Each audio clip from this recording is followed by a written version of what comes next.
India, it's real funny how I open this live, open the chat, I get into the studio. First comment I see, please no roll call. Cause why would we not?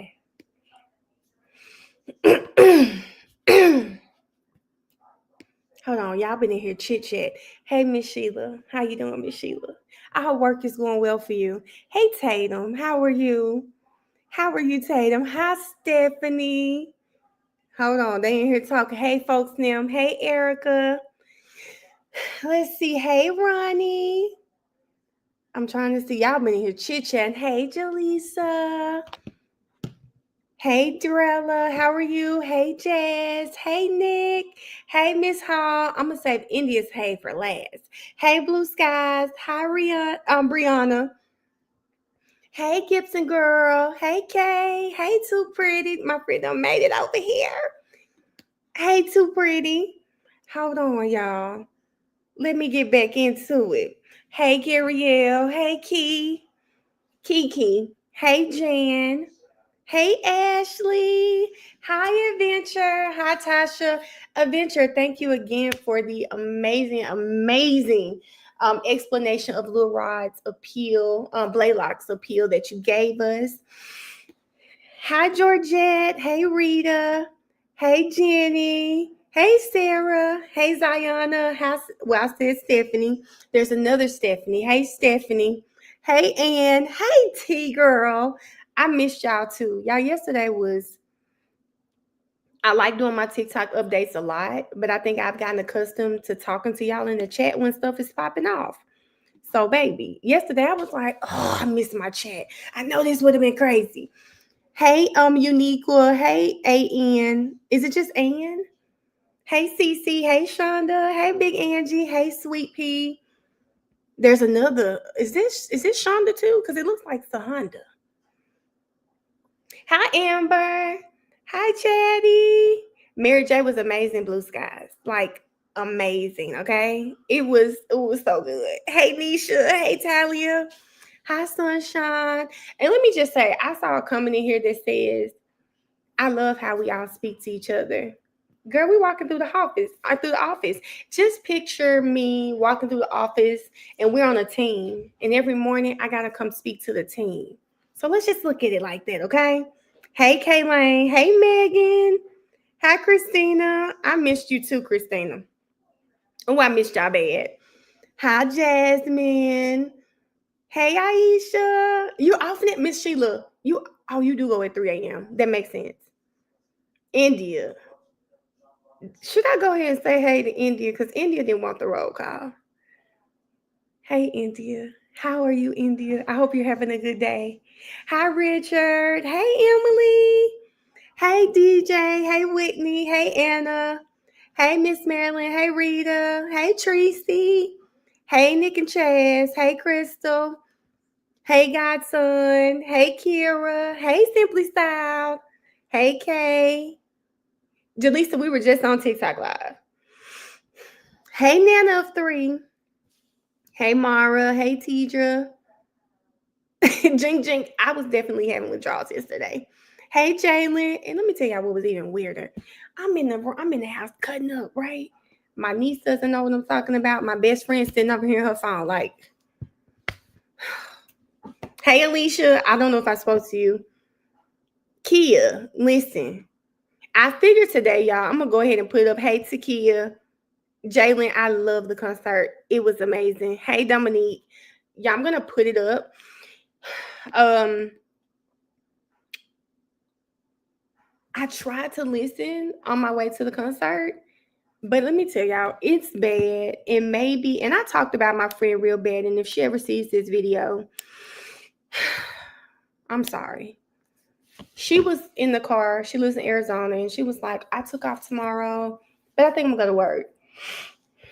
She was like, I think I'm gonna just go to work. It's so much work to do, and it's just not gonna be right if I'm not there. And I talked about her real bad. But in all honesty, this is work for me. And the whole time I was at the concert, I was like, damn, I wish I could be watching live crime because the tweets were just like popping off of what was going on. And I'm like, hey, Claudia. I'm like, I want to be seeing what's going on. Hey, Princess. I was just like, Princess and Shamina. Hey, Shamina. Hey, Miss Davis. I was just like, I could be at work right now. If I could have went live from that concert and I could hear, I would have probably listened to y'all and Miss Neo and Mario. I was on, they was acting up in the chat, and they were tame compared to this one.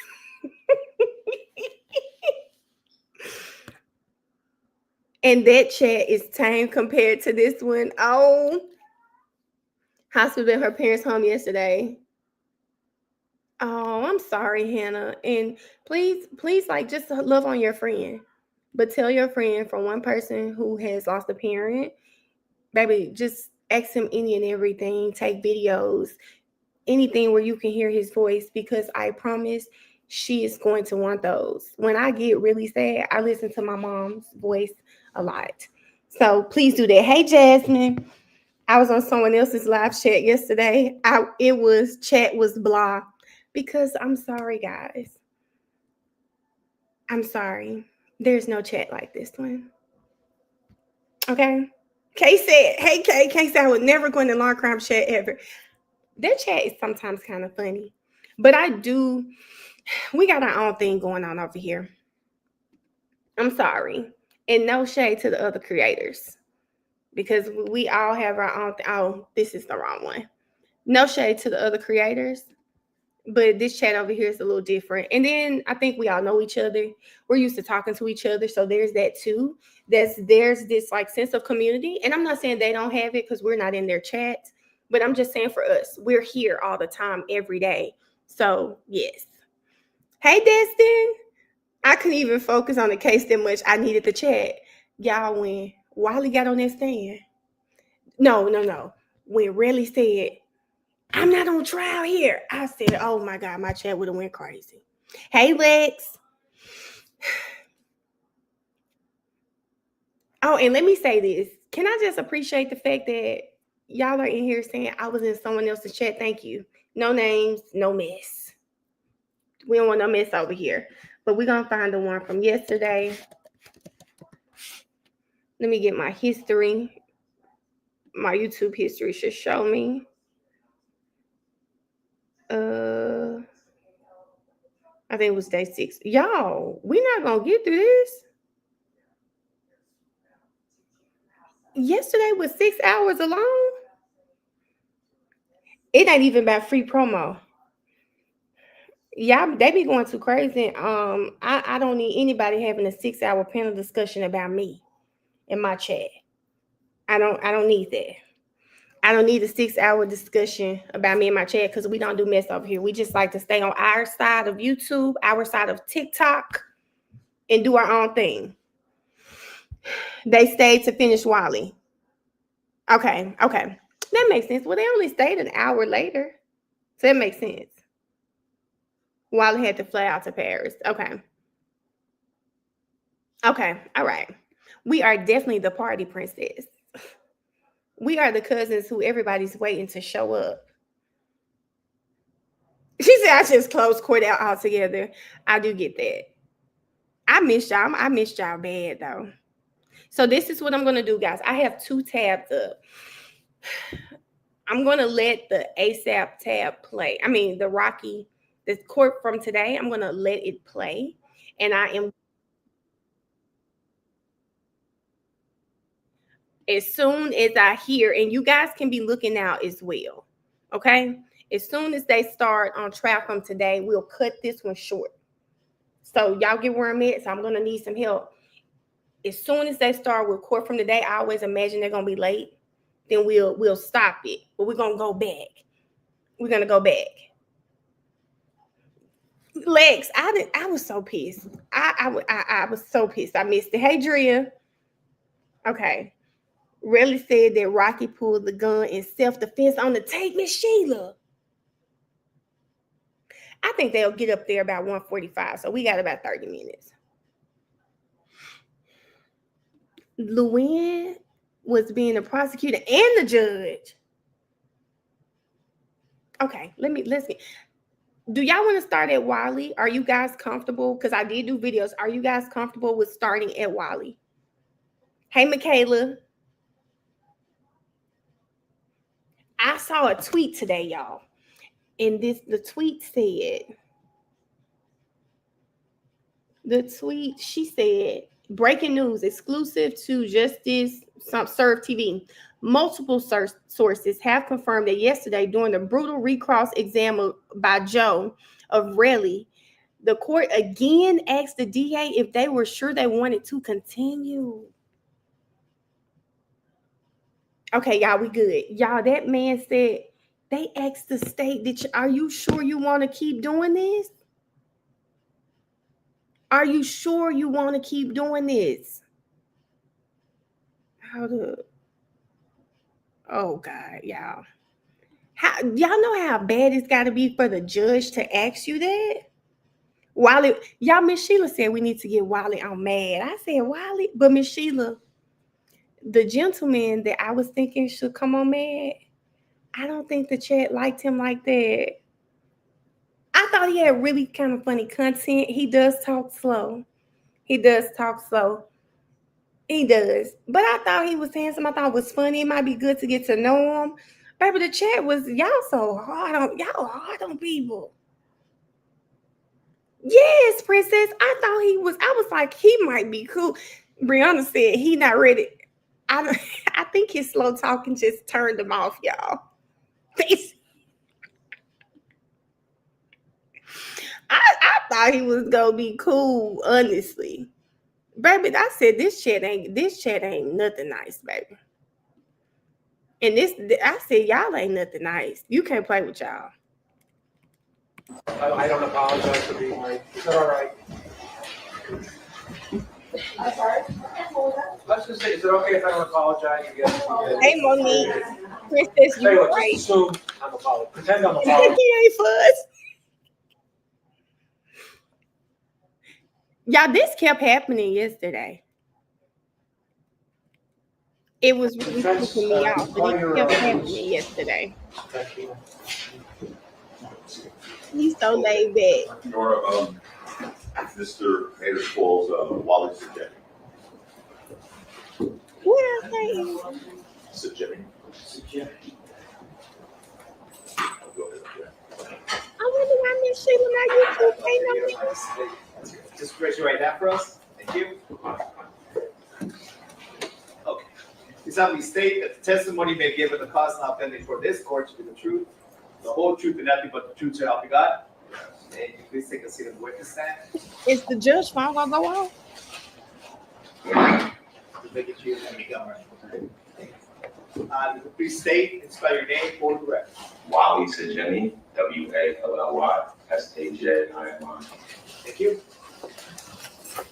Thank you. Good afternoon, Mr. Stone. Hello. What do you do for a living?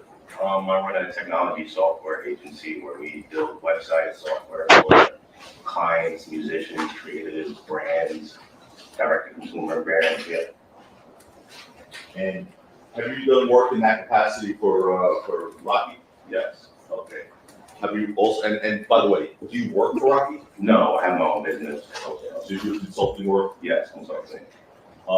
Did an individual that you know was Reli also ask you to do work for him? Yes. Okay. And same capacity as a consultant? Well, correct. All right. Now, do you have any, let's get this out of the way. Do you have any personal knowledge of the facts of this case, one way or another? No. Okay. After Rocky's arrest in this case, and better say you're friends with Rocky, right? Yes. Okay. After Rocky's arrest in this case, did Reli ask you to do anything for him? Yes, he did. What did he ask you to do? A number of things, but he really wanted to boost his social media presence with certain articles from this case. Okay. Pausing. Do you guys remember Joe's opening statement? Yes, the court is today. Joe's opening statement. Joe specifically talked about how Reli feels about social media. And contrary to popular belief, there are people out here whose lives revolve around the likes, the shares, the comments, anything from social media. And Wally is on the stand confirming that right now. He called him once it was made public about this case so that he can boost his social media with the articles from the case. Particularly, do you remember any? It was a long list, but they were high publications. TMZ. TMZ, Rolling Stone, High Society, Complex, so on and so on. So, Mr. Efron, contacted you and asked you to promote these articles for his social media presence. Yes, for his further to boost his social media as well. Yeah, And that was articles about this case. correct. Okay. When did, just to refer to as Reli for the purpose of this conversation, when did Reli, that's how you know him, by the way, right? Correct. When did Reli last call you? Just last week on my birthday when I was in Paris, Thursday. Thursday, the January 30th? Yeah, around 9 p.m. in Paris. So if I do the math, it's probably 12 noon here. Yeah. And have you been following this case? Yeah, I've been watching. Okay. And on that day, on that Thursday, Did y'all hear him? Did y'all hear him? He said, God damn, we shot to 400 quick today. We just started the live. So thank you guys for being here. Please, please, please exit the chat and like the live. It absolutely does help me stay into the algorithm. And let me show y'all something. I say that every live, and I do believe that. And just so y'all know, Melanie is not out here lying. Do y'all see this? Last week, 17,000 views on this channel because you guys are liking my live. You are putting me in the algorithm. You guys are liking my shorts. I appreciate it so much. We up from 5,000 a week before, and we're going to keep climbing, but it's all thanks to you guys. Please, please, please like the live. Just hit the X, like the live for me. But back to this. Did y'all hear what time he said Reli called him? Reli called him at 12 our time. Y'all know they went to lunch early last week. Do y'all remember that? It was a little pressure in the courtroom. The judge just released them early.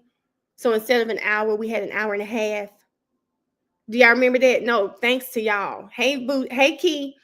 Thanks to you guys. Do y'all remember that? He called this man, Junior. No, for real, Junior. I'm working on that right now. But he called this man while he was on break from the stand. After he sat up there and said, this is fake, this is fake, he went and called Wally. He went in. Listen, because Rhianna, did they not drag? They've been dragging me. I have a video on Twitter. It's probably 500,000 views now. I've never hit anything like that on Twitter before, but they are dragging me because I said asked instead of asked. Yeah. Anyway, but shout out to them because their video is going crazy on Twitter. He left, but really left the stand as a sworn-in witness and called Wally because Wally had those recordings when we knew they were real. Really didn't even hear one. He just said it's fake. We knew they were real. He just didn't know Wally was recording him. And then he started saying, I didn't give my consent. Well, fool, you're in New York. Wally was in New York at the time. And in New York, it is a one consent state. Only one person has to give consent to have a recording, an audio recording. So I just want to point that out. He definitely said that. Did you see anything particular about this case on Thursday when you watched? Yeah, just my name being brought up against lies, fabrication, just not the truth. So, What in particular did you hear, and who did you hear from? Reli specifically. What did he say? Recordings were fake. Recordings were not him, not I. And I'm a pretty private person, so when people lie on my name, it kind of gets me upset. So yeah. Okay. Now, did you send you any articles about this case in the last 6 months? Yes. Okay. And on October 17th of 2024, did you send an article about Judge Arnold? Yes. On December 24th, 2024, did you send the Daily Mail article entitled Rhianna Fears Heartbreaking Consequences of ASAP Rocky's Trial with a Smile Face? And the relevance to these questions about specific. Did you ask that? December 27, 2024, did Reli send you an article from the Daily Mail entitled Rhianna Fears Heartbreaking Consequences of ASAP Rocky's Trial with the smiley face next to it? Yes. To be here today, so where do you come from? Paris, France. Okay. And what were you doing in Paris, France? Grabbing Wait a minute. meetings. Hold up, y'all. What's the ASAP Rocky's Trial with the entitled Rhianna Fears? Did Reli send you an article from the Daily Mail entitled Rhianna Fears Heartbreaking Consequences of ASAP Rocky's Trial with the smiley face next to it? Yes. To be here today, so where do you come from? Paris. So you mean to tell me Relly got his name? He done put ASAP Rocky and Rhianna in his Google notifications, and he's just out here getting getting articles that deal with these two people. Like, listen, y'all, and you want me to believe that this wasn't about money? He's way too excited that Rihanna's also mentioned. France. Okay. And what were you doing in Paris, France? Grabbing meetings, doing business deals, trying to invest in this new tech startup. Okay. So you're there for work? Yes. You don't live there? No. Okay. You live where? New Jersey. When did you get here in Los Angeles, sir? Last night late. Okay. And why did you come here? Really clear my name, tell the truth. Again, I just hated seeing my name tied to lies and untruthful words. And did it concern you as far as your professional reputation that this guy was accusing you of doctoring and making up recordings? Yes. Would you ever do that? No, never. I'm not there yet with the technology, I would say. So yeah. But even if you were there, would you do that? No, I would never. It's not honest, right? Yeah. Did you make recordings of conversations with Reli? Yes. How many recordings did you make? 2. About in 2022, I believe the dates were, I forget the April date, but mid-April and then August 15th-ish. Yeah. And you said you made it, that's based on your recollection, right? Yeah. I think we met that May, you said May, but around April, May Yeah, of 2022? Yep. Okay. And then August of 2022, correct? Yes. Okay. And those were the 2 conversations you recorded? Yes. Okay. Did you give those recordings to Rocky? Yes. Okay. And first of all, why did you give them to Rocky? I think it was just conversations he needed to hear. And why do you think he needed to hear them? Because they're about him, and a lot of it seemed just suspicious, talking about monetary things. And when did you send them to Rocky? As soon as I finished the conversation. Now, when you Now, Wiley, a different type of. He said he sent the. Wiley said he sent the recordings to Rocky as soon as he finished the conversation. Y'all really went up on that stand, not knowing everything you said in 2022. We have it. He sent these recordings to Rocky in 2022. sent those recordings, did one of the 2 recordings, did you have to split one of them into 2 files because of the size? Yeah. I'm sorry. Hannah, he has an IT company. He said he does websites and gets media. I guess he uses the internet to help clients get media attention because that's what Reli wanted. But yes, he has an IT business. He does. Listen. You can't really send certain data, or if the file size is too big, you gotta cut it down to send it. So how did you get here today? I took a plane, commercial plane. Last night Yes. from Paris? Yes. And are you going back later today? Yeah, a few hours.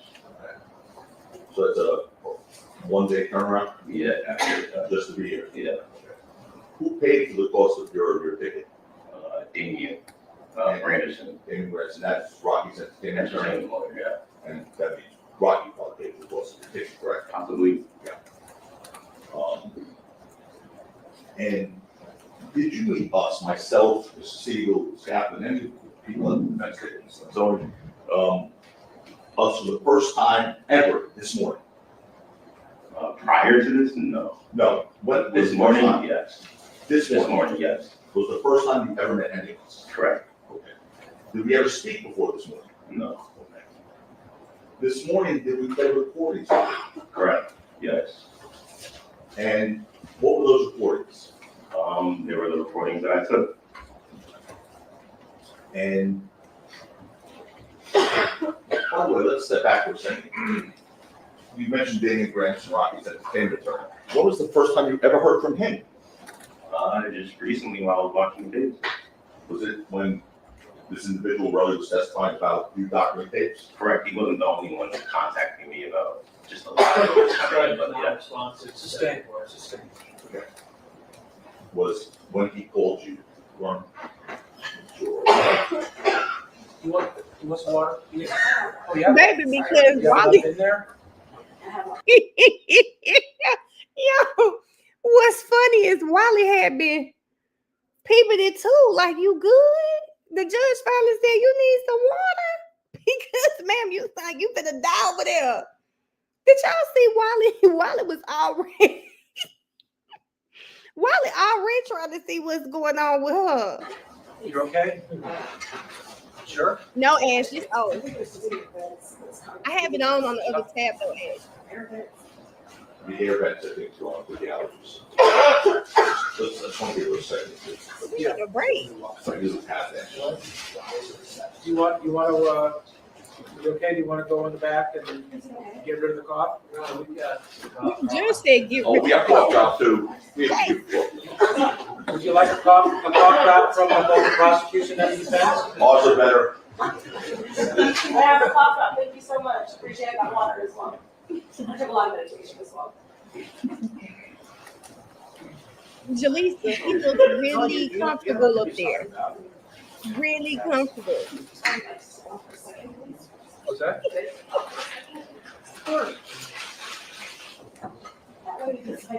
Oh, you want to step out? Yes, please. Alex? Oh, Diamond, I want to know the Go same door thing. there, Alex. Yeah. Diamond, you might want to switch over on YouTube. I'm on Twitch too, but I don't even know if it's people on Twitch. I don't know. If there's people there, stay there if you want. But you might want to be on YouTube. Okay, y'all, let's get this. Then you saw on television, you were accused of documenting tapes, correct? Correct. I am gonna come there. And I don't object on any legal question, but I'm just asking. Yeah, that's right. It's leading. Same. A little less, I'll try not to. That would be appreciated. So the recordings, I think I asked this, I'm not sure before we broke. Did we play for you the recordings this morning? Correct. Yes, okay. And what were those two recordings? Conversation with Reli and I. Okay. The May 2022 Yeah, motion. in August. And by the way, where were you when you made those recordings? In New Jersey, my apartment. Okay, and did Reli say where he was? In New York. And I'm going to show you the three recordings, to show you the screen of three. By the way, when I said I'm going to show you the three recordings, did you videotape the recordings? Yes. Okay. So you audio recorded the recordings, but you videotaped. Y'all, let me tell y'all something. When that man said he videotaped the recording, I wish y'all could have seen me scream. I said, not only do we have audio, but because he had to know who he was dealing with, the man recorded the call.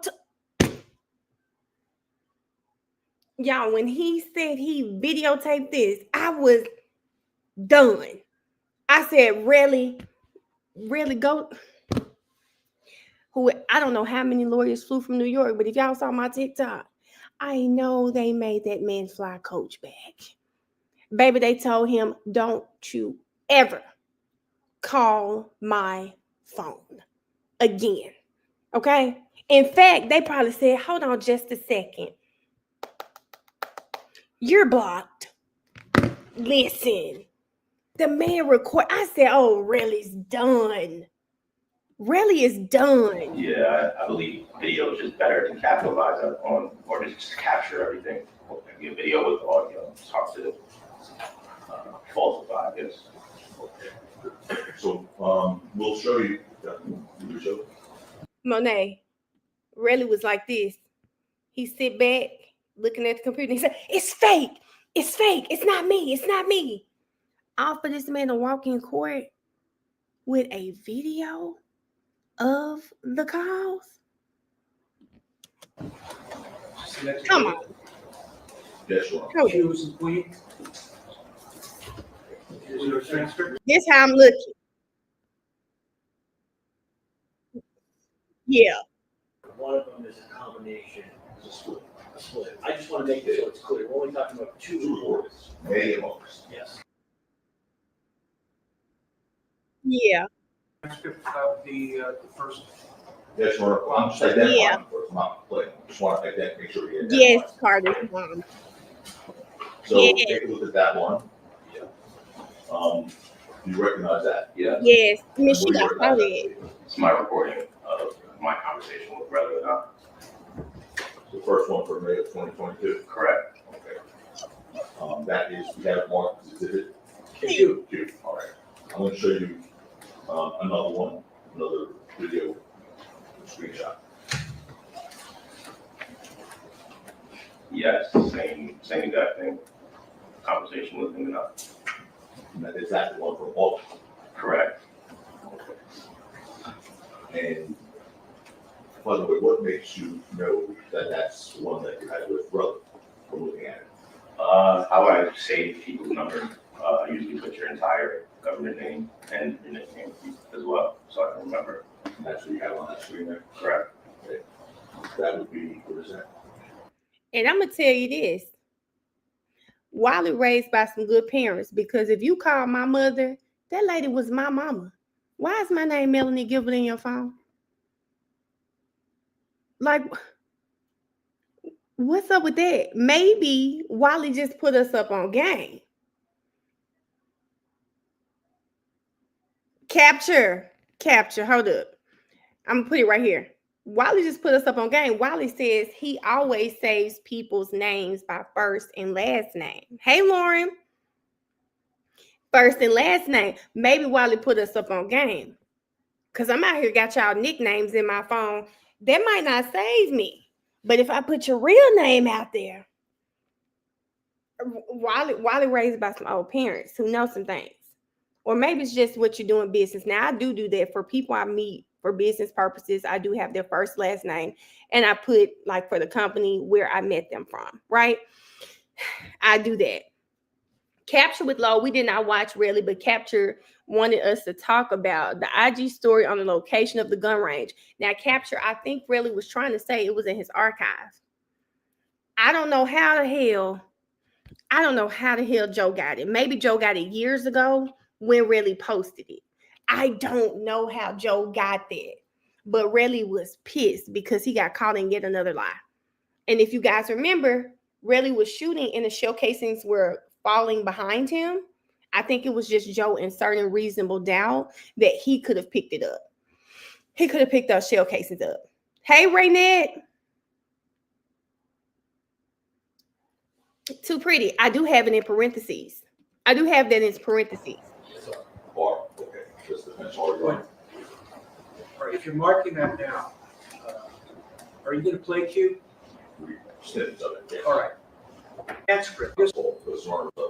Is that's the same call as the call before. It's part of the August 2022 call, but that's a second Correct. file. Yeah. The Same same file. file. So that would be, That's you. you are. And the transcript All for right, that's the August 22nd call? second portion. Second half. That's you as a union? The transcript, views and figures. I think really got arrested for this. Okay. Now, you recognize the records on the screen. I'm gonna play, snippet, before I play the snippet for the jury room, I want him, Mr. Spinning, to identify the voices, okay? Sure. That's the record. So listen to the recordings of the voices and tell us if you recognize the voices. First, second, and third.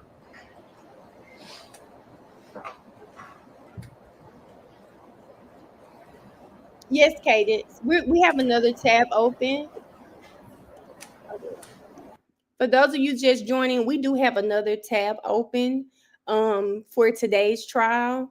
Some people watched yesterday, some of us didn't. So we're starting with this. We're going to stop once the trial starts for today, and then we'll go back to it. So yes, we are watching today's trial.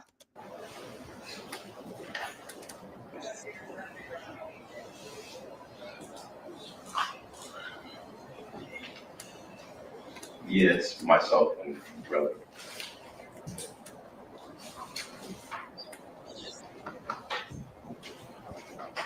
That's the first one. This is the second one. Go ahead. Yes, that's the second one. Same thing.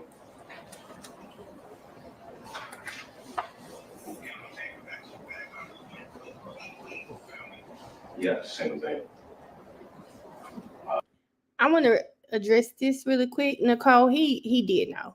But Joe's question was, did he know the facts of the case? Maybe that's why he said no, because the lawyers are presenting facts. Maybe he'd heard about what was going on, but not the actual facts of what's going on. And that could be seeing the video, hearing Reli on the stand. Maybe that's what he meant, but he knew what happened. He knows what happened. Thank you, Shay. He knows. Identifying myself and throughout that conversation. Okay. Did he say he identified himself? Identifying myself and throughout that conversation. Okay. Play all three. So you've identified all three of those tapes that we've identified as. It is the tapes Q, S, and U. Defense Q, S, and U. You've identified all three as recorded conversations that you made from May of 2022 and August of 2022 of you and for that time. Yeah. Okay. And you said you watched this proceeding of those ones you said were fake. Yes. Were they fake? No, they're real. You can't put them in any way? No.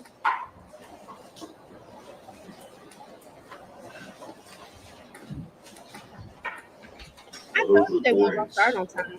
True and accurate reporting.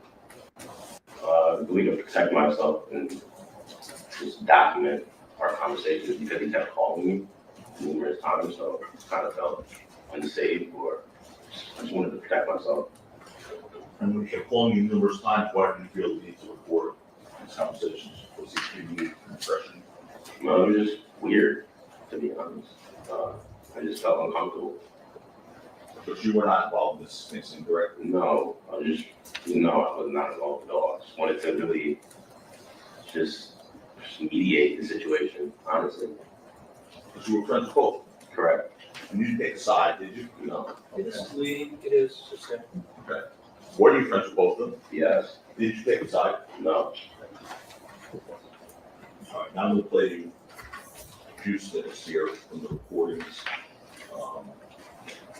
And again, these are questions that were asked. Which, are you gonna play Q, S, or U first? Yes. I'm going to play Q, S, or U first. I'm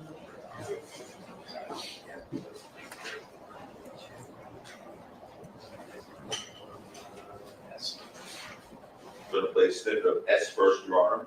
And again, these are short snippets. They're directly related to the question I asked Ms. Anfine. All right, let's,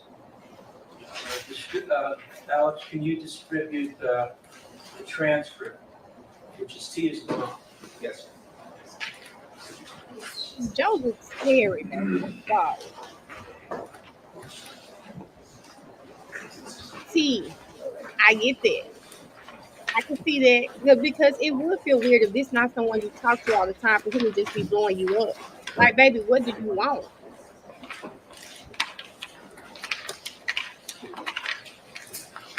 To your honor, by chance. Yeah, I think.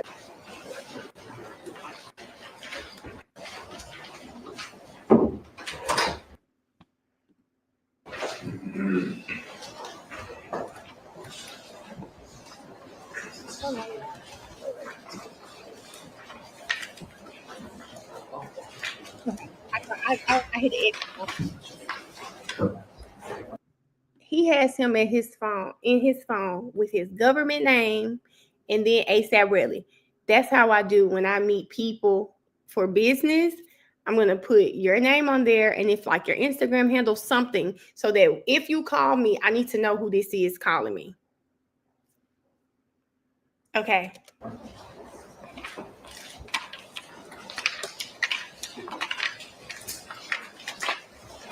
Right, T. To your honor, by chance, so the same. I have it. Yeah, I think I have it.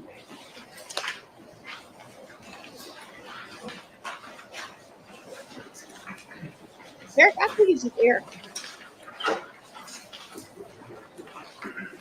Yeah, it's just Eric. Because your name with a K.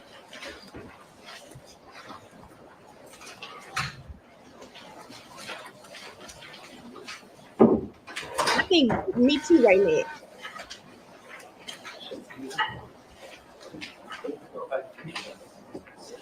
You have an extra for, this is Jim? Sure, yeah.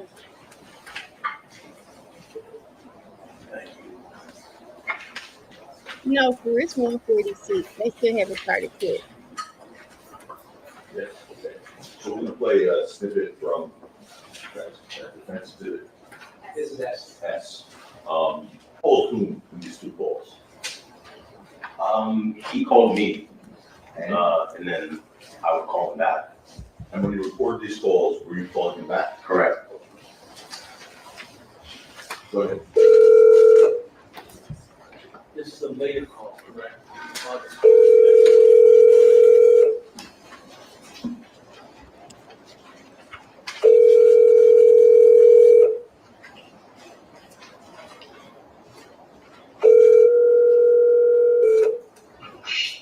Yo, what's good, nigga? What's going on? Shit, man, where you at? Crib. What you want? Shit, man. I just hopped on the computer and shit. I was gonna submit them links and shit. You know which links you want to do, or you want me to just pick them shits? Yeah, it's shit ton. It's probably the one from Rolling Stone, all those other publications. Just pick the top ones, probably, right? Like TMZ, Rolling Stone shit. Mm-hmm. And then when I get it, I know I'm gonna 30%. Yeah, for sure, for sure. I'm gonna just try to get that shit through, you feel me? So you got. Okay. That was yourself and Mr. Ekron? Yeah. Okay. Who's the one that was saying Rolling Stone? Charles. And you respond saying just pick the top one, something to that effect? Yes. And then after asking you to promote these articles on social media, regarding this case, did he say he was gonna throw you something? Yes. What did he say? When I get it, you know, I'm gonna throw you something. When I get it, I'm gonna throw you something? Yes. Where did you take that from me?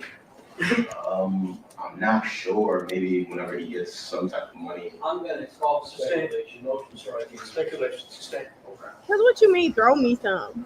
I guess we're gonna move on to the second, from which recording is this? It's from S also. Yes.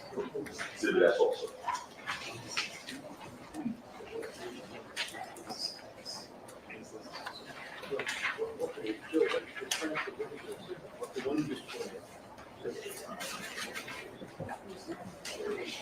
Come on, y'all. I'm trying to hear the conversation. Records on Page 10. page 10. Page 10. You can flip to page 10. Does the jury have it? Yes, you're on. Page 10, page 10. Who's he talking to, y'all? All right. Listen to this, please. Erica, don't be messy in this chat. Like, who gets caught after somebody firing on you 5 times, bro? That Mr. Efron saying, who gets schooled if someone fired on you 5 times? Yes. The thing is, it's who gives school. Okay. Who gives school, gives school? That's what the Whatever it says. The clock Y'all, has moved trial both sides. started. I'm gonna switch over.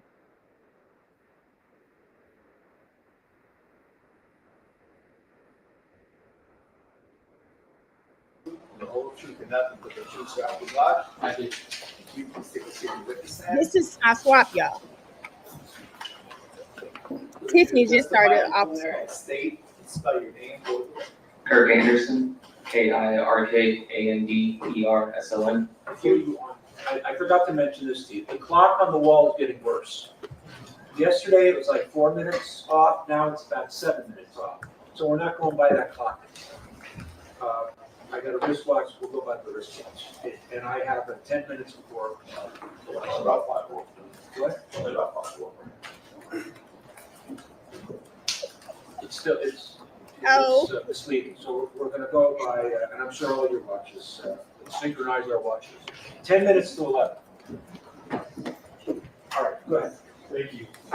Sir, would you start by telling the jury who you work for I work for Los Angeles Police Department, and how long have you been a police officer for? a little over 9 years. Which station were you working at in November of 2021? Hollywood Police Station.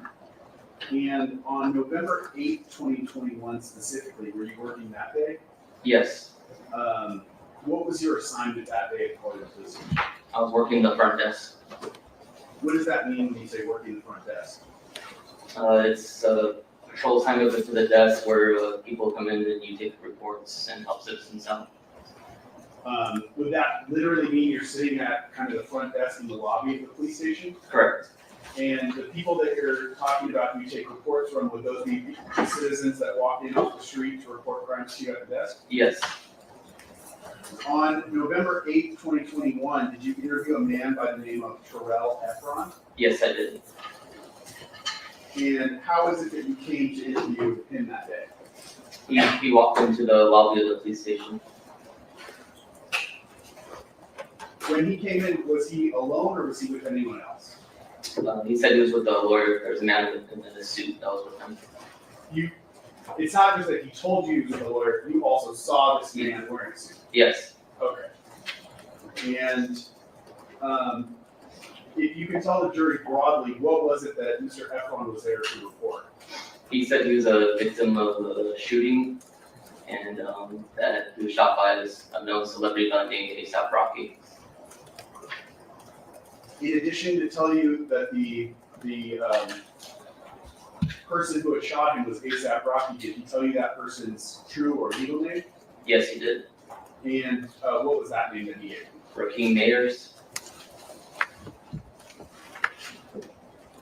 Did Mr. Efron tell you how it was that he knew Mr. Mayers? He said they've known each other for about 15 years, and he was part of a group called ASAP Mob. When you say he told you that, was that Mr. Efron telling you that only Mr. Mayers was part of it, or that both of them were part of that group? That both of them were part of it.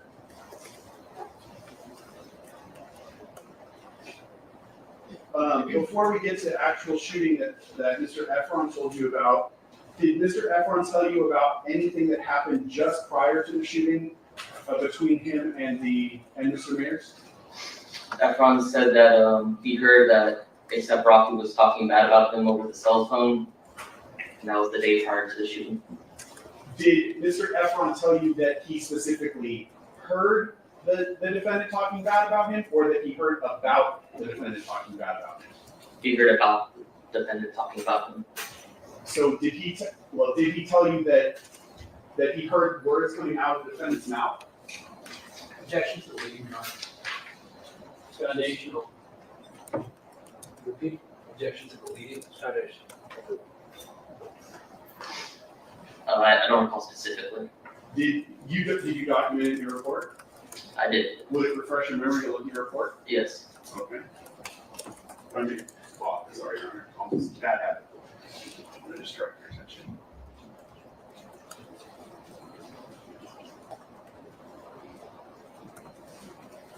Yes, Shalon, this is today.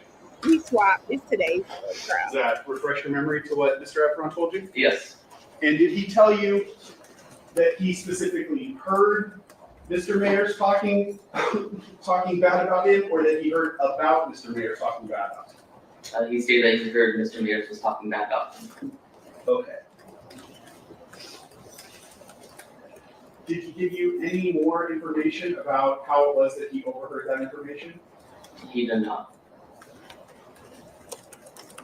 What did Mr. Efron tell you that he did after he heard Mr. Mayers talking bad about him? He sent a text message to a friend that he said ASAP Rocky was being fake. And did Mr. Efron tell you that that friend was a mutual friend of theirs, or just his own personal friend? I believe it was a mutual friend.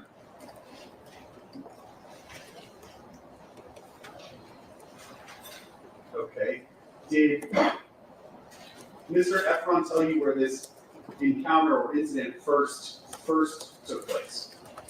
Yes, 6200 Hollywood Boulevard. Are you at all familiar with 6200 Hollywood Boulevard? I've driven by there. It's a major intersection area. Is 6200 Hollywood Boulevard, is that a very large building in Hollywood? Yes, Takes up almost an entire city block, correct? correct. Did Mr. Efron narrow down for you where at that building their initial encounter took place? They said it was at the driveway. Any more detail about what the driveway either led into? I believe it was a parking garage. Okay.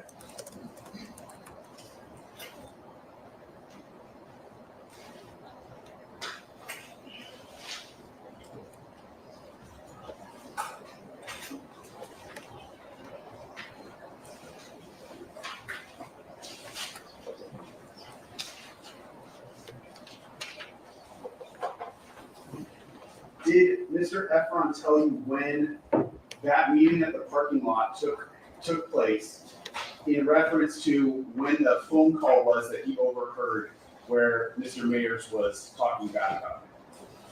Yes, the following day on November 6th at 10 p.m. was when they met in the driveway. So, if I understand what you're saying correctly, Mr. Efron said he overheard this phone call, then the very next day is when the driveway incident took place? Yes, All right. Did he give you any specific date, day, or time when that meeting at the parking lot took place? yes, 10 p.m. Do you remember the date? November 6th. And do you remember what day of the week that was? I don't. Would you have documented it in your report? I don't believe the specific day is documented.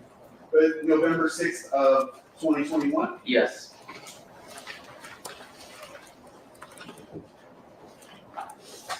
What did Mr. Efron tell you when he occurred, when he first got to that parking garage? so when he got there, he saw ASAP Rocky, and he saw two mutual friends of his and ASAP Rocky. One he said name was ASAP Ills, and the other one I believe goes by the name of 12B. Did he tell you that those two men, Ills and 12E, were with Mr. Mayers? Yes, Okay, and then what was the next thing that he told you happened? he said from about 5 to 10 feet away, ASAP Rocky pulled out a black handgun from his waistband and told him, "What's up now, pussy?" Okay. What did he tell you happened immediately after that?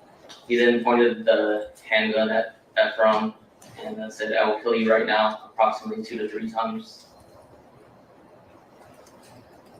And then what did he tell you happened after that?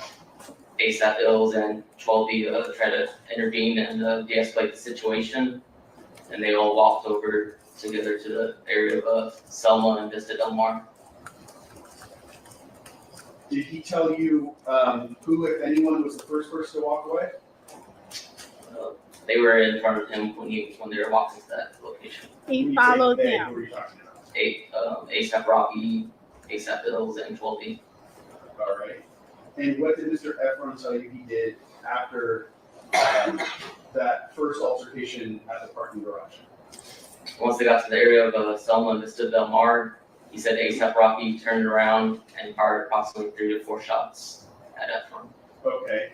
Before we get there, I want to go back to the parking garage really quickly. Did Mr. Efron tell you at any point that the defendant specifically pointed the handgun at him? Yes. He told you, or yes, that he did? What did he tell you with regard to that? After he said, "What's up, pussy?" he pointed the handgun and he stated, "I will kill you right now." At Efron. Okay. That was when you, okay, thank you.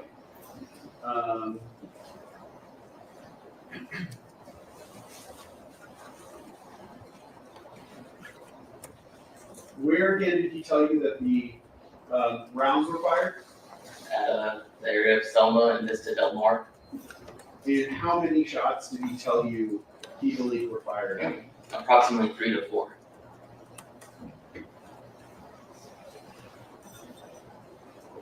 Did he tell you whether he was struck by any of the gunfire? Yes, he said he was struck in his left hand knuckles area.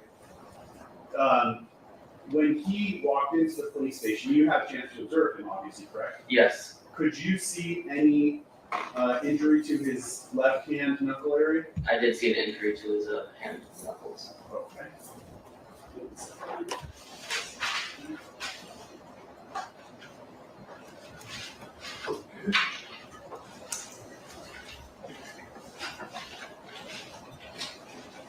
I'm going to show you what I previously marked as equals 17.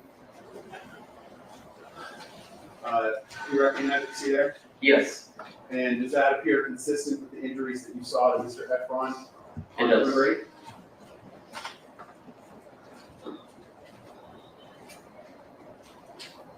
And you said that was to which of his hands? His left hand.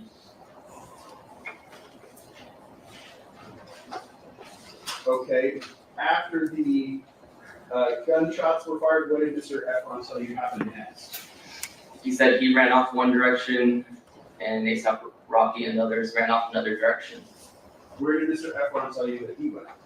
Eventually he made his way back to his hotel, the Lowe's Hotel in Hollywood. Okay. What, if anything, did he tell you he did after you got to his hotel? After he got to the hotel, he said approximately an hour later he came back to the scene of Selma and Vista Del Mar, and he said he collected 2 casings off the ground.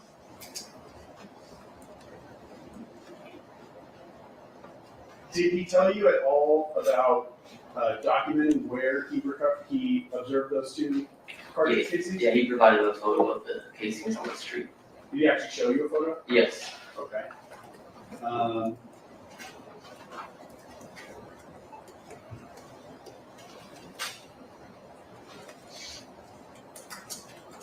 You said Mr. Efron told you this happened on November 6th, but he was reporting it to you on November 8th, correct? Yes. Did you ask him specifically why he waited to the 2 days to report this to you? He said he wanted to have a lawyer with him. Did you ask what state he was living in at the time you were talking to him? I don't recall.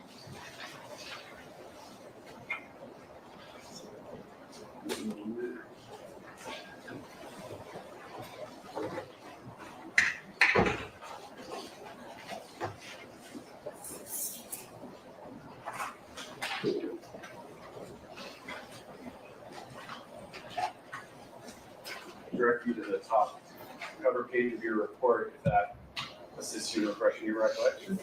Yes. What state did he say he was living? New York.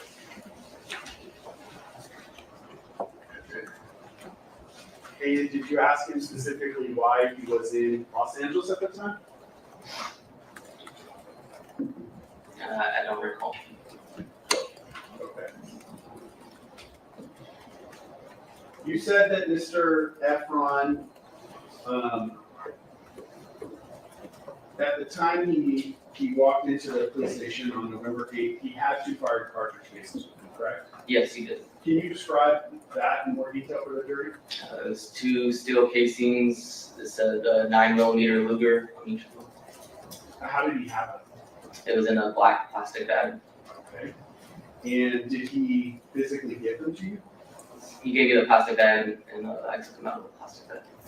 What did you do with them after you received them? It was booked as evidence, so I put them inside of an evidence envelope, and then I sealed it and wrote the information on the envelope.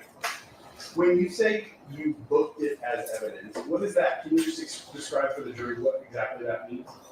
So it gets sealed up. I write my name on the envelope. I write the contents inside of the envelope. Then it gets assigned a DR number, which is specific to this case. And then it goes inside of for at Hollywood Police Station, it goes inside of a closet where we store all the evidence.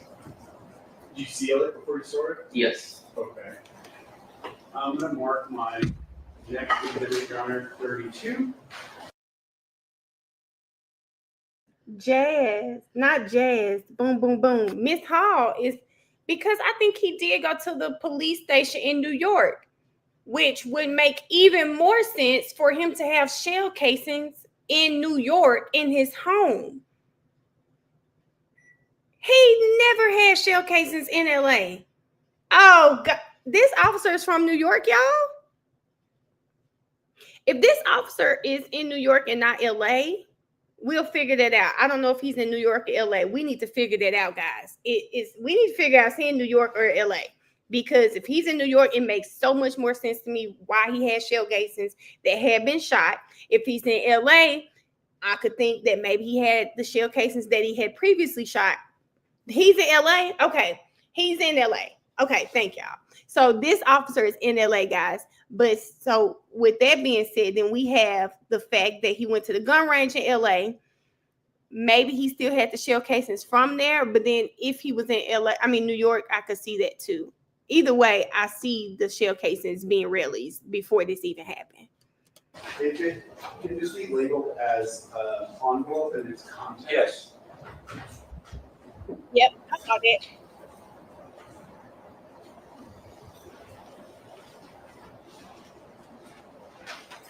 And I'm gonna write 32 on the front, in the bottom right-hand corner on this envelope.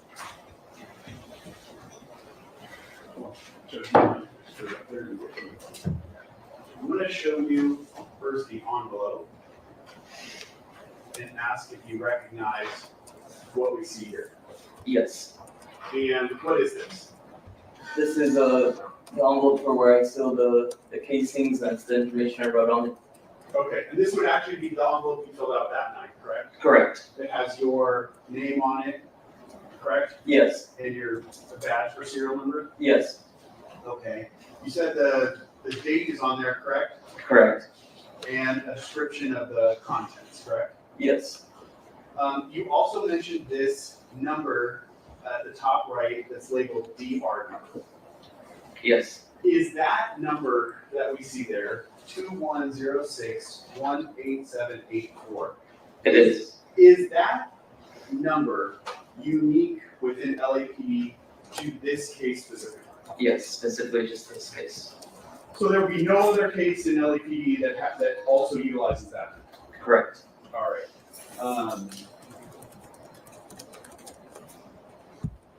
Now, in addition to that number, the DR number that's unique to this case, do you also assign a separate number to the items that you are receiving?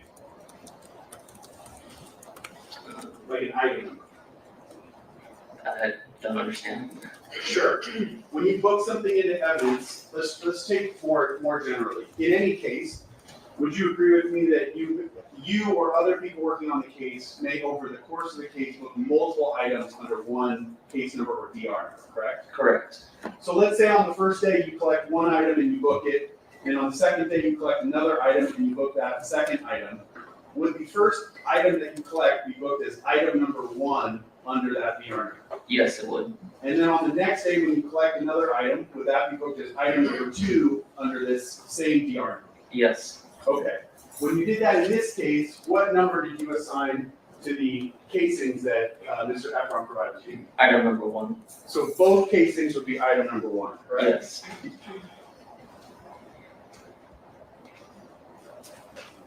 Now, once you go through that whole process that you talked about, receiving the item, packaging it, putting it in the envelope, sealing it, where does it go?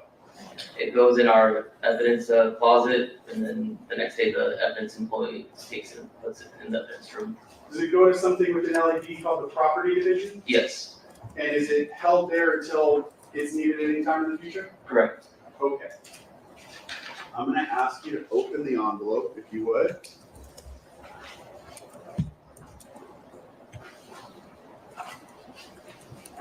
Do you have a knife or any way to open it? Underneath. I just might let us pull it open. Use a knife, I want to do it cleanly.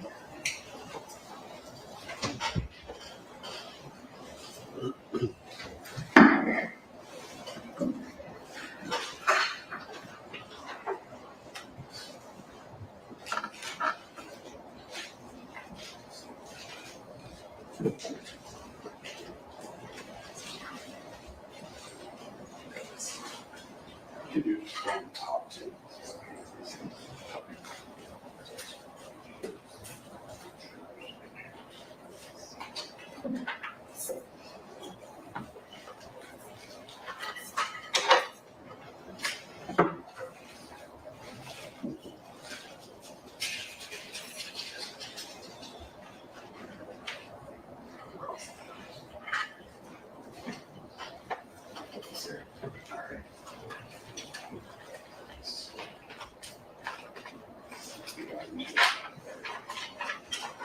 I'm gonna take out, would you agree with me that inside of the larger envelope, there's a smaller envelope? Yes, Okay.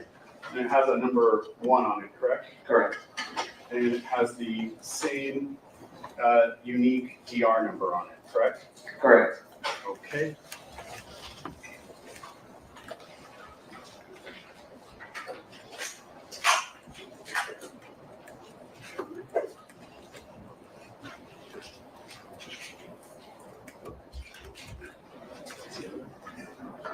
Can I borrow the knife one more time?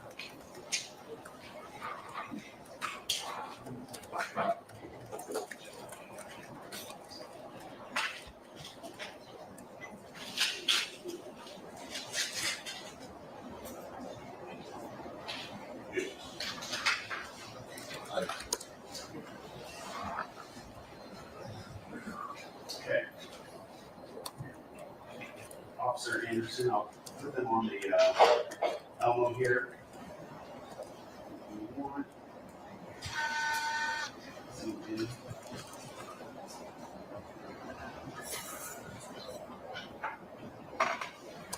Now, do these appear similar to the cartridge cases that you received that night? Yes, they do. Do you specifically remember exactly the cartridge cases that were given to you? Yes, You do. And are these those same exact cartridge cases? they are. Okay. Are you familiar with what's called a head stamp on a cartridge case? I'm not. You're not. Are you familiar with kind of the words that are written on the back of the cartridge case? Yes, And in this case, what caliber of ammunition would these cartridge cases be? 9mm. 9mm Luger? Yes, Okay.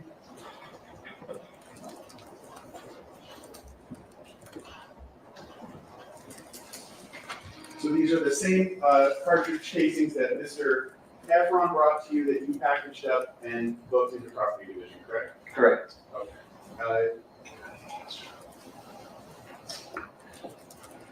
I got nothing else, John. I'm gonna, just for the record, I'm gonna put them back in the smaller envelope, and then I'm gonna put the smaller envelope back into the larger. Who wants to, question officer next? Take your office. All right. See you, go ahead.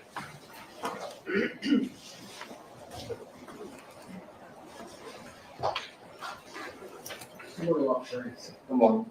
We've never spoken before, right? Correct.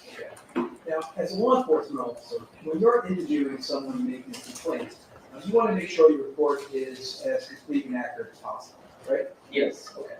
And that's because you understand that the report may be relied upon in the future at hearings or a trial like this one, right? Yes. Okay. Now, on November 8th, 2021, you said you were working at the front desk at the Hollywood Police Station. Yes. And at 7:20 that day, Terrell Efron came into the station and made a complaint to you about an alleged shooting, right? Yes. And obviously, that's a serious complaint, right? Correct. So it's important for you to be as careful in taking down this information as possible, right? Yes. Okay. And you memorialized that information in a written report, correct? Yes. In fact, that report was reviewed and approved by your supervisor, Officer Deneen, correct? Correct. Now, as detailed in your report, Mr. Efron told you about an incident, I think you just described it, that occurred on November 6, 2021, involving Mr. Mayers and two other people he identified as ASAP Ills and 12 people, right? Yes. Okay. And specifically, I think you testified to this, Mr. Efron told you that as he was approached by Mr. Mayers pulled out a gun from 5 to 10 feet away. Is that what he told you? Yes. Okay. In fact, the first page of your investigative report has a pre-printed box, which is called weapon, right? Yes. Okay. And that's for you to identify any weapon that a complainant reports to you, correct? Correct. Right. And you made a note in that report of a gun, right? Yes. Okay. Now, if a knife were involved in an incident, that's an important fact you would know, right? Yes. Right. And you didn't make any note of the knife in this case, either in that pre-printed box or in the narrative portion of your report, correct? Correct. And that's obviously because Mr. Efron, when reporting to you what happened, didn't tell you that 12E displayed a knife to him during the incident, right? He did not. Right. In fact, Mr. Efron made no mention of a knife being involved in this incident, correct? Correct. To the contrary, I'm going to stop here just to say I have always thought it was weird as hell that he doesn't say like 12E threatened him with a knife, 12E threatened him with a knife. He always says he looked and 12E was putting his knife back in his pocket. That has always been so awkward to me. It just made no sense. It's just like, why would the man show a knife he's not going to use? And if Rocky has a gun, why does 12E need to show a knife? It never made sense to me, right? Hearing this officer right now say that he never told him that, because if it really happened, you would have told this officer that he took the first report. You're just a damn liar. That man never had a knife. rather than displaying a knife, Mr. Efron told you that 12E actually attempted to de-escalate the situation. Is that right? Yes. And he told you that ASAP Ills also tried to de-escalate the situation, correct? Yes. Now, during your interview with Mr. Efron, he also told you that he returned to the scene of the incident approximately an hour later. Yes. Is that right? And he gave you those 2 shell casings that he claimed to recover from the scene, the ones we just saw, right? Yes. I'm sorry. Sustained is the word claim. Okay. He gave you the 2 shell casings that he told you he recovered from the scene, right? Yes. Just so it's clear, Mr. Efron told you he recovered those shell casings about an hour after the incident on November 6th, 2021, right? Yes. Okay. And he didn't give them to you until 2 days later, November 8th, 2021, right? Yes. Now, after you received the shell casings from Mr. Efron, you requested that they be examined for latent prints. I did. And obviously, as an experienced law enforcement officer, you wouldn't have requested an examination that you knew would be useless. Am I correct? Correct. Right. So you requested that examination for latent prints because you understood that fingerprints can be lifted off shell cases, right? Yes. Right. Now, when speaking with Mr. Efron on November 8th, 2021, he told you that he had a small scrape on his left hand from the incident, right? Yes. In fact, you saw a picture of it on the screen, right? Yes. Okay. And after him telling you about that small scrape and you seeing it, you clearly didn't see a need to get him an ambulance or some type of medical treatment, right? Right. In fact, at that time, on November 8, 2021, you discussed with Mr. Efron if any medical treatment, what if any medical treatment he already received for that small scrape. You asked him about that, right? Yes. And what he told you was, I just treated it myself on the day it occurred, right? Correct. Now, you were asked by Mr. President about the reported statements that Mr. Efron made to you, right? Yes. Okay. And to be clear, when Mr. Efron made all of his statements to you, he had a civil lawyer standing next to him, right? Yes. Now, you said you asked Mr. Efron why he waited 2 days to report the incident, and he told you it was because he wanted to have a lawyer present on that, right? Yes. Okay. Did Mr. Efron tell you that another reason he waited to report the incident is because he was attempting to contact Mr. Mayer's quote-unquote people, including his manager, Mr. Mayer's manager, trying to get money before he even contacted a lawyer? Did he tell you that? No.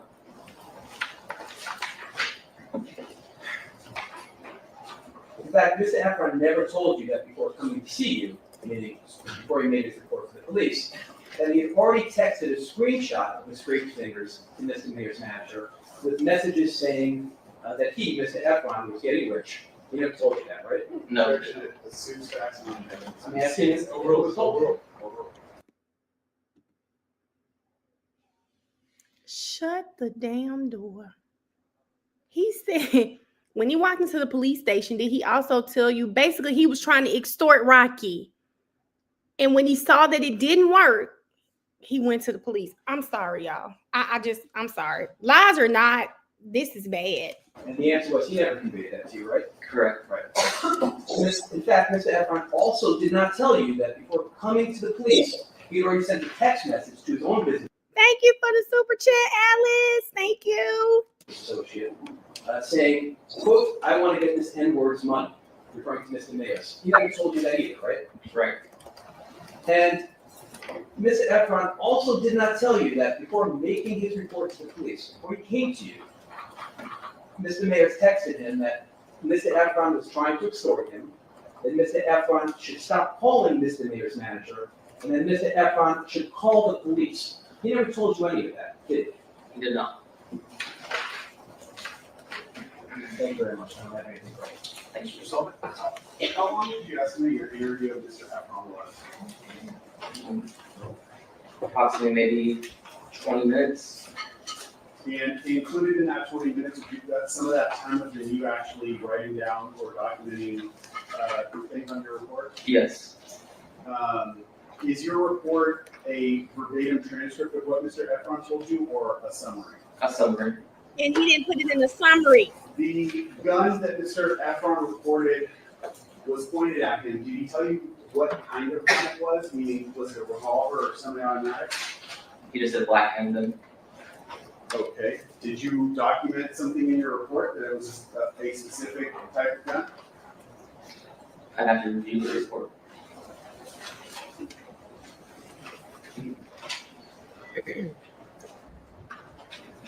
What did he tell you? It was a semi-automatic. Okay. You were asked about latent fingerprints. How many times are you aware of latent fingerprints being lifted off of cartridge cases? I want to know the answer. Right.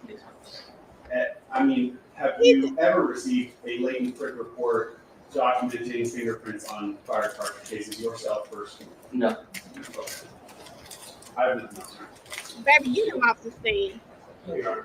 All right, thank you, Officer Anderson. Thank you. Next witness. Get him off the stand.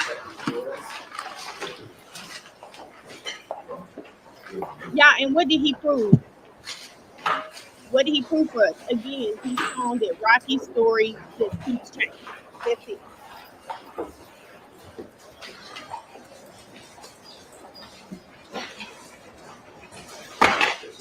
Thank you. So the state of the testimony you may give in the cause not in this court. The truth, the whole truth, and nothing but the truth, so help you God. Yes, sir. Please take a seat and stand there.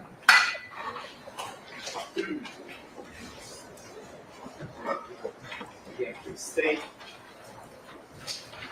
And spell your name. Nothing. First name is Frank, Frank. Last name is Flores, Flores. Thank you. Thank you, John.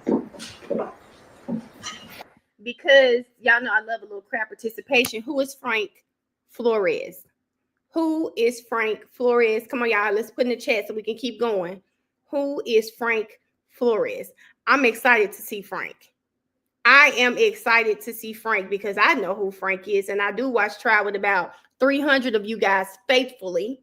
All right, Jazz. This is the lead detective, guys. This is the detective from the prelim who didn't know shit about the report he wrote and didn't preserve surveillance. Wow, let's go.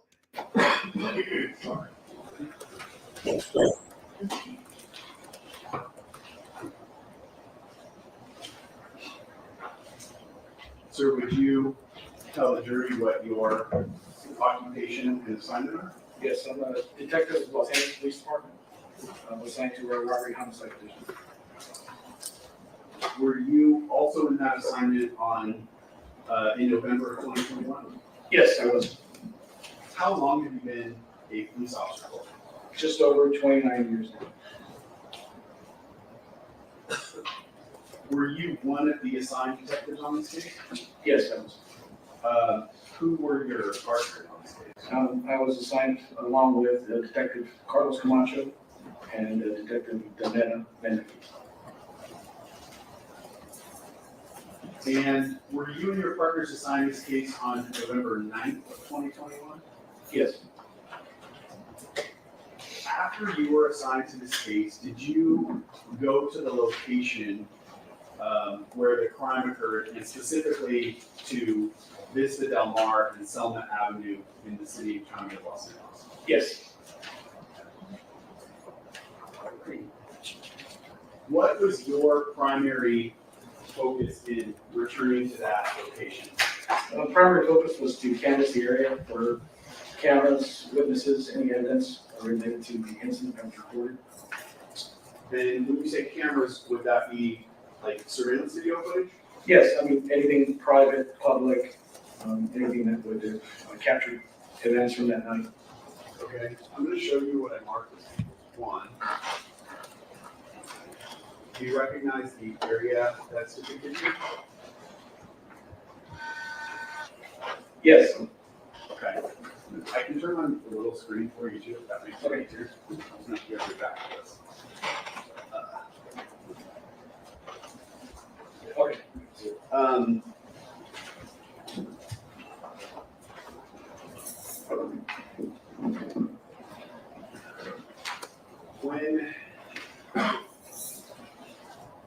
When you went back to that location, were you able to observe surveillance camera footage from any locations in that area? Yes. Would you point out any of those locations on the map for the jury? Yes. So there was a large area that was canvassed. Argyle here would be on the west side, south side, Selma, Vista Del Mar, which is the north-south street, which kind of dogs right, comes east-west, and exits out to El Centro, was also canvassed, along with, I believe, Hollywood Boulevard as well. So roughly the entire kind of block with the side street of Vista Del Mar in between. Okay, we've heard about this location, 6200 Hollywood Boulevard. Can you point out for the jury where that location is on this map or graphic? Yes, 6200 is pretty much the entire, almost encompasses the whole block. It's a very large property, which encompasses from Hollywood down to Selma, down to Vista Del Mar, and then Central on the east. Okay. Would there be, you said all the way down to Selma, but were these buildings right at the northeast corner of Argyle and Selma, those would be separate from 6200? Correct. Kind of cuts off right around the bend here, Vista Del Mar down. Got it, okay. And we also heard reference in Mr. Efron's testimony to the W Hotel. Can you point out for the jury where the W Hotel would be? Yes, the W would be here on the west side of Argyle. There's a large kind of lobby entrance, parking entrance here. I believe this is it here. Roughly mid-block between Hollywood and Selma on the west side of the street. So right where it says Argyle Avenue, you were pointing just to the left of that, those kind of two white lines. Would that be the driveway that would drive into sort of the valet area of the W Hotel? Correct, that's my rough estimate, yes. Okay.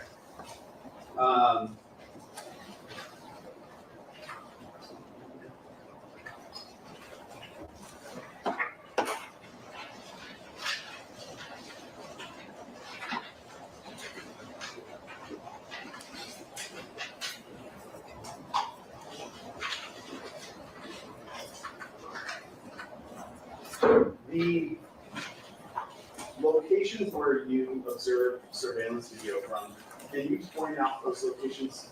Yes. So the first point was the parking structure of Argyle, which is roughly just here on Argyle on the east side of the street, just north of Selma. The parking area where the first incident took place. As we continued the path south and then east, as we began northbound on Vista Del Mar, there were cameras here at, I believe it's the 1616 Vista Del Mar, which is a kind of privately owned building. And then beyond that, there were cameras attached to 6200 Hollywood Boulevard. In the windows, roughly kind of on the bend here, on the exterior of the base floor of 6200, kind of the rear end. As the street opened back up to North El Centro, there was an additional camera here at it's roughly described as a kind of a loading dock to the building, which is on El Centro, just north of Vista Del Mar. Okay, Your Honor, if I may mark my next exhibit, equals 33. It's a single-page document with a photograph of that area of Vista Del Mar and Selma with annotations and markings on it.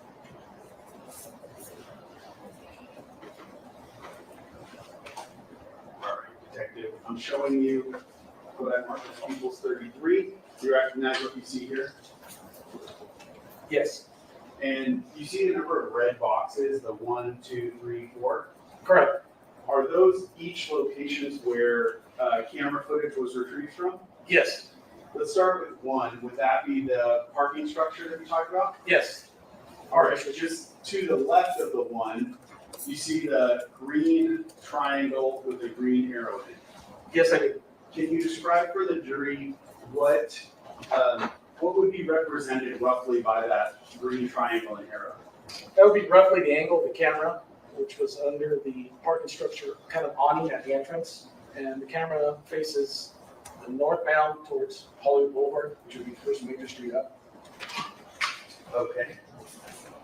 And you observed video from that location, correct? Correct.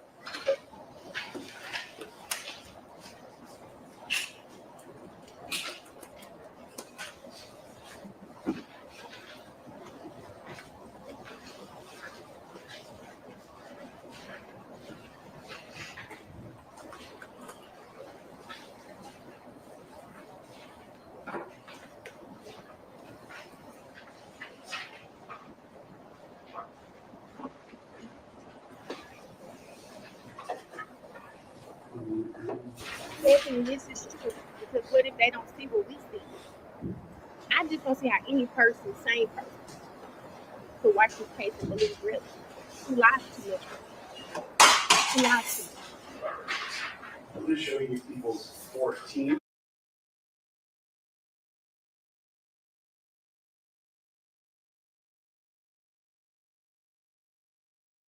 Yeah, that's not me. I think that's not a crime.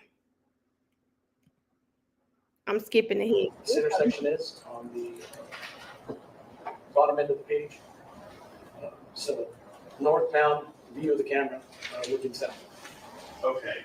And when you were pointing out where the camera was, you were kind of pointing underneath the, kind of to the roof area underneath where that parking lot driveway is, correct? That's correct. And I think you were specifically closer to where I think it says restricted entry. Yes, roughly there, that area. Okay.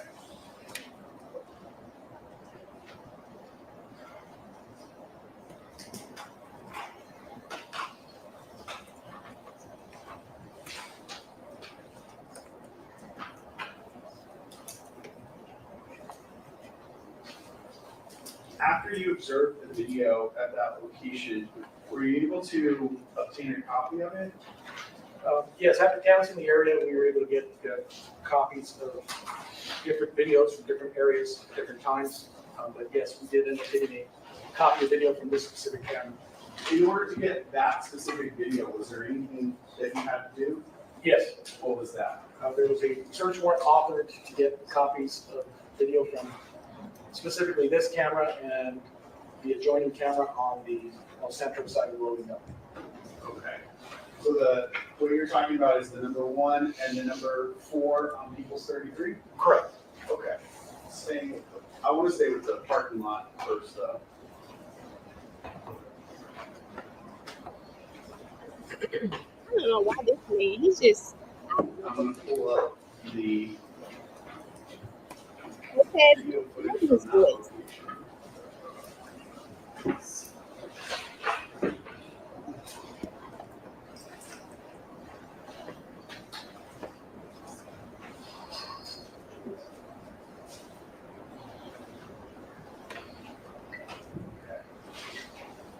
Now, on People's Exhibit 15 here, Thanks, Ed. Get there's to it. Get to 2 it. files in a folder labeled 6200 Hollywood Boulevard, WNPM. And I'm specifically pulling up the one that says commercial parking entrance.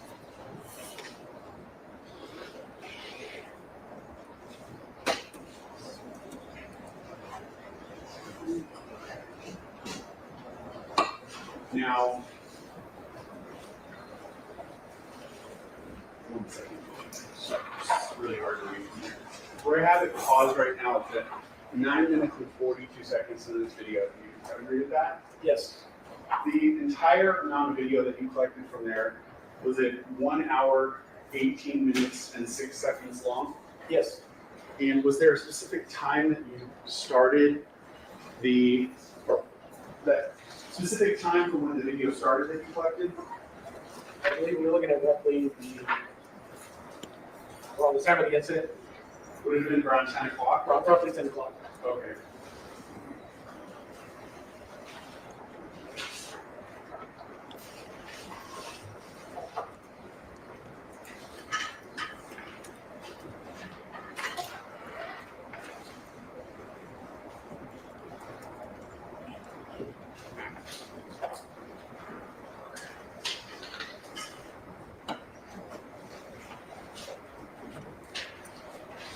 And the video that we're seeing here, would this be the raw video footage that you received from that location? Yes. All right, I'm gonna just play it forward a few Hey, everybody, yeah. seconds.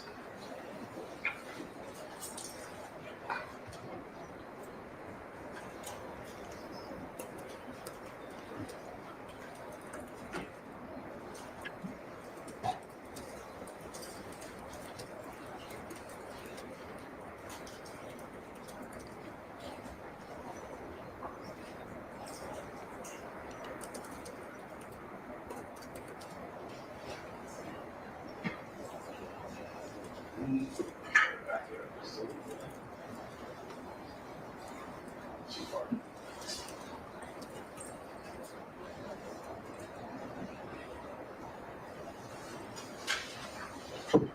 Hey, Melody.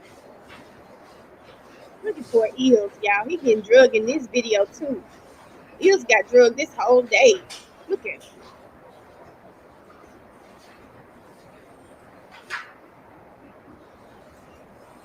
Okay. Detective, can you read the time that it's paused there at? Yes, it shows 10:15. 10 minutes, 15 seconds. Okay.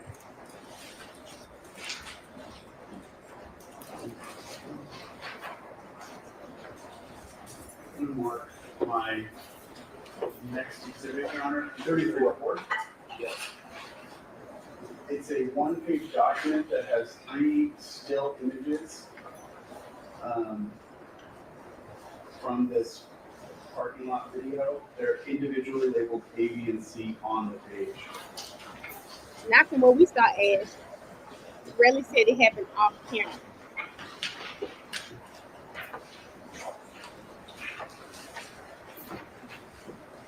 When we saw Ash, we didn't see the whole moving the gun from his stomach up to this. Now, I don't know who says their chest and stomach are the same. No one does.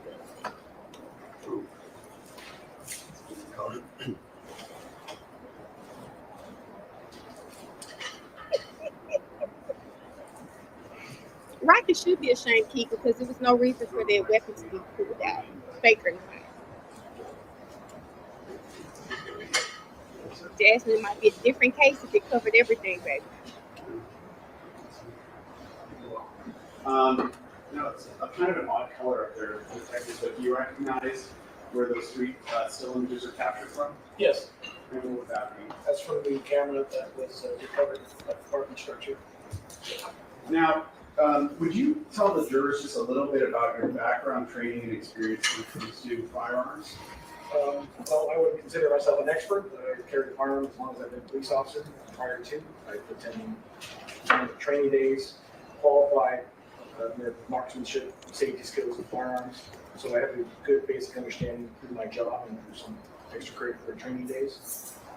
Now, in the course of your 29 years of experience, have you had an opportunity to use both semi-automatic pistols and revolvers? Yes, I carry both. Are you generally familiar with the difference between those two types of firearms? Yes. And could you describe that for the jury? Yes, a revolver is kind of the older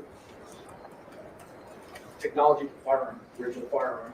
It's a wheel gun. It's a wheel where the gun is manually loaded with the ammunition, and after you fire, you have to manually unload it. Meaning there's a lot more handling of the weapon. When you shoot it, it doesn't eject casings like a semi-automatic handgun. So it's also generally a lower capacity weapon, meaning most revolvers are limited to 5 or 6 rounds of capacity. A semi-automatic is more of a modern era weapon. It's a magazine and cartridge-fed weapon, which can hold a large capacity of rounds. Anything from a small semi-automatic can hold 5, 6 rounds up to 17, 18 rounds, depending on the size of the semi-automatic handgun. When you fire that gun, the difference is casings eject. Anytime you fire it, the casing will eject from the handgun to clear the way for the next round. Versus a revolver, when it fires, the wheel just spins to the next available chamber. So a big difference in what you can see in the two guns is that wheel that you're describing on the revolver, right? yes, the revolver's fairly distinct.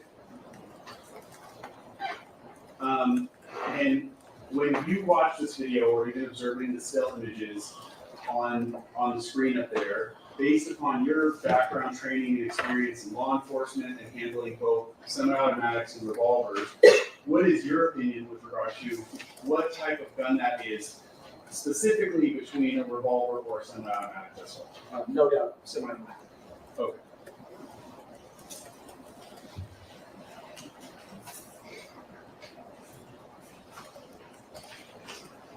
Move on to the next location. So equals 33 and focus in on location number 2.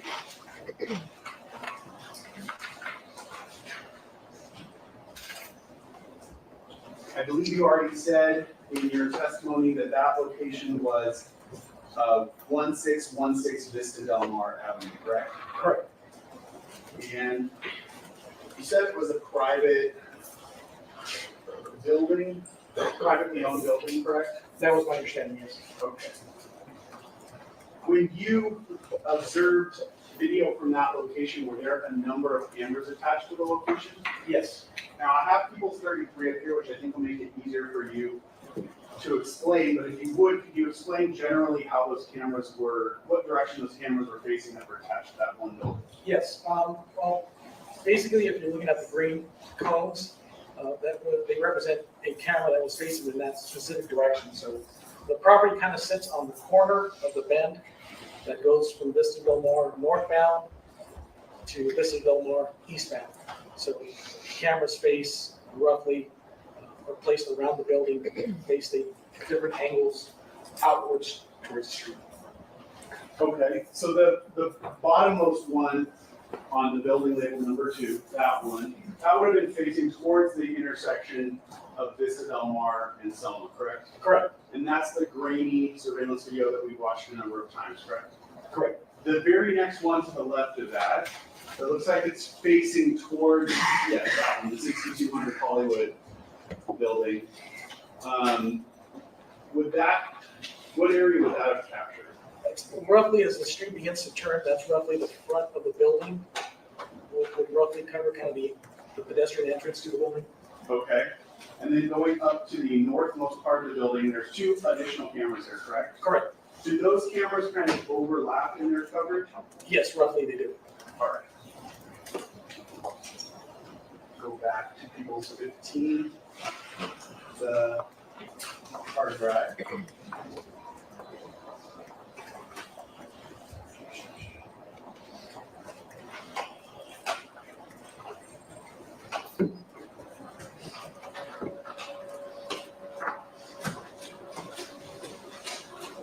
There's a separate folder labeled 1616 Vista Del Mar. And Miss Sheila, this is so weird to me. They refuse to say, and I know it's a state, but even the police, even the one that just got off the stand, he said they were walking together. No, those men were walking, really was following them. Why won't they say that? Like, the police officers are really pissing me off. He was following them. It's not no, we were walking together. They didn't want to talk to him. He followed them for 2 blocks, yelling and screaming.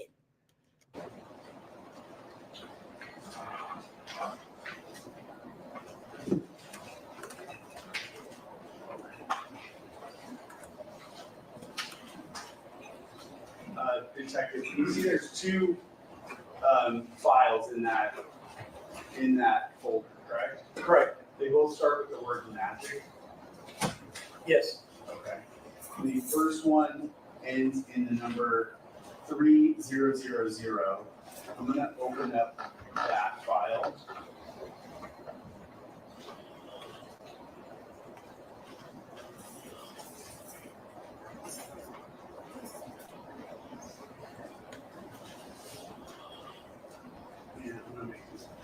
Hannah, I'm sorry, baby. If somebody kidnapped Birchie and hold her for ransom, baby, y'all see me on this live talking about Cash App in the building. You know, Cash App in the building for sure. Baby, I'll be out here begging to get my dog back. I'm gonna be begging to get my dog back, okay? Y'all might even see me in Atlanta with some water like the water boys in a sign. Dog has been stolen, please help. I'm just letting you know. Now, do you recognize what you see here? Yes. Can you describe this at all for the jurors? Yes, roughly this is camera number 1 on would be the south side of the building at 1616. Hold on 1 second. So before you number the cameras, they're actually labeled in the top left-hand corner, correct? Correct. So that the top leftmost corner would be camera 1, and there's no image display, correct? Correct. And then camera number 2 is the next one over in the top middle, correct? Correct. Okay. I'm gonna skip forward. Is this how the video came to you when you first viewed it? Yes. I'm going to jump over here.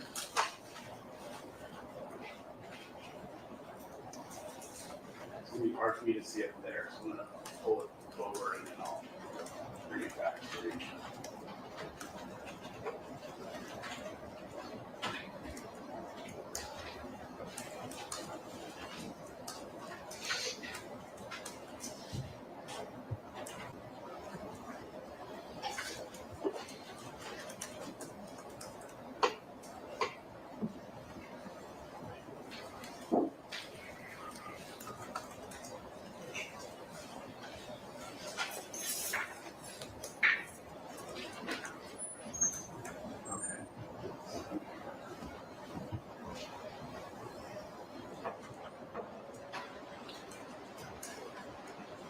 right now I have it paused at 22:16:55.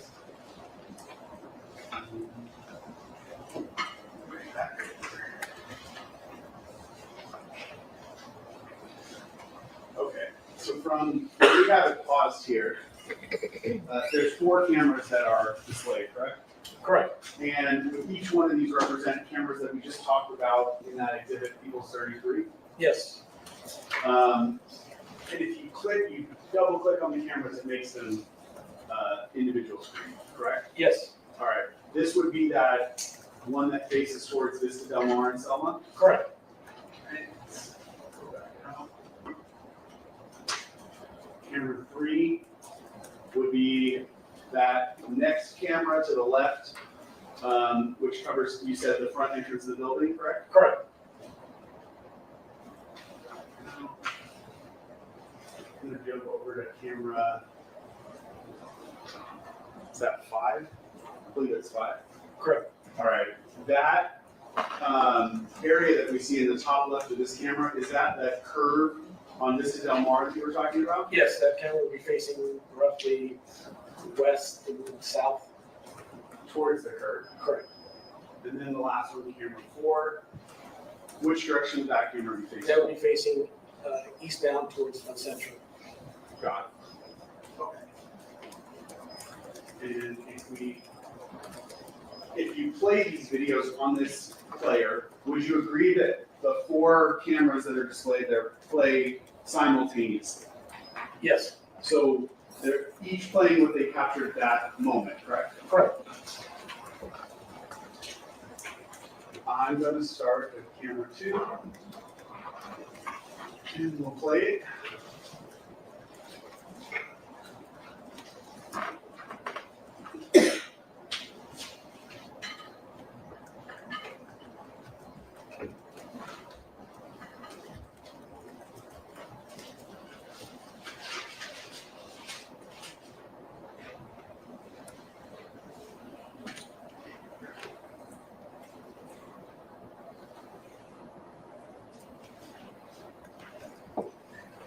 I'm going to pause it. You could read the time at the bottom and switch screens, but the timestamp at the bottom left here.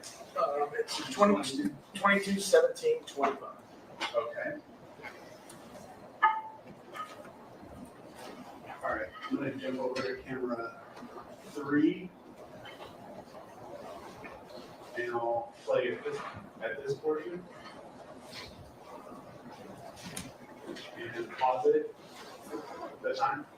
22:17:29. And so would that have shown the same person that we saw running away in camera 2 as they're crossing around the building? Yes, it's in sequence. Okay. We'll jump over to number 5 that faces the curve. Might have passed already, but I'll keep playing it from here. Is it moving? It's not playing. It's not. Okay.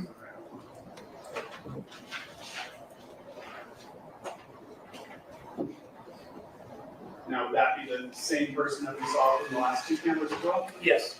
Okay, and I'll jump to camera number 4. Is that individual now towards the top of the screen here? Yes.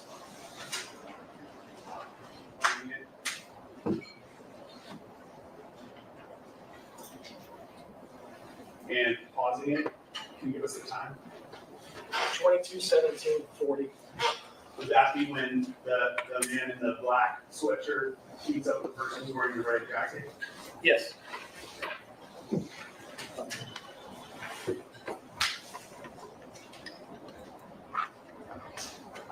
going to go back in time a little bit. But you would agree that the sequence that we just played was sort of following the man in the black sweatshirt, correct? Correct.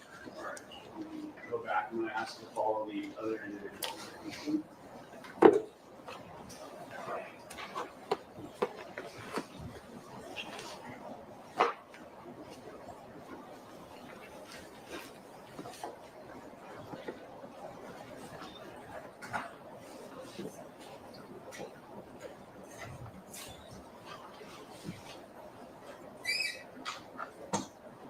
Before I hit play, would you give us the timestamp again? 22/16/57. All right, so we've gone back in time now, would you agree? Yes. And I will hit play from here.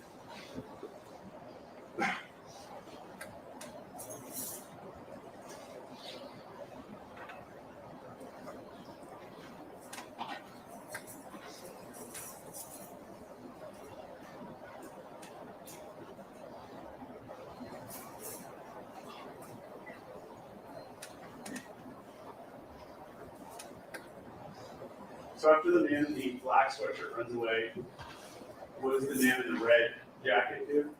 He pauses initially, then he follows the man in the black sweatshirt. And the other two individuals, you see one of them walking in the same direction that those man in the black and man in the red jacket went? Yes. Okay. Is he walking towards what would be El Centro? Yes, he's walking northbound Vista Del Mar, which turns to El Centro. And we go to camera 3. He's wearing a blue jacket, fair to say? Yes. Now to camera 5.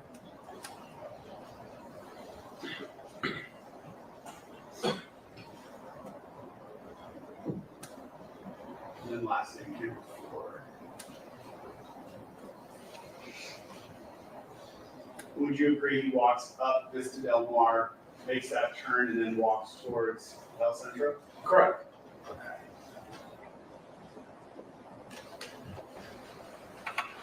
And for people here watching with us, at this point, the chat is probably the most entertaining part.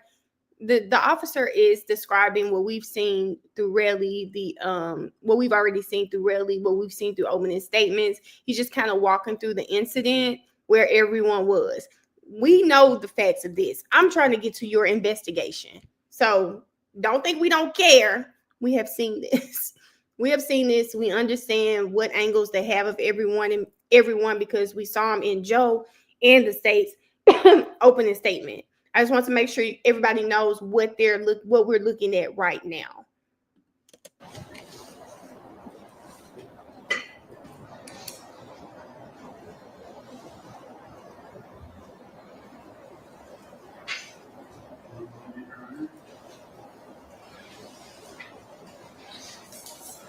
Okay. Do you recall the amount of video that you collected from that location, the time specifically? I do not. I believe there's two clips, different portions for 16/16. This is the Mar. 1 second then. Okay, Your Honor, we have written stipulations that will be entered. Do you want me to mark them as Yes. entered? Okay. Yes. So let's mark them as 35. Sure. You get a little short for us with a stipulation. I think I already did that, didn't I? You did. You did. I've already did it. Okay. It's an agreement, it's just an agreement between both sides regarding a fact. And the further would be that stipulation would mean that once it's entered, that fact is proven. and Beyond a reasonable doubt. Does not need any determination. Okay. I'm gonna put it up and I'll read it into the record. I'm gonna start with stipulation number 1. The parties stipulate as follows. Stipulation number 1, surveillance video from 1616 Vista Del Mar Avenue. On November 9th, 2021, Detective Frank Flores and Carlos Camacho of the Los Angeles Police Department, LAPD, downloaded surveillance video from the privately owned business at 1616 Vista Del Mar Avenue in Hollywood. The video was originally recorded between 10:10 p.m. to 10:30 p.m. and 11 p.m. to 11:20 p.m. on November 6, 2021. The surveillance video contained in People's Exhibit 15 is a true and correct copy of that video. The system video date and timestamp are accurate to actual time. So, Detective, you were saying you collect video between 2 different times, correct? Correct. So from 10:10 to 10:30, that would be a portion of which was just played as we went through the video, correct? Yes. Then the next portion that you collected started a half an hour later. Correct. So Did you personally watch any of the video between 10:30 p.m. and 11 p.m.? I believe we screened it through that time period while we were present. And what did that portion collect, or capture, if you recall? From my recollection, it didn't capture anything that we saw pertinent to the case. Would it have captured the police, the patrol officer's response? Yes, it would. Okay. Did you collect the video between 10:30 p.m. to 11 p.m.? I'm sorry? Did you collect that video though from 10:30 to 11 p.m.? No. And why did you collect that video? Again, we were focused on the time periods where the victim had indicated the incident occurred and he had returned. So you were mainly focused on collecting video of the actual shooting incident, correct? Correct. Now, we heard. I'm sorry, but do y'all hear Detective Flores saying that they were primarily focused on what happened earlier in the day? Now, if a witness is coming and telling you that he found shell casings within a certain time frame and there's video that could verify this information, you just think it's a smart thing to not care about that? That's exactly what they didn't get. Kaylee, yes, that's what they're saying. Why are they saying that? Probably because Reli has said that's not me picking up those shell casings. So now the lead detective is on the stand saying, well, we really weren't even caring about him picking up evidence. So that's why we didn't get footage from those times. Like, that just makes no sense. Heard through the stipulation, and I believe through your testimony, that you also collected video from 11 to 11:20, correct? That's correct. So why is it that you collected video from that portion of the video? Again, there was indication that the victim said he had returned to recover evidence from the scene, so that's what we were trying to verify. Had you spoken to Mr. Efron at that point? Yes, I believe we had spoken to Mr. Efron before we went out to Kansas initially. And he told you that he went back to collect it, correct? Correct. When he told you he went back to collect it, when did he tell you he went back? He said roughly within an hour. Oh, I didn't have an hour.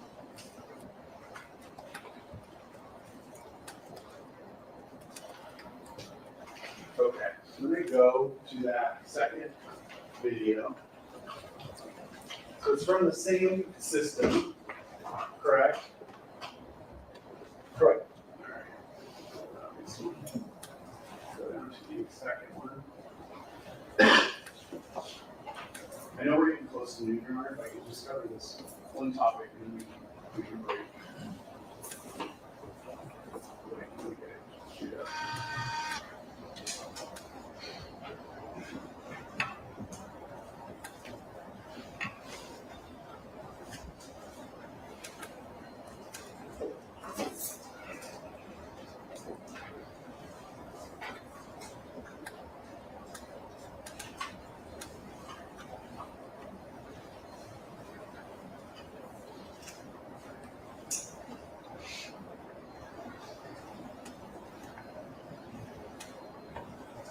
Okay.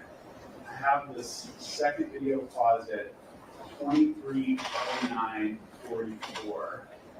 It would be 11:09:44 p.m., correct? Correct. All right.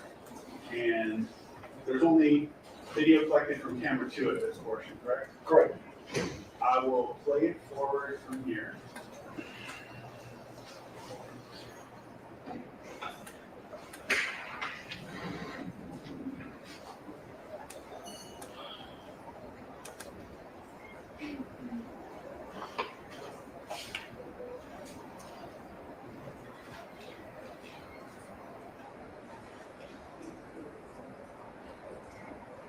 Do you see an individual with kind of a light colored top and a dark colored bottom or pants walking around that area? Yes, I do. Okay. Do you have a cursor on me? Oh, okay. Hold on. I got you.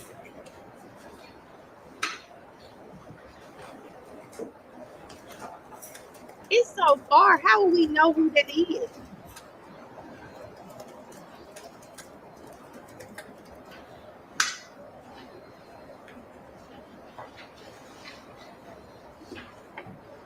would you even verify who that is?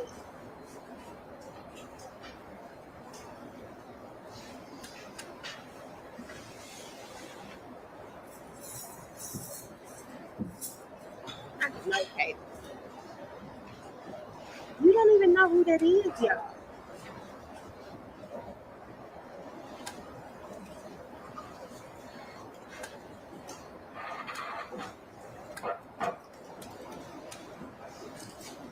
No girlfriend in sight. Hang it up. This is the alleged crackhead. Yes, it is. Homeless person. He did. He said it wasn't him.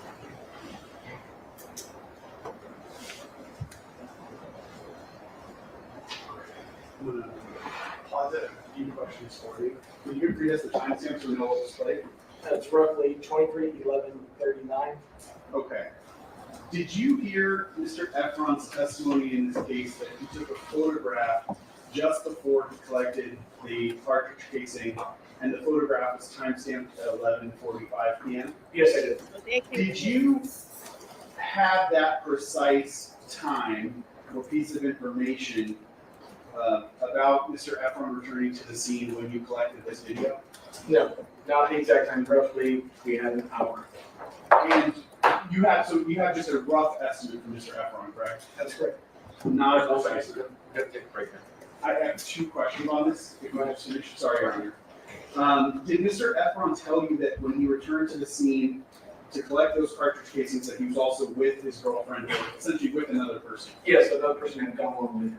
In the portion of the video that you just watched, did you see another person with that individual in the light top? No.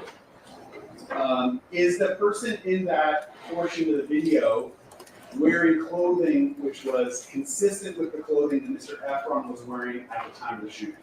No. As you sit here right now, do you still believe that the person depicted in that video is Mr. Efron? Objection, Your Honor. Well, when you, Speculation. It calls for speculation. when you collected that video, did you initially believe that that was Mr. Efron? Yes, we did. Do you still believe that today? Objection, Your Honor. His opinion as to whether it is or isn't certified. No speaking objections. Sorry, but give me a reason. Can I give an offer of proof, Your Honor? Ask the question again. Yes. You said when you collected the video, you thought that was Mr. Efron. The question is, as you sit here now, having more information, do you still believe that? I do. Can we stay to make an offer? Objection sustained. Yes. And answer be stricken, please. I did. Yes, the answer's stricken. We'll break till 1:30, folks. Please be outside the courtroom doors and How do you think it looks to the jury for Reli to change his story and say that that is not him in that video when he was so sure of it? For the police to come up and say, we know 100% that that's not him. There's no footage. No footage. And for a person like Reli, you need some footage. There's no footage of Reli actually going back to that scene and really picking up those weapons. Mikhail, where you been? Y'all, you can't believe anything Reli says, so you need the footage. You need the footage. Reli is a liar. He is a liar. And how can the officer say, well, yeah, I don't think that's him now? How you know? How do you know? That's speculation. I get that. Starting late with the longest breaks. Yes, that's crazy. Your mom was here. Mikhail. She's been in the chat. I thought Reli said it was him. It's true story. He said it was him a couple of, I think at the preliminary hearing. Not the preliminary hearing. Maybe it was the preliminary hearing. He said it was him.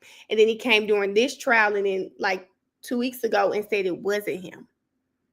He said he knows for sure it was not him. He said he doesn't walk like that. And that looks like a homeless person.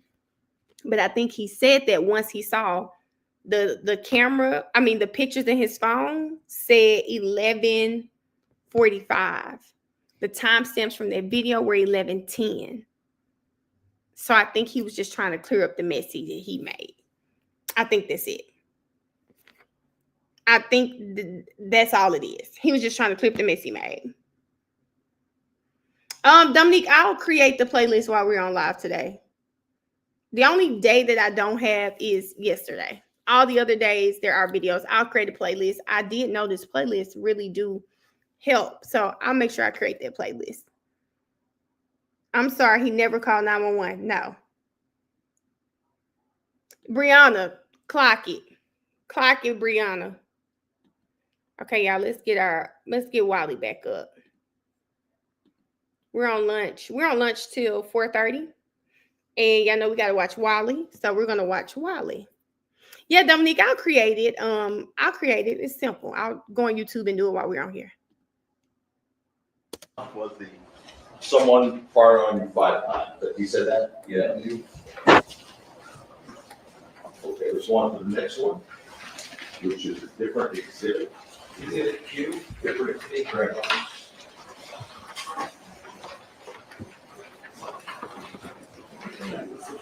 It's a transfer car. And this is still August 27th. No, this is, I think, May 27th. You played August, that was on. Right. Right, so now we're going to make it. Now we're on to this one. This wants to be passed out, is that correct? So what was already played was August 22nd. This is now May 22nd. Right. And by meaning August 2022, rather than 22nd. Yeah, August 2020. Hold on, I'm gonna stop. No, true story. The officer is saying he now doesn't believe that that's Reli either. Reli said that it's not him either. So now what we are left with, there's no video footage of Reli actually going back to that scene and getting those shell casings. Now, what the prosecution is trying to do is make us believe that there's no footage because Reli gave them a time frame, and the officers checked within that time frame. Within that time frame, they found that timestamp that we've been seeing, but it was actually later, is what they're trying to say. And they missed the opportunity to get the later footage, which they want us to believe would have shown Reli. Maybe, maybe not. I don't know, but I don't trust Reli. So without footage, I think it's over. It's over. So yes. So.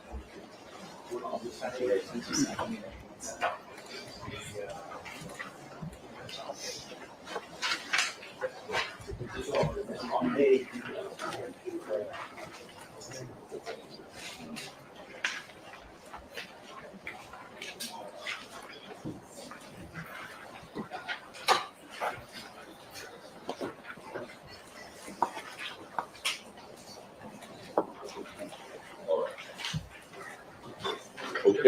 Everybody have one? Can I have one? Do we have one from Mr. Stewart? Okay.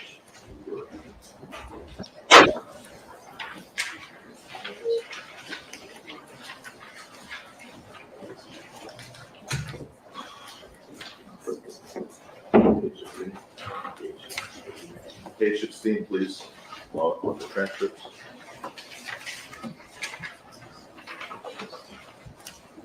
Okay, go ahead. But background of lawyer first court extortion, you feel me? You know what I'm saying? You ask for background of lawyer first court extortion, you feel me? You're gonna do everything accordingly. Everything accordingly, or it's gonna catch up with you. Whose voice was that, sir? Brother. You make up those words? No. You spoof his voice somehow? No. The next one is from the same recording. Same recording, same transfer, page 13. Same recording, same transfer, page 13. Whose voice? But background of lawyer first court extortion, you feel me? Did this man just say a bag without a lawyer is trying to get a bag without a lawyer is extortion? It's just extortion with the lawyer. You are still okay. Really, it's just really dumb. You know what I'm saying? You ask for a bag without a lawyer first for extortion. You feel me? You're gonna do everything accordingly. Everything accordingly, or it's gonna catch up with you. Whose voice was that, sir? Rhianna. So did really not use his own damn advice? Really said you gotta act accordingly so it doesn't catch up with you. Did he just forget to act accordingly? Because he hasn't acted accordingly this whole trial, throughout this whole process, and it has damn sure caught up with him. That's definitely his voice. That's him. You haven't acted accordingly this whole time. You make up those words? No. You spoof his voice and how No. those words? The next one is from the same recording. Same recording, same transcript, page 13. Same recording, same transcript, page 13. Just to be clear, this would be before, so you're going backwards in the conversation, correct? No, it's the same one we just heard. This is the May 2022. My question is, in terms of timing, is what you just played before or after in terms of timing? Yeah, it's earlier in the It's conversation. early, sorry. I just want to make sure that we're making clear when these are being played. I'm suing this shit out of him. That was my game. And regardless, I don't give a fuck about no police, nigga. Whose voice?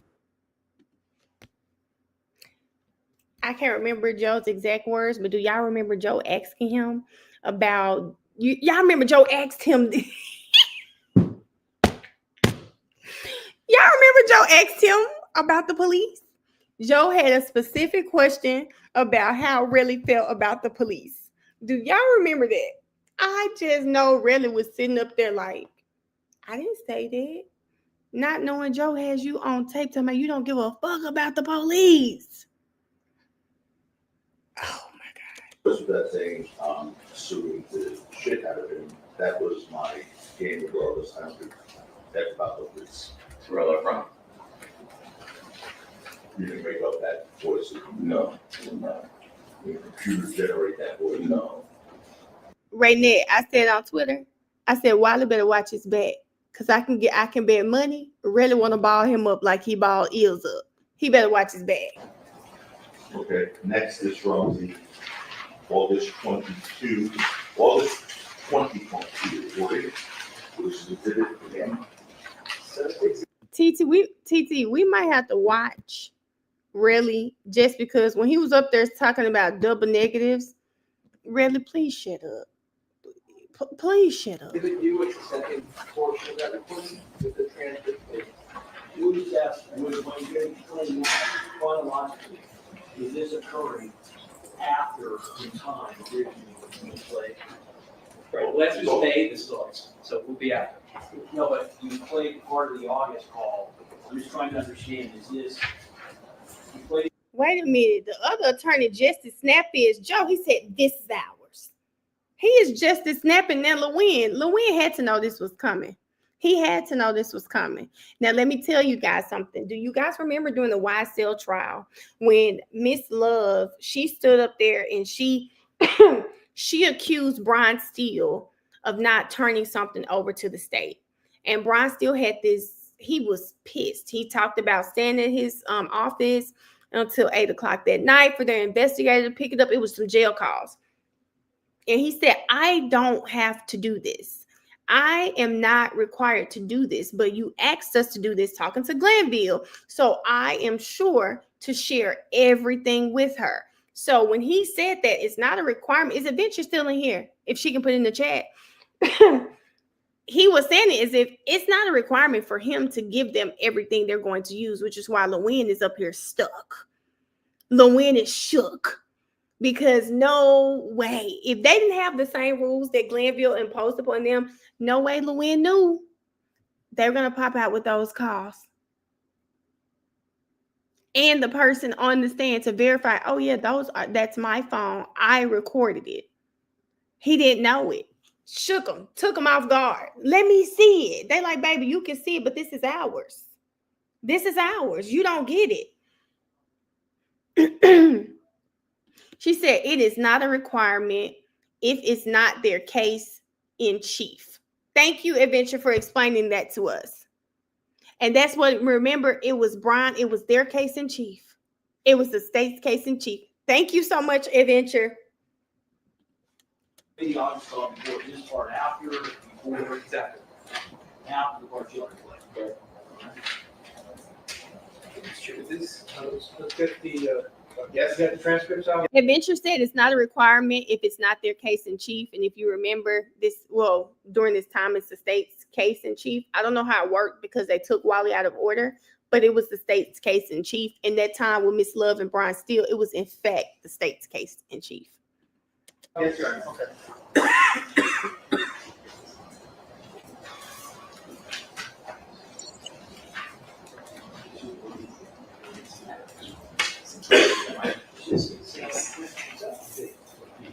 The transcript is V as in Victor. The recording is U as in U. How much you like you? You just be sitting there.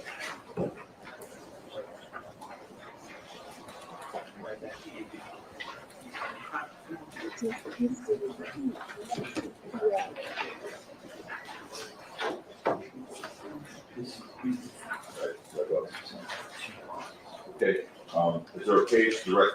Page 5. Page 5.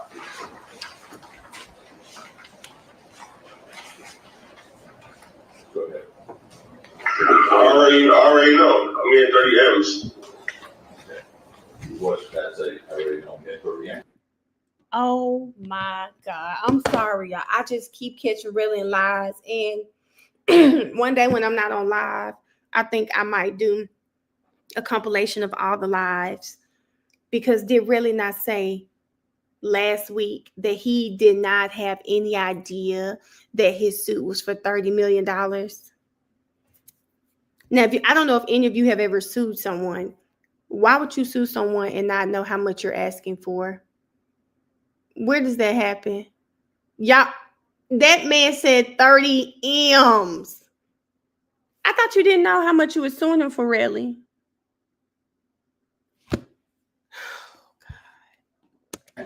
So I would understand 30 M's to me. Rhianna. $30 million. And you walk through that voice, just a couple more, it's just then we're done. Same recording, same transcript, page 5. Continue to page 6. Same recording, same transcript, page 5, continue on page 6.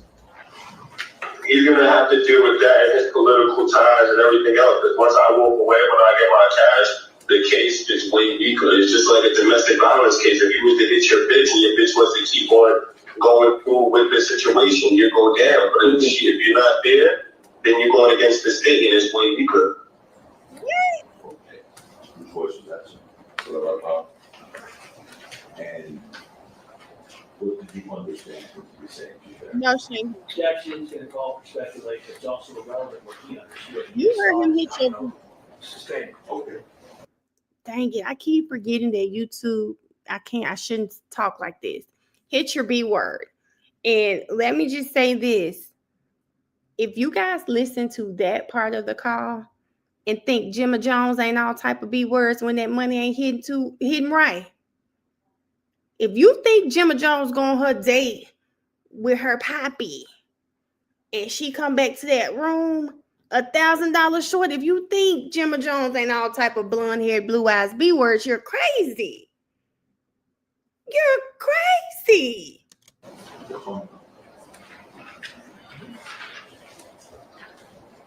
There's one last one. I'm going to ask you about what's the question they asked Mr. Efron now. Hold on, y'all. His thought is not relevant. There's one last one. I'm gonna ask you about what's the question they asked Mr. Efron now, that's for you. So, same recording, same transcript. Same reporting, same transcript, Page 6, continuing to page 7. page 6, continuing to page 7. Let's play. If I'm not there, if you pay me out via my lawsuit, I'll walk away. Basically, it's gonna be hard for the team to find me because I'm gonna be on another island, relax. You get what I'm saying? They're gonna be scrambling to find me because now they have to go against Rocky, the state. And yeah, they have evidence in this and the third, but it's not gonna be the same when you present it to a jury and you don't have a complaining witness.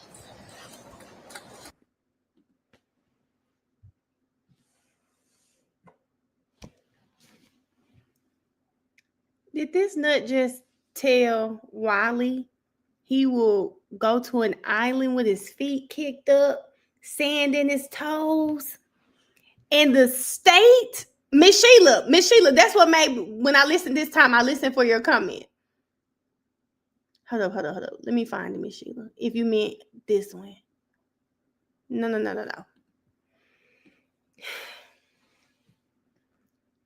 That boy gonna have his toes in the sand, wiggling his toes in the sand.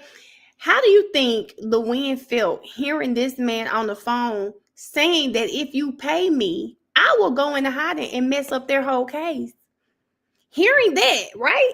Okay, hearing that, coupled with the fact that the boy didn't go in hiding and still messed up your case, which would you have preferred? Him on the stand or him in hiding? Him on the stand or him in hiding? Which would you have preferred if you were the state? One, guys, him on the stand. Two, him in hiding. Which would you have preferred? Because not this man is on tape saying if Rock, which lets us know it's all about money. It was never about justice. Not y'all talking about. It was never about justice. Wally does want to pull his hair out. Y'all, it was never about justice. And these tapes prove it. We already knew that because we're not dumb. We put 2 and 2 together and get 4 all the time. But listening to him say it after he was just, I got shot at, sir. You just said you would obstruct. You just said you would, baby, you'd go on Diddy's Island because y'all know Diddy has an island. You just said you go on Diddy's Island with Gemma. Baby, tell her she can retire that thing. Because y'all got 30 M's. Y'all got 30 M's, baby. She can retire that thing. Stop putting so many miles on it, Gemma. I got us. We will go in hiding. What? That boy said he would take GemmaJones.ch down. Baby, you'll never have to do that again. If Rocky pays us, he will go in hiding. Y'all. Mr. Stephen, whose voice was it on that recording that said it's going to be hard for the DA to find me because I'll be going to another island just relaxing? Reli. And whose voice was it to say they have evidence, this, that, and the third, but it's not going to be the same when you present it to the jury and you don't have a complaining witness? Reli. Did you alter that recording? No. Did you superimpose the voice into there? No. Did you hear him say that was fake? Yeah. Was that fake? No. Okay, I have no further questions. Thank you. Okay? Anybody want a break? Everybody's good? All right. Mr. Rule? Wait. Y'all mean to tell me LeWin finna cut up like for hours?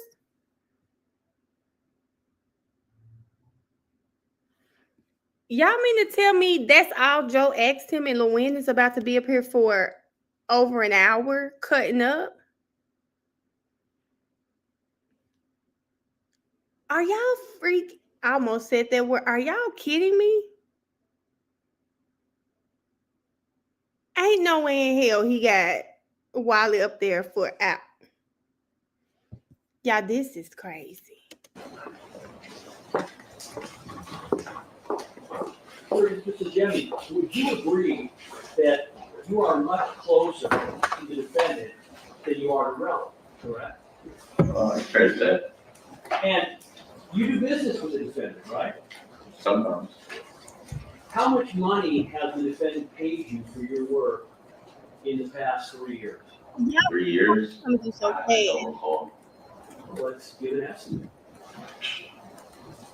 I would say maybe 20,000 per year, so say 60,000. And I would assume, is he one of the bigger names that you work with? No, He's not? Oh, a lot of people, a lot of brands, a lot of celebrities and names, yeah. What was your income last year? I'd have to look at it or ask my accountants, but income last year, let's say, Projection for income. around 85,000 possibly. So if your income was 85,000, then even by your own estimate, he would have, his business would be about 25% of your income, correct? No, like I said, we get paid by a lot of different people. So this is what I'm telling you. You said you're estimating your income at 20 grand a year. I'm sorry, your income at 85,000 a year. You're saying he's giving you about 20 grand a year over the past 3 years. 20 grand is a little less than 25%. Well, you asked me for my personal income, right? I didn't tell you what the business made, But right? I asked you, Period. well, wait a minute, you said it's your business, correct? Correct. So would you agree that the defendant represents a substantial bit of income for you? For me personally or my business? For you personally? No. Well, if your personal income is $85,000, oh and he's giving God. you $20,000, you just don't consider $20,000 to be significant. Is that He's correct? not paying me personally. He's paying my business. So in the end, if he's paying, who owns your business? I do. So in the end, does the money go back to you? Not all of it. I have employees. So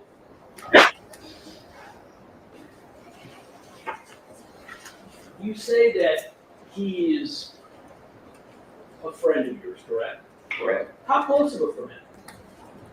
Speak time to time, not often. Sometimes I don't hear from you. How often do you talk to him? Once every other month, possibly. So you're aware, and I just want to back up, fair to say that the defendant is a pretty big person within the rap world entertainment industry? You can say that. Well, I'm not asking. If I'd say, would you agree with it? What? Sure. And would you agree that his girlfriend, significant other, she's even bigger than he is, right? Sure. For someone like you, Now, how Rihanna get in it? would you agree that being in a good relationship with people like ASAP Rocky and Rhianna, that is a positive for your career? Is that right? Well, I only do business with him. I don't do business with his significant That other. wasn't my question. Those were striking answers. Okay. Okay. Okay. Is this what it's about to be like? Because Lewin is pissing me off. Why is he so angry at Wiley? Your anger should be at Reli. You put Reli up on that stand, knowing he wasn't a credible witness. And why the hell you bringing Rhianna in it? Like, I love how Wiley said, I don't do business with him. I mean, with his significant other. I do business with him. Why are you trying to bring her into this, Lewin? Oh, God. Okay. Stay. Listen to my question. Sure. My question is, would you agree that And timeout. This is what else I was going to say. Lewin, the move to strike this man's response. Like, who put that in the chat? That Lewin was not just the prosecutor, but the judge too? How you going to move to strike? Like, what? When I say, I don't even know what's going on. Like, people like ASAP Rocky and Rhianna, given the business you're in, that getting in good with them is positive for your future business? Sure. And in fact, that's why as soon as, according to your testimony, as soon as you finish that call, with ASAP Reli, you called the defendant, right? Correct. And in fact, it's fair to say, you did this call because you wanted to set up Reli to see what you could figure out, what might end up helping ASAP Rocky with this case, correct? No. So when you set this up, you said you wanted to video, you wanted to audio record. That sounds like you had some planning involved, correct? I didn't set anything up. I was there to mediate the situation.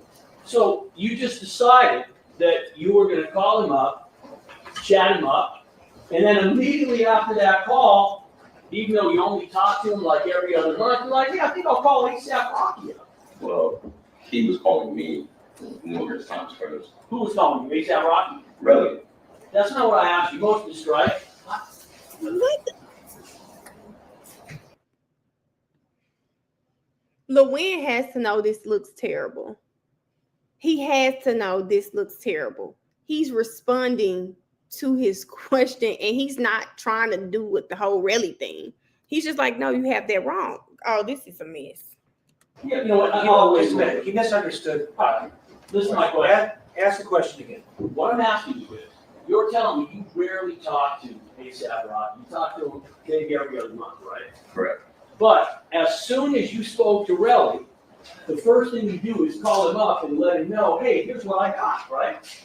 Correct. It's a situation between them two. And you were looking to parlay your calling Reli Not to see if parlay. you can help ASAP Rocky and ingratiate yourself with him, correct? No. Well, let me ask you something. As you sit here today, would you agree that if ASAP Rocky is convicted, that very likely that's probably not going to be a positive for you and your income with respect to him? No, I'll be fine. That's not what I asked you. Listen to my question. If ASAP Rocky is convicted, you would agree that you might not be getting that 20 grand a year that you estimate you're making from him going forward, correct? Objecting. Grounds? Thank you, sir. The first question was, it wouldn't be positive. You can't answer that. That's not a legal objection. Just state the legal question. It's a different question. The first question was a different question. It's not a legal objection. Just. What the hell is going on? See, I thought Joe clowned with the judge, but I see it's Lewin as well. Because Lewin, you clearly are pissed about those calls. How the hell he gonna take? Yes, he did, Rhianna. How are you gonna holler grounds? How you gonna holler grounds? Who the? This is. Hold on. Courtroom. It's a courtroom. Read the last question.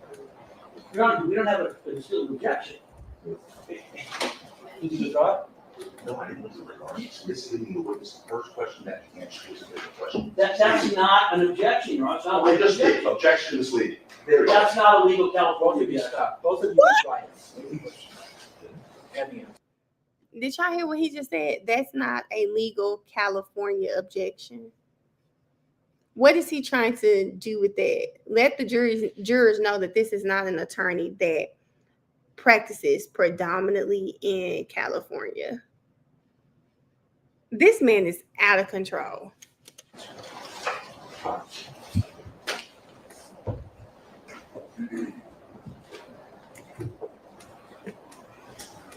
Question, let me ask you something. As you sit here today, would you agree that if ASAP Rocky is convicted, that very likely that's probably not going to be a positive for you and your income with respect to him? Answer, no, I'll be fine. Question, that's not what I asked. Listen to my question. If ASAP Rocky is convicted, you would agree that you might not be getting the 20 grand a year that you estimate you're making from him going forward. That's when there was an objection. It's a fair question. You understand that question? Objection's overruled. Can you ask it again? Sure. You testified that you're making approximately 20 grand a year. You said your income is $85,000 a year. I'm just asking, you would agree that if he gets convicted, you would agree that probably does not portend well for you with respect to continuing to get 20 grand a year from him, correct? Sure. Sure, is that a yes? Yes. Technically, yes, yes. You would agree that no matter what actually happened in this incident, your motivation, your goal, as you sit here, is you don't want your friend to get convicted, correct? You know, my goal is to tell the truth. That's not what I asked you. Do you agree that as you sit here right now, that whether or not the defendant committed this crime or not, you don't want him to be convicted? Technically, no, I don't want anyone to go to jail, so, no. So what you're saying is that even if it is proven that the defendant assaulted the victim in this case with a firearm, you agree that you do not want him to be convicted, correct? The objection. The grounds. It's a fair question. Colonel Sanders gonna have to get it together over there. I mean, I know you tired of this trial, and half the time you're sleeping, but Colonel Sanders is gonna have to get it together. He's too slow with everything. Get this little tyrant under control. He doesn't just says objection and then he gets no ground. All right, well, in any grounds, it's overruled, so, Okay. so the question can be asked. Ask again? Please read the question back.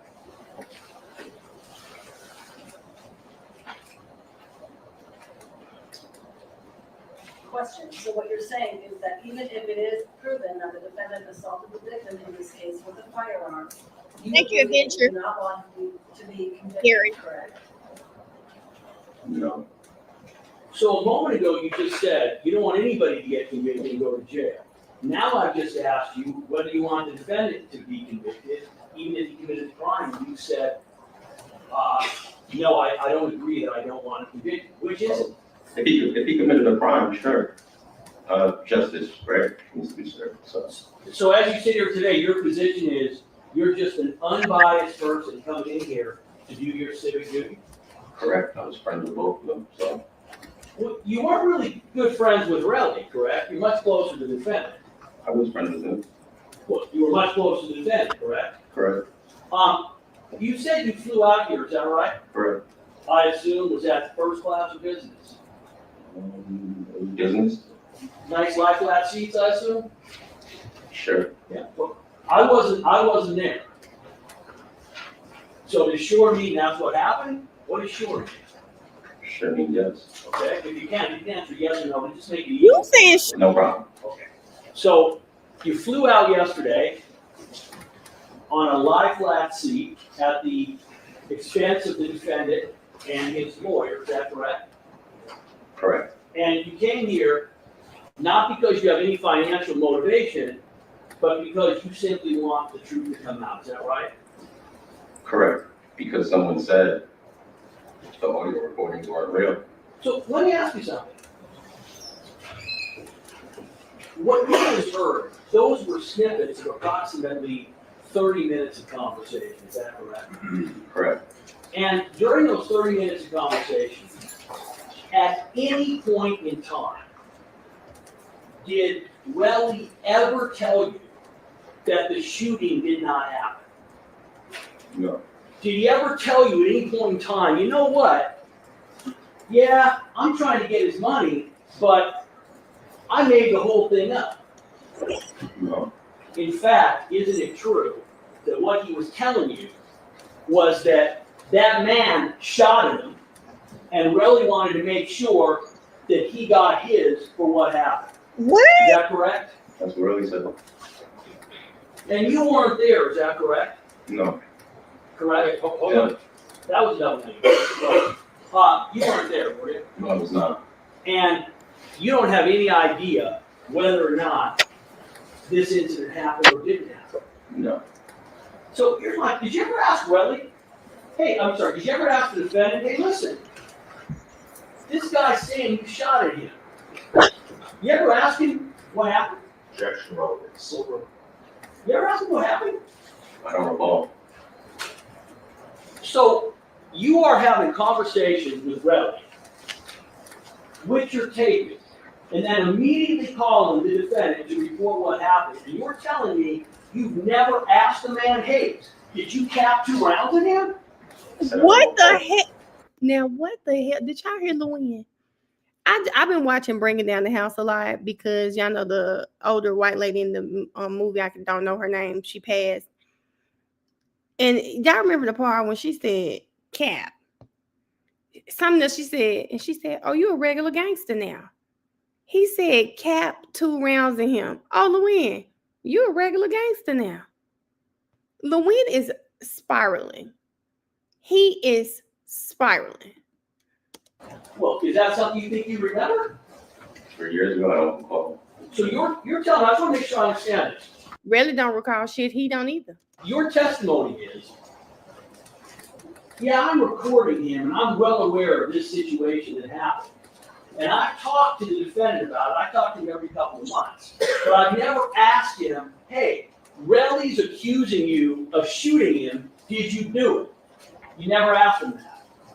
I don't recall, no. Wasn't it true? You didn't ask him that because you don't want to know the answer. Objection, Your Honor. The state's testimony, it doesn't recall. It's cross-examination. Yeah, it's a fair question.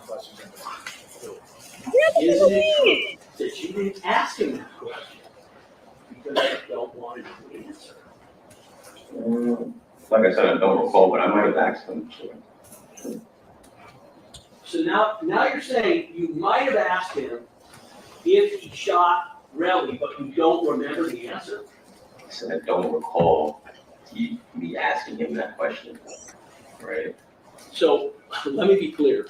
Hey, Starra. Starra, it's a lot. It's a lot, Starra. This case is crazy. We're actually watching yesterday's testimony over. I want to know, has the defendant ever discussed with you anything about the shooting? No. So then your answer would be, if you ever asked him about it, would be a definite no, correct? Sure, correct, son. Then why is it a moment ago you just said, I don't know, I don't remember? Because I don't recall. Do you understand? I'm trying to understand why Colonel Sanders isn't giving him a comfort break. Now, I know he's cool, calm, and collected, but the way Luann is coming at him, when Joe was like that with Reli and Yelly would come back, he would give some type of break, or he would say, hey, he would say something. He just sit here, let Luann have this tantrum. He's just letting them have this tantrum. Between no and I don't recall. Yes. So no, would you agree with me? He absolutely never mentioned anything. And I don't recall would be, I'm not sure. Would you agree with that, those definitions? We can agree to that. And my question is, don't you think that as you're taping Reli for somewhere between 20 and 30 minutes, getting information about this incident and about what he intends to do, and then calling the defendant back immediately to report what happened, that you might have had a conversation with him about, hey, dude, what actually happened? Did you shoot the guy? You're saying that didn't happen, you never asked? Never asked. Are you curious? No. So you don't have any interest at all as to whether or not the defendant actually shot at Reli? Doesn't make a relevancy objection. I'm sorry, Luann, but I hate to break it to you. Wally does not give Melanie or the millionaire, so he probably really doesn't give a damn.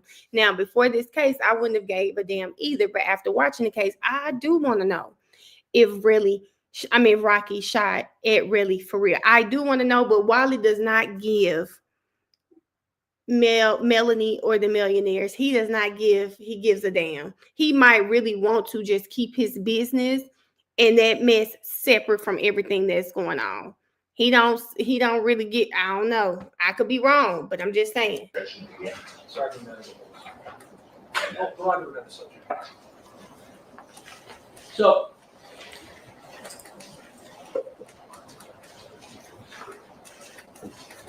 would you agree, your position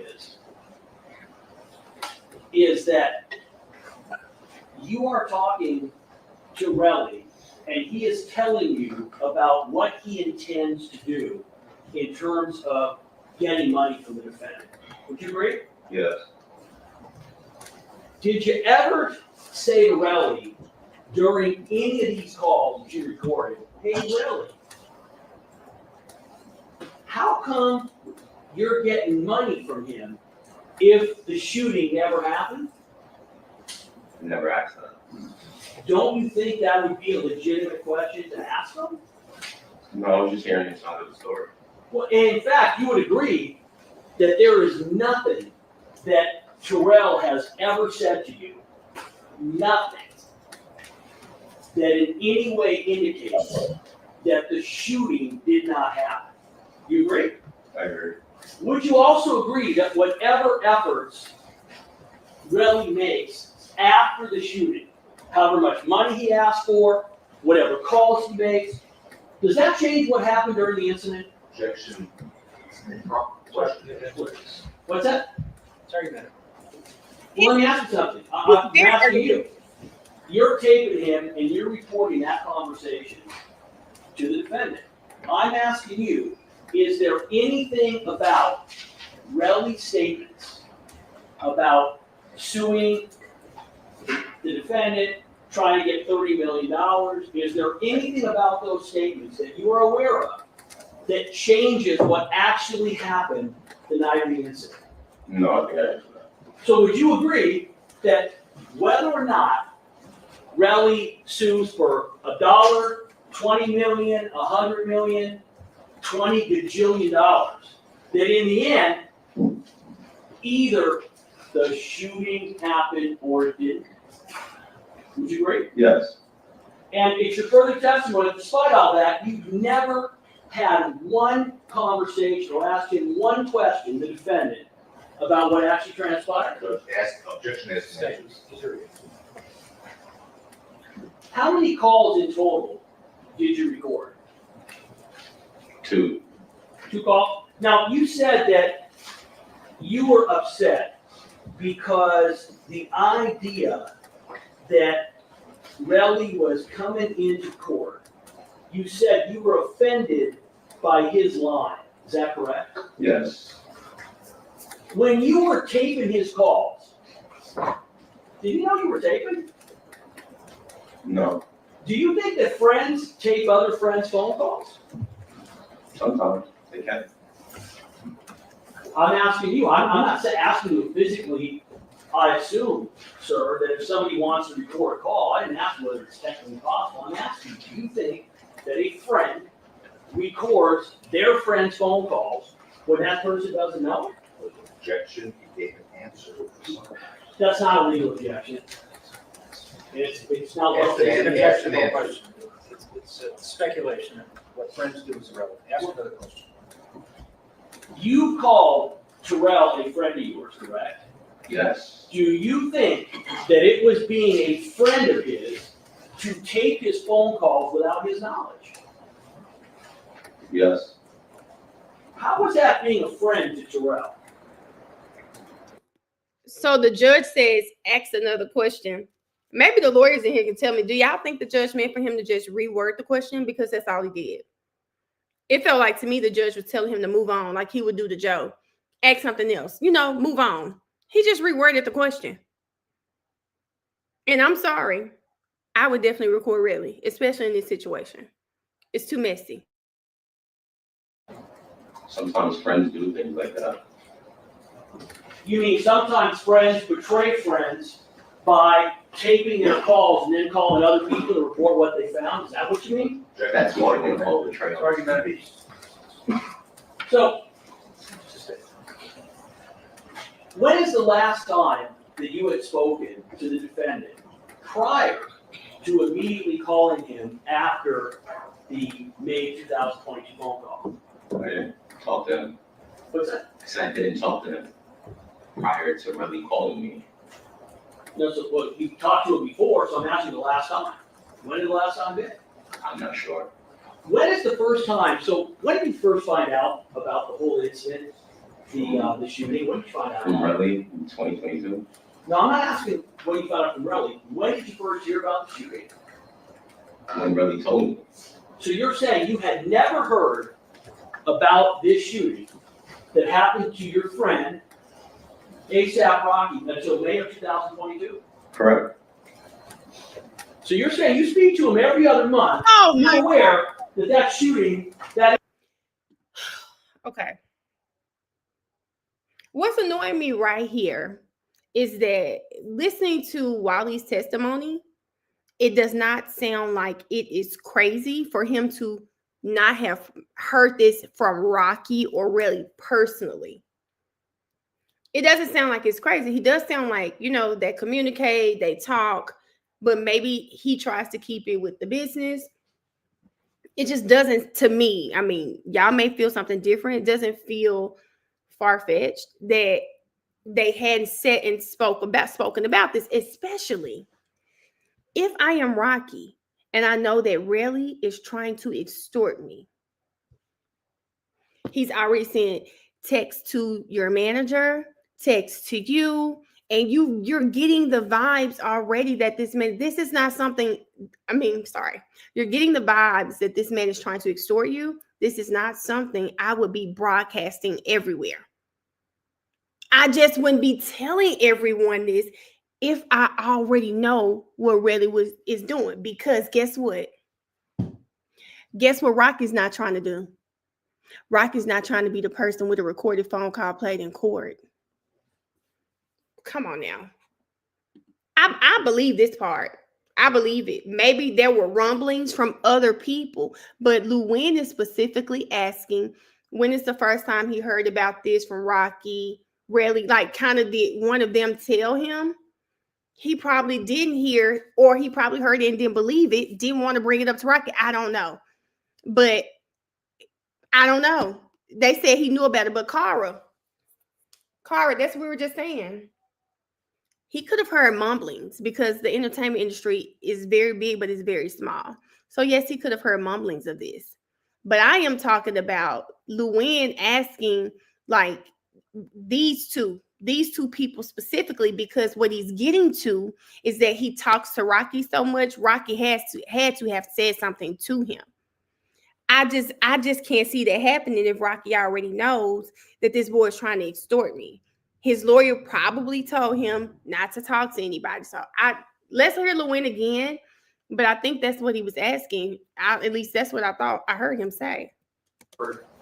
About this shooting that happened to your friend, ASAP Rocky, until May of 2022? Correct. So you're saying you speak to him every other month, you're aware that that's... Okay, y'all, he's talking about Rocky. He is insinuating that Wally is lying, that Rocky told him this. I don't think Rocky would have spoken to him. Did he probably know what was going on? Yes. Yes. Did he probably know? Yes. But if Rocky wasn't, this is serious. This is one of them situations where if they bring it up to me, we could talk about it, but I'm not going to go to them with it, especially because we have a business relationship. First, we might be cool, but it's a business relationship first. Luwin is trying to say Rocky had to have told you. I just can't see that happening when you know we're really on right now. I just can't see it happening. That shooting, that incident happened in November 2021, right? Yes. And you're saying that even though your friend was involved in a shooting, lead shooting, ASAP Rocky, you didn't hear about it for 5 months? I heard about it from Reli first. And you said the first time you heard about it from Reli was in May of 2022. That's what you just testified to, correct? Yes. So when's the first time you talked to Reli after November of 2021? I'm not sure. Well, give me an estimate of when the last time you spoke to him was. I said I'm not sure. Well, here's my question. You would agree that the shooting involving ASAP Rocky, that was a big media event. Would you agree? Yes. Didn't you say, wait, what do you do for a living? Well, let me just get this right. You basically work on people boosting their media profile, correct? It's not what I do for a living. What do you do for a living? I'm not sure if you heard, but I run a technology agency and we build websites, software for brands, creatives, artists, musicians. Right, and you testified, quote. And part of that, if you want me to get into it, yeah, sometimes people offer things like Reli did to help with their social media. You are very involved in the rap and entertainment world, correct? No, I'm not. I'm not a rapper. I don't make music. I don't produce beats. That's not what I asked you. You asked if I'm involved in the rap. Are you involved in working with individuals in the music, rap, and entertainment world? No. Might be 10%, 20% of my client list. So 10% or 20% of your client list, but ASAP Rocky is approximately 20 to 25% of your income. Just want to clarify, is that correct? You said, is my client list rappers or in the music industry? Repeat the question. So here's what I'm asking you. You're telling me you never heard of this incident until May of 2022. Until Reli told me. You're telling me that Reli is contacting you saying he wants you to boost his media profile and he's naming outlets. I'm sorry, guys. Let's remember another part of Reli's testimony. Reli says that once Rocky was arrested, because keep in mind, if you're not in their circle, you probably didn't know this happened. But at some point, Rocky, remember, he is getting off of the jet from Barbados and he is arrested. Why does it sound so far-fetched that once the world starts finding out about this, Wally starts finding out about this? Why is that? Why is that crazy? He's very aggressive, Sarah. He is very aggressive. Very aggressive. But if he said in May when Reli told you this, it makes sense why he knows about it, because now it's all over the blogs. It's all over the blogs. He's lucky he's still not in Swedish jail. He is. It's like Rolling Stone magazine, correct? Yes. So wouldn't it be your job to be monitoring what's going on in the media with individuals that you're talking to? No, it's not my job. No. So let me ask you something. Your sworn testimony is, Reli told me about it for the first time in May 2022. That's the first I heard of this shooting, correct? Yes. Let me ask you, given what you do for a living, does that sound reasonable to you? Yes. Yes.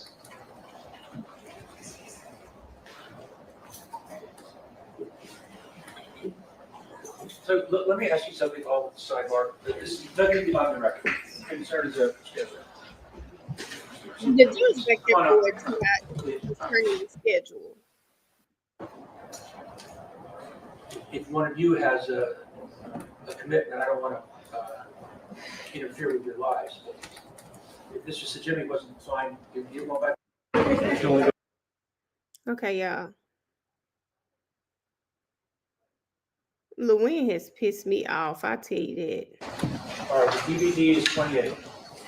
Okay, and then the first call that we're gonna play is the May 12th, 2022 call. The court redactions, and so the transcript of that will be 29. Your Honor, can the jury be instructed that they are not trying to speculate what was redacted, what wasn't redacted? Yeah, I had told you earlier that there Reli ever say to you was a Oops, my bad. was a tiny recordings of what you done over. Yes. When's the last time you heard This morning. this morning? So you heard them in their entirety, is that correct? Correct. Would you agree that what the defense played was a tiny snippet overall, those recordings? Yes, the recording was 30 minutes. Played what, 3 minutes? So yes. And I just want to be clear. Even on the part of it, whatever part was edited that the jury isn't going to hear, at no point in time did Reli ever say to you, or imply, or infer that the shooting did not happen. Is that correct? Correct. Would you agree that in every interaction you've had with him, however many there are, since the incident occurred, that he has always been very clear in his position that the defendant shot at him and that he was hit. Yes. All right, we're gonna play these to make it easy. You would agree that when the defense played you the call, they started with them out of order. The first snippet they played was from August, and actually your first call was in May. Is that correct? May, June, July, August is the correct order of dates, correct? Well, when you say May, June, July, August, I thought we only have 2 dates. I'm giving you the sequence of dates, right? Okay, no, A I'm month, right? So- You know, so let me just inquire, I'm a little confused what you just said. So my understanding is there are only 2 calls, one in May Correct, and one in August, is that right? yes. But you just said May, June, July, and Let me August. correct myself. I'm giving you, you asked me, was May before August? I said yes. Oh, okay, Yeah, oh, right? So May, understood. June, July, August, Oh. the sequence of dates. See, this is why I like rewatching it, because I think someone was trying to say that he slipped up on the calls. No, he was being funny on the stand. He was being funny on the stand because there's one call from May and there's one call from August. And he was saying, Lewin, baby, of course, May comes before August. May, June, July, August. And now Lewin thought he had called him up. Lewin thought he slipped him up. And he said, no, I was trying to make sure you understand that May comes before August. So of course they're in order. No, Lewin thought he had a one. Listen, Zakia, Lewin thought he had a one. So, understood. So I'm just making clear, we're now gonna play this. What we're gonna play, you would agree, this is chronologically, meaning this is the first of the recorded calls, is that right? Yeah. And before we start, it's your position that Reli called you and you called him back all ready to record, is that right? Yes, Prior, when he had called you, at that point in time, you didn't know what he was gonna say, correct? no, it was just a lot of calls. Right, but so what I'm saying is, at the time he calls you, in May, you don't know about the shooting, No, correct? correct, Okay, so the first time you find about the shooting is during the May 2022 call, and because you don't know what he's gonna be talking to you about, you have no idea why there's gonna be any value in recording him, is that right? no, but there was a numerous amount of missed calls, kept calling him, so. Here's what I don't understand. Why? If you don't know anything about the incident, anything about the allegations, why are you taping a call with your friend? Just to protect myself, just to have, just oversight. Why would you need to protect yourself from a friend when you know nothing about any incident that he was involved in? Seemed weird. So you're saying you got repeated calls from somebody, your friend, Rel. You didn't know what it was about, and so your response to getting repeated calls from him was to go, you know what, I'm gonna call him back, and I think I'm gonna tape him and not tell him, is that correct? Correct. And you're Baby, no. Nicole, is this one of your slip ups? Not, it's not because he's a smart man. He knew something. Didn't know how big this was going to be. But I don't have the exact dates. But if this call happened after it was released, here it is. Either they all know Reli lies, or Reli's blowing him up after it's released that Rocky went to jail. And if this call comes after Rocky went to jail, then I will record him as well. It would be weird for you to be suing him and you calling me 10 times. What could you, not 10 times, but you calling me numerous amount of times. What could you want from me? I would understand that. If this call was taken after, if this call was taken after it was made public that Rocky had been sent to jail, that he'd been arrested, I wholeheartedly get why he recorded the call. You're saying that was done because you felt you needed to protect yourself. Is that right? Correct. What were you protecting yourself from? Just Really? whatever was said. I mean, So do you typically, when you get missed calls, you call people back and you record them? they're being weird, yes. What is weird about a missed call? 10 minutes. Okay, so Miss Hall said it was already buzzed, and then Adventure comes back and says this call was after Rocky went to jail. Is it strange? Not at all. Because why are you calling me so many times after you just had him sent to jail? I do know both of you guys, but I don't know what you may or may not say on this call that could help you or could help him. So I'm going to record the call. Okay, guys, this is not weird to me. Missed calls in 2 minutes, weird. So when you say 10 missed calls in 2 minutes. I'm going to tell y'all right now. If you're into it with someone, or I'll use myself as an example because, we like to have real experiences over here. When I was going through what I went through with my manager, I'm in Georgia, a one consent state, and they were saying crazy stuff to me. It wasn't enough for the emails. I did record their calls. Why did I record their calls? I didn't know what was going to happen. I didn't know a lawsuit. I didn't know anything, but I did know this. When I got ready to do whatever I wanted to do, I didn't want you to have any type of, I didn't want you to be able to deny anything. You can't deny anything. And if he knows he's been around Reli and he just saw Rocky went to jail, now you don't trust Reli for real. If Reli would do that to Rocky, he would do that or worse to me. You don't trust him for real. You don't trust, I wouldn't trust Reli. So I get why he's on the stand saying he did it to protect himself. Whatever this man may have said, I get it. Calling him, he said in 2 minutes, this is probably just over exaggeration, but he called him 10 times.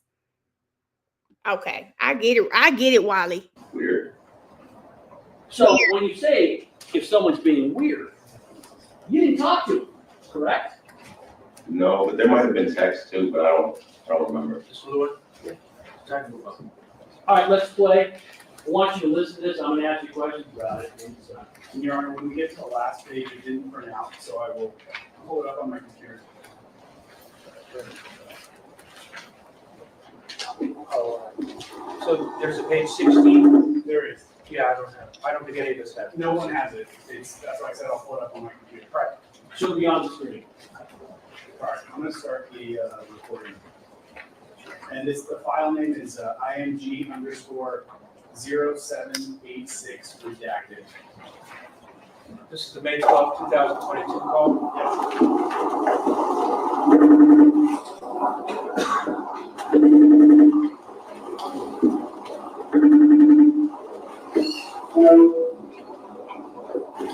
Yeah, bro.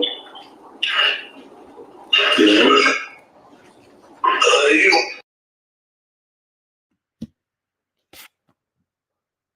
Okay, when the phone rung, guys, just now, what was that?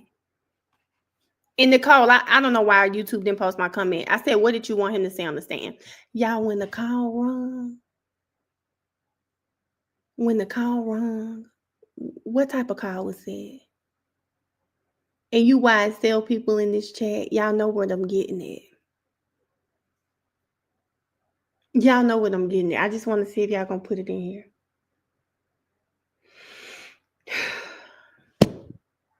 Emily, did it make y'all think of anything when y'all heard that?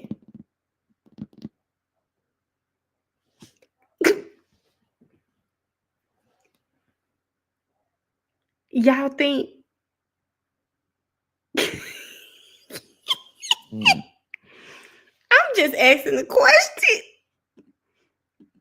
Y'all think Reli called him on FaceTime audio because he thought his phone was tapped? Hold on. Y'all know I gotta write that down. Wait.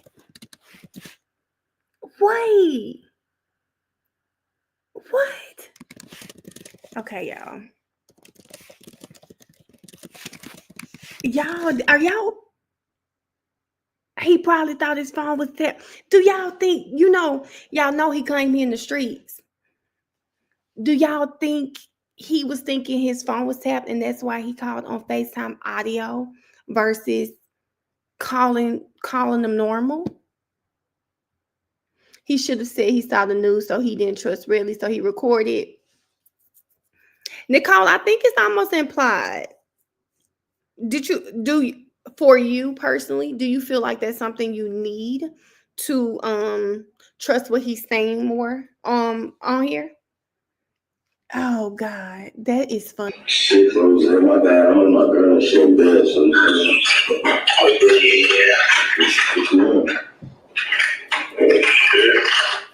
The crib. What happened, Rose? You know I'm not trying to pick sides. I'm mad at both y'all niggas for that shit y'all been doing. I've got to go back to my friend Nicole. Nicole, guess what, Nicole? That right there, him saying I'm not trying to take sides, definitely. I don't know which call this one is, but that right there alone does let you know he knows that there's some type of tension between the two, which I would expect because the entertainment industry is big yet small. Did you hear what was just said? Yes. You just said, quote, I'm not trying to pick sides and shit. Like you don't know anything that's happening. Like I said, there might have been text prior. No, what you testified to, sir, was that the first time you ever heard anything about that incident was when Terrell called you. And I'm reading this, and it says, quote, I'm not trying to pick sides and shit. So I want you to explain to me if you didn't. I think he just explained it, which is why Lewin is on my nerves bad. He said there may have been texts. There may have been texts. Know about it before this call. What in the heck is that comment about? Objection, Judge, argumentative. Sustain his opinion. Please explain what you meant by, I'm not trying to pick sides and shit if you did not have any prior knowledge of the incident. Just trying to mediate the situation after that.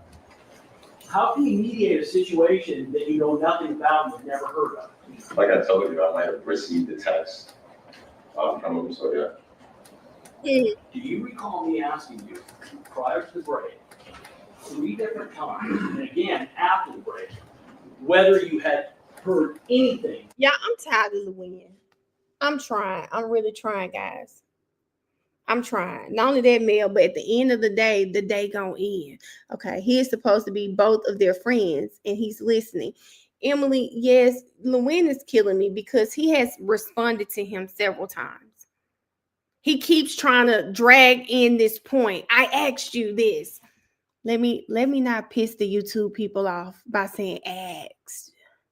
Okay? I asked. Let me not piss y'all off in the YouTube streets too. You did this. Like, he has said several times, he may have also texted me. I just don't remember. He may have texted me, and that may have let me know what was going on. If you want to see if he texted him, go get Reli. That's your witness. That's your witness. About the incident until you talked to Terrell on May 12, 2022, and you responded each time, no, this was the first time I heard of it. Do you recall responding?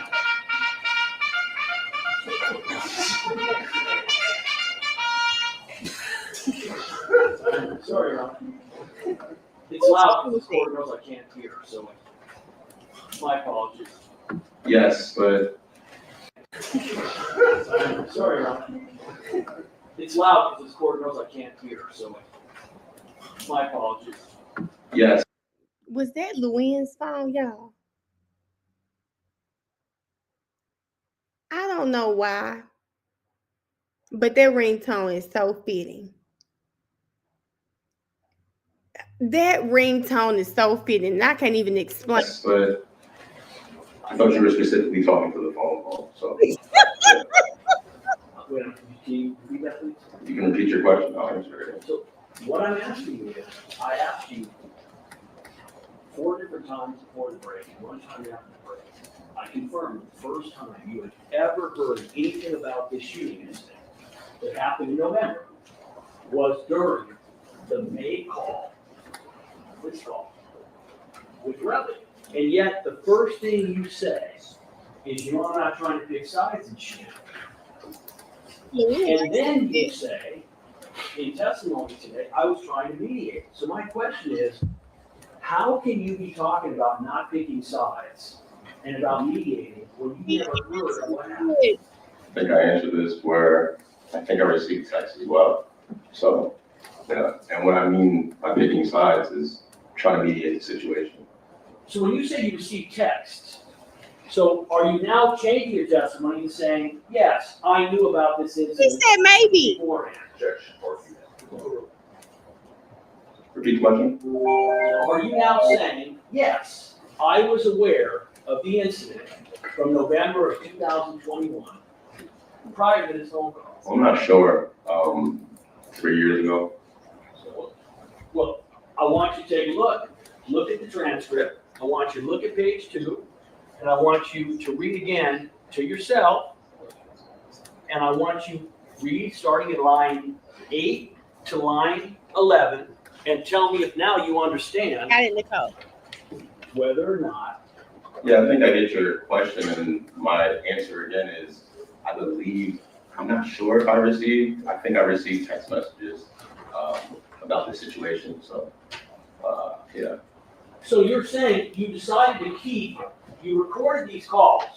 Did you save those text messages? I'm not sure. What do you mean you're not sure? Do you have those text messages today?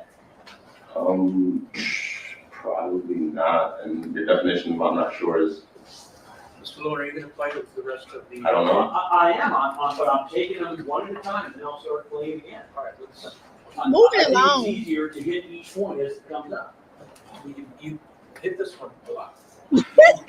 Well, Your Honor, I'm trying to get, he just now said that there are text messages. Y'all, can they take any more L's in this case? The judge has already had to hold your witness's hand, right?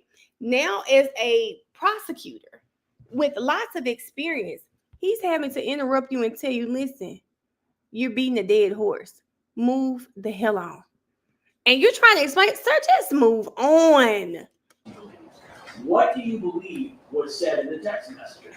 I don't remember. Well, so obviously, if you knew about it, that would have meant that Reli would have had to have told you what happened in these texts, right?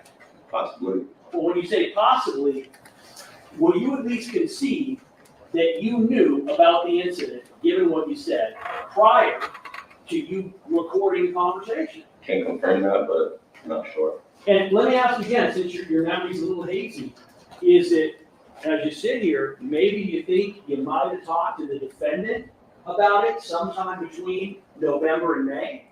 No. So what would be your rush, sir, right after you talked to Reli, to call the defendant if that was the first time you ever heard anything about the alleged shooting, the lawsuit? What made you? I'm going to just say this. I have sisters. And if one of my sisters call me, like, I don't want to use my sisters. Let's not use my sisters because that's not a good example. I'm going to tell you, let's use my best friend. If something go on between me and my sister, me and one of my sisters, I'm probably going to call my best friend. Like, girl, remember I told you about so-and-so? Well, guess what? She just called me and this is what happened. If he has been trying to stay out of it, didn't really know what was going on, he probably heard, not trying to bring it to Rocky, but now really calling him, telling him, I want $30 million, use this. That is something I would definitely go tell him. Because at this point, hey, Adrian, at this point, I can't stay away. Now I've been inserted this. And if you know Reli, how Reli tried to set Rocky up, the man may have been scared. Reli was going to go to Rocky and say, he said all of this stuff about him. It's so ghetto. Mel, it's so ghetto. Immediately pick up the phone and call Rocky? I think I answered this. Trying to mediate the situation, so send it over to him. All right, who can you play? Pick a sides, that nigga 100% crazy and wrong. 100% wrong. And he got 12 years mixed up. I'm not, you gotta understand, Rocky been on his high horse for a very long time, you feel me? Yeah. Would you agree, sir, that during this little section, that Reli is basically telling you, Ryan. he is saying that the defendant was 100% wrong, and then you got 12 ills mixed up in it. Ron, I'm going to object. Do you agree that in that section, sir, as you listen to it, as you read it right now, that Reli is telling you that Rocky is basically done it wrong? Ron, I'm objecting again. The words speak for themselves. Exactly. Keep going. Push the Thank you, Haley. I don't know how I missed this. I may have been looking down or scrolling, but thank you so much for the super chat, Haley. play button. Your Honor, I'm gonna. No, push the play button. Let's continue. No, Move on. Again, I keep asking, he doesn't give grounds. We're lawyers. Lawyers give grounds. That's how law works in California. I know how it works in California. Well, Your Honor, Stop telling me how it works in California, how it doesn't work. No speaking objections. State the grounds, state objection and the legal grounds. Push the play button. As a duty he did, I don't have, he forced my hand, you feel me? I got over 20 missed calls between him and Bills. Why is Rocky going out his way to do anything like that? You get what I'm saying? I'm pretty sure you're gonna hear the story or whatever it is, but you gotta look at it like this. Why is he going out his way to call me 20 times that Bills and Stormy with him? So it sounds like, do y'all think Reli was calling to see?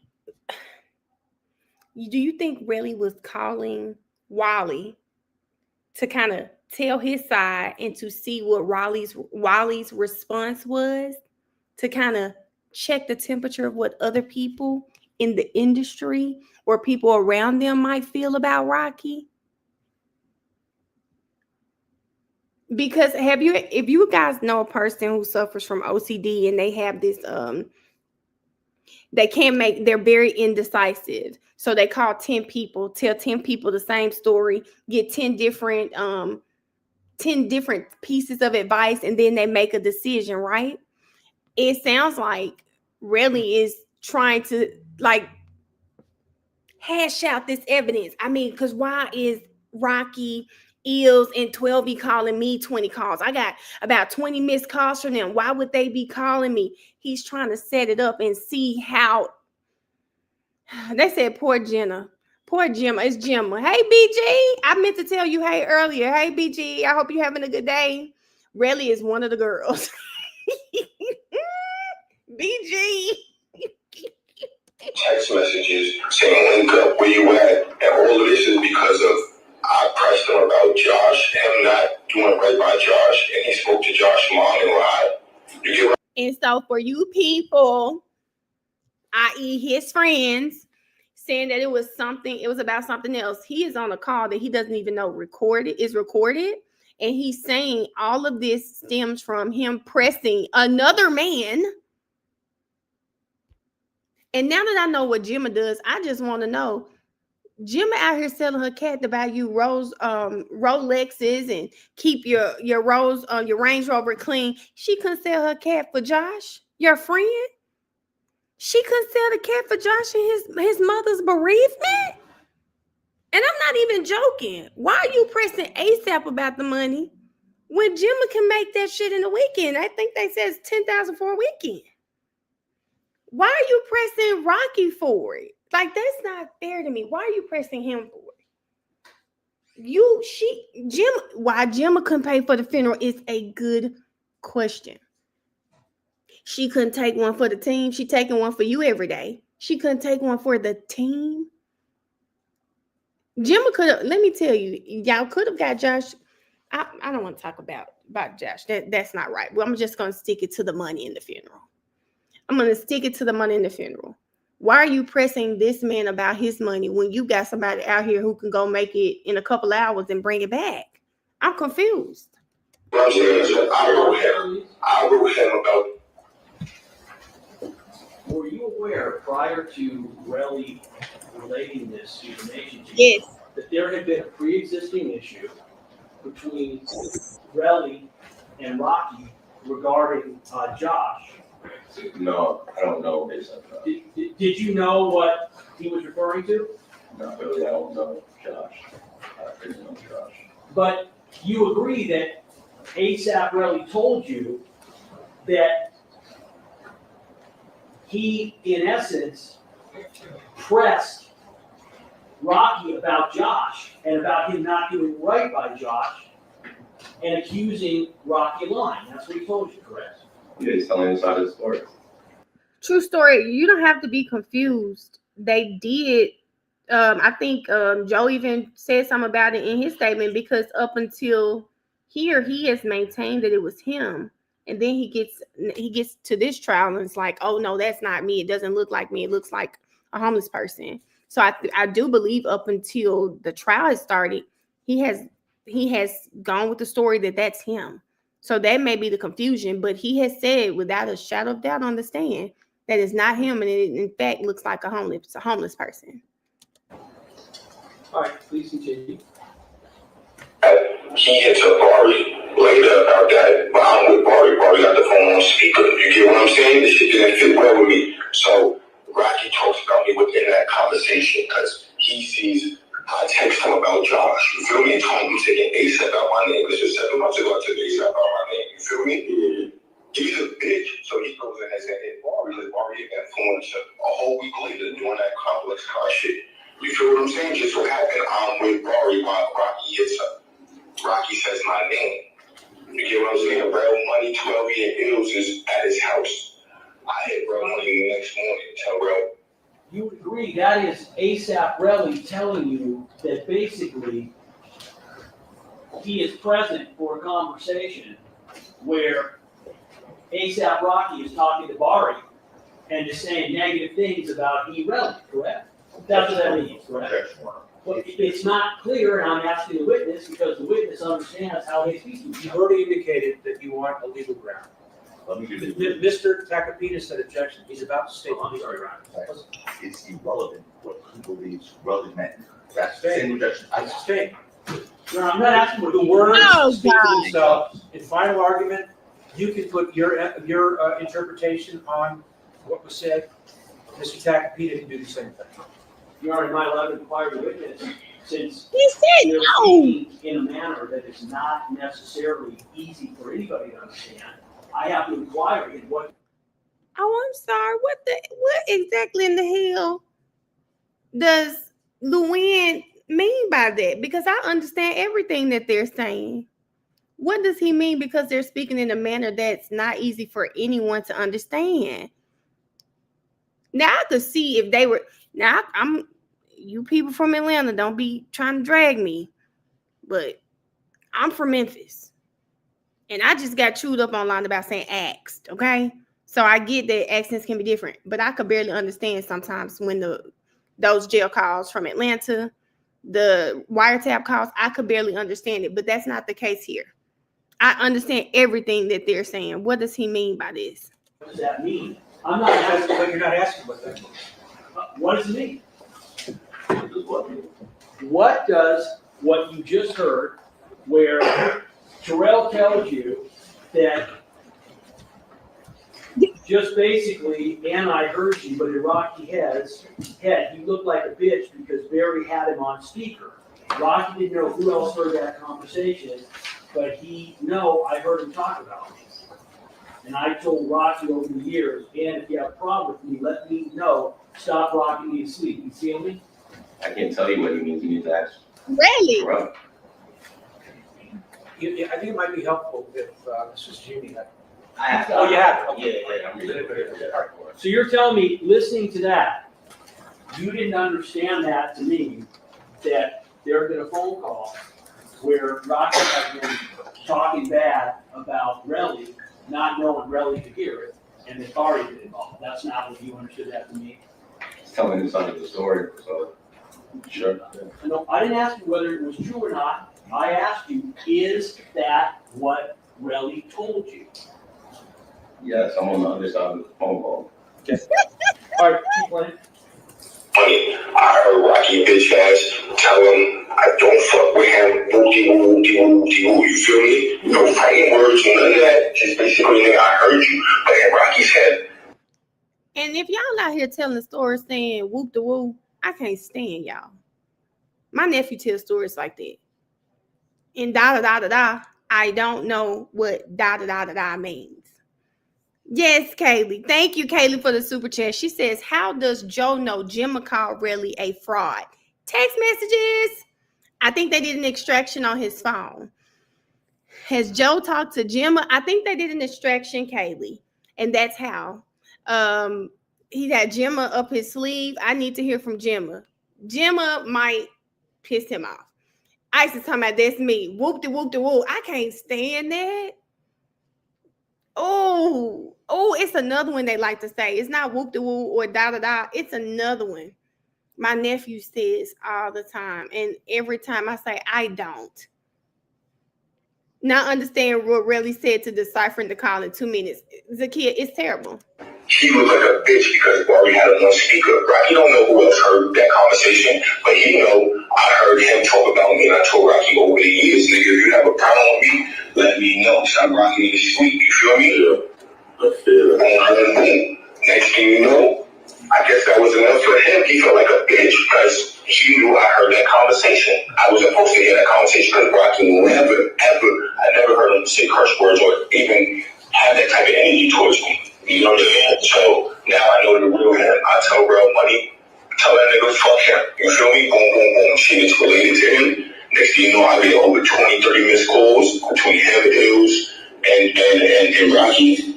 Text messages. I'm staying at the Lowe's. I tell him he calls me, I finally answer because I'm sleeping.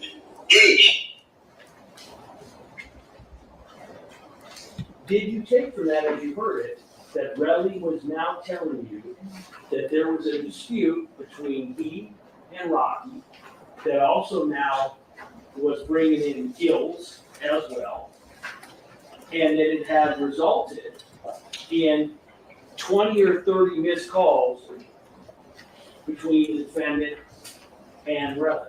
Judge, I'm objecting again for the same reason I object the court's relevant, what this witness was from the court to the transcript. Your Honor, you took it actually. Stop, both of you, no speaking objections, don't debate. Do you know what this means? I can't decipher what somebody, I'm hearing this side of the story, I can't decipher what they actually do. Okay, all right, go on. I'm not asking you whether you He believe said it or go not. on. I'm simply asking you, when you were told this, Reli was telling you that this dispute between he and Rocky had resulted in 20 to 30 missed calls. Y'all know I have to acknowledge BG. BG said boom, boom, boom. Gets on my nerves, BG. That's another one. Between him, which is Reli, Gills, and Rocky. Is that right? He's telling me that. Okay, y'all, we have to swap. They're back now. So I paused it. So we'll get back here once we come back.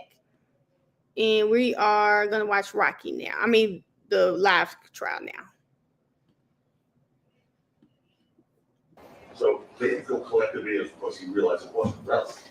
The videos they collected were all collected from the outset, everyone.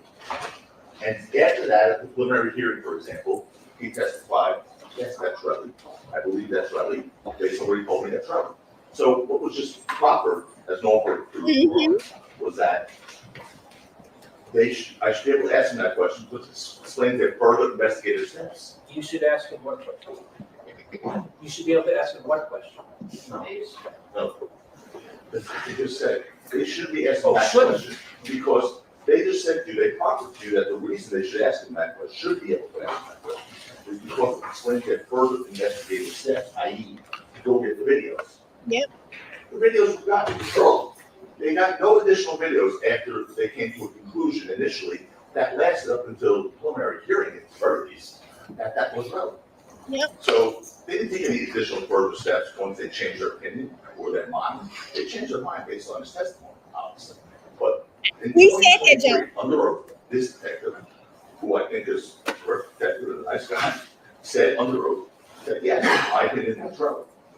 They didn't take any additional investigative steps after that. So it doesn't explain investigative steps. You made a ruling on what your ruling was for what. No, you're saying he didn't take any additional There investigation. was nothing else. There was no videos to collect. You just said, What's the next thing he did?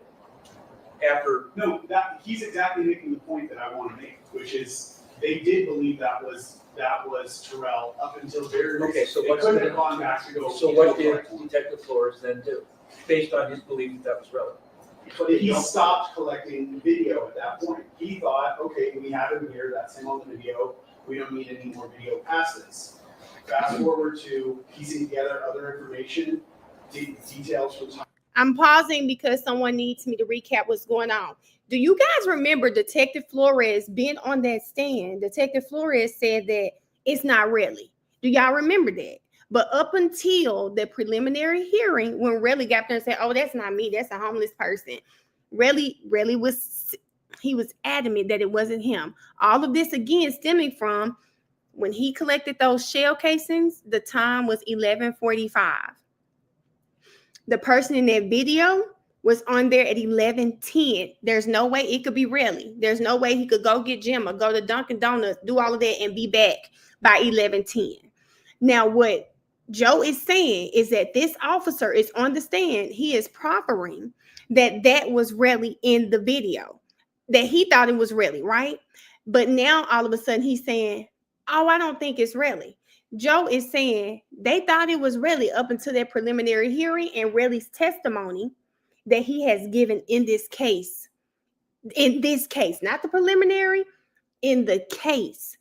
Now, all of a sudden, he's saying it's not him. When he's saying, how is he going to make that determination when they have done no additional investigative steps?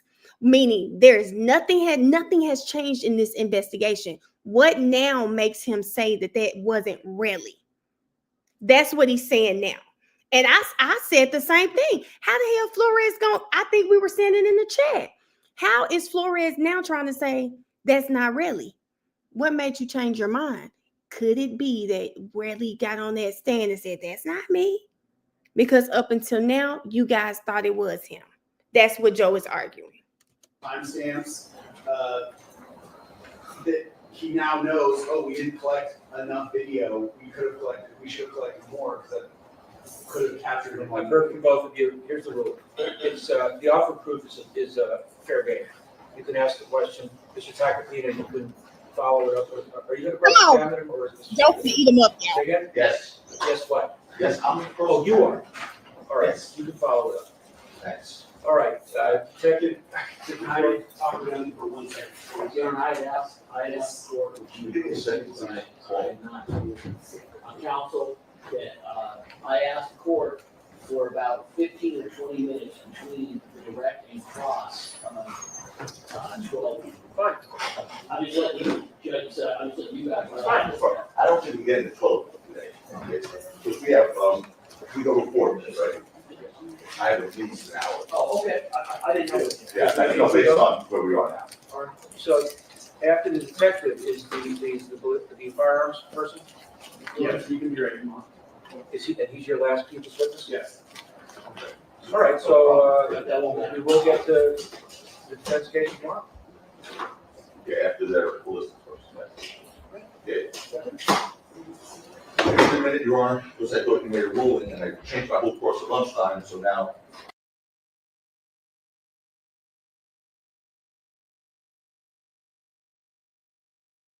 Before the new testimony starts, let's take a poll because Emmy is asking for the subtitles. Emmy, I took them off because someone else wanted them off. So what I can do is I will put the subtitles on. We just won't do any comments on the screen. I'll change the view. No, I don't want that view. I'll leave the view here so that I'm not blocking the screen too, but I'll put the subtitles, I'll put the closed caption back on. I'll put the closed caption back on so that everybody can see, because I do know it's hard to hear them. It wasn't hard for Lewin, but I do know it's hard to hear. But this way we can still see. Oh, she said I could click and drive the captions to the top. Baby, that's why I love it. Thank you, Adventure. Thank you, friend.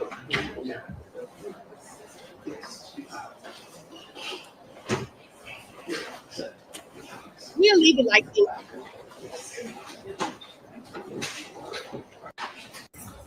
I just rough, I honestly think about an hour. I have this and then the search warrant and then, I this meeting I want to talk to them about before we go back on the jury, so. It's a good time. I just need a second. Go ahead.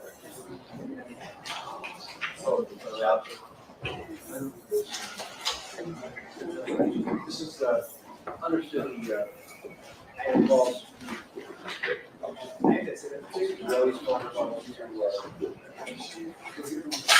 This has so when I'm going to suggest that we open how I come out and come here and it goes to him and then she opens it. Can I borrow your knife? I thought it's crazy much. Never mind, I'll get up. It was good. What do you do that? I've never read it. I could have gotten more you letting in your night. It makes me think I'm That not makes bad. it that little. I'm not bad.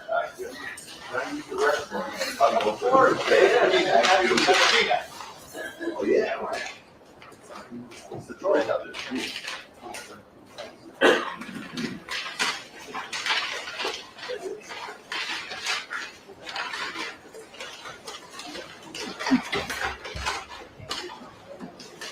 We eating.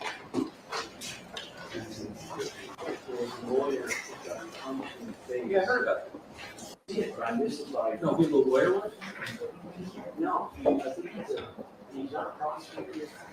Right, Keith. Well, Rocky doesn't have on clip-ons today. I heard about that.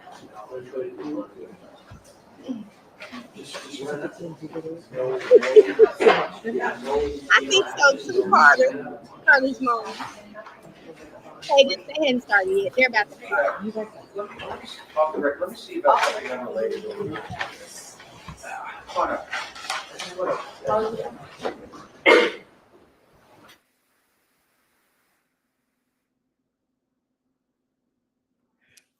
Y'all, they have got to do better on time. They have to do better on time. This is terrible. You can't want to let these people go home every day at 4:30 when y'all take these long lunches, hour and a half lunch. You take an hour and a half lunch, then on top of an hour, is it an hour and a half, guys? I think so. I think they take an hour and a half lunch. And then when you come back, y'all are never ready. And then y'all never come back from lunch on time. You never come back from lunch on time. I thought I was. Let me see. I thought I was current. Yeah. They went to break again. 30-minute breaks, meal. Like, it's all just, they're going to have to do better. They have to do better. And they start at 10:30. Rhianna said the judge be needing a nap after his meal. Baby, I don't know why, because he up there asleep during the trial. They in the union, some breaks are required. I'm not mad about the breaks, Miss Sheila. I just want a 15-minute to be a 15-minute, not a 25, 30-minute. I want an hour lunch and not an hour and 45 minutes. That's it. I do get they have to take breaks. I do get that. I do get that. But it's like, come on, y'all. Exactly, Keisha. She didn't play with the jury's time. And the judge really starting to piss me off because he letting the prosecution run his courtroom. The way Lewin acted, Arnold should be ashamed. There's no way he let him act like that. Hey, Cass. There's no way he let Lewin act like that yesterday. Just No way. Okay, girl. There's no way he acted like that. And if the judge was so tired, then man, make him hurry up. Yeah, we still on break. I had to check it to be sure. Right now, I don't even know what this is right now. They're just not ready. They're not ready. While we're waiting, if you are here and you haven't liked the live, guys, if you can please like the live, you just hit the X in the chat and then like it. That does help me get into the algorithm on YouTube. As I shared with them earlier, I do believe my page had about 5,000 more views this week, which is harder to do on YouTube. And that's all. Thank you guys for liking it and getting me, and even liking my shorts, because I think my number one traffic source came from shorts this week. So thank you guys so much. They are resting today. Kaylee, if they get through, Kaylee, if they get through it.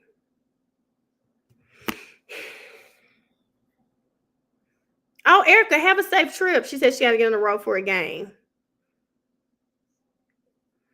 We've been doing good over here, Erica. We have been doing good. Lynn, I don't know who's running the courtroom, but it's not Judge Arnold. I thought it was him. It's not him. After the detective, they're going to call the forensic, I think the gun expert or something, weapons expert. Then they'll be done.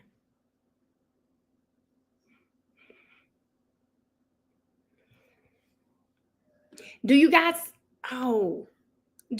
think the defense is going to ask?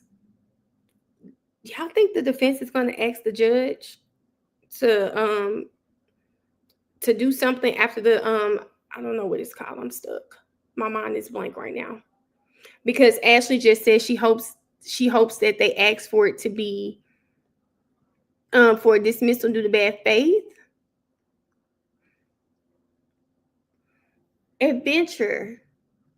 Directive. Is it directed verdict that I'm thinking about, guys? Y'all think they're going to ask for a directed verdict after this? I don't think the state has met their burden. Yep. The video is still ending. When people classification in the morning. I'm with Eric. Let's see what happens. Let's see what pops off in the morning. Oh, God. Let's see what pops off. Y'all, if they Our president, our party, the council, our president. that would be. Detective Silvers is on the stand, and is Logan. Perfect.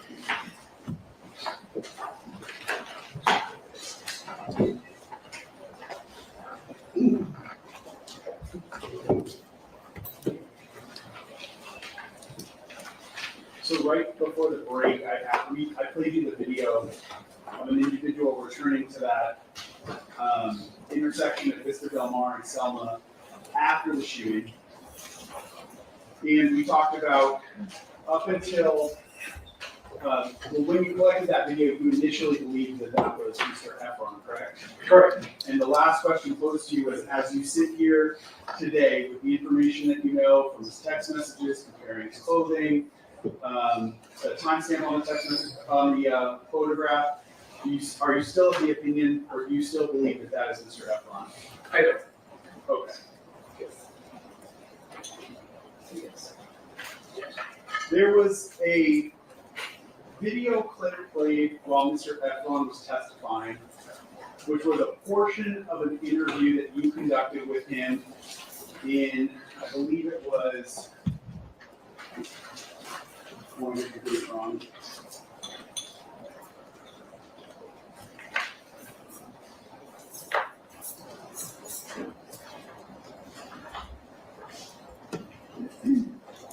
One moment.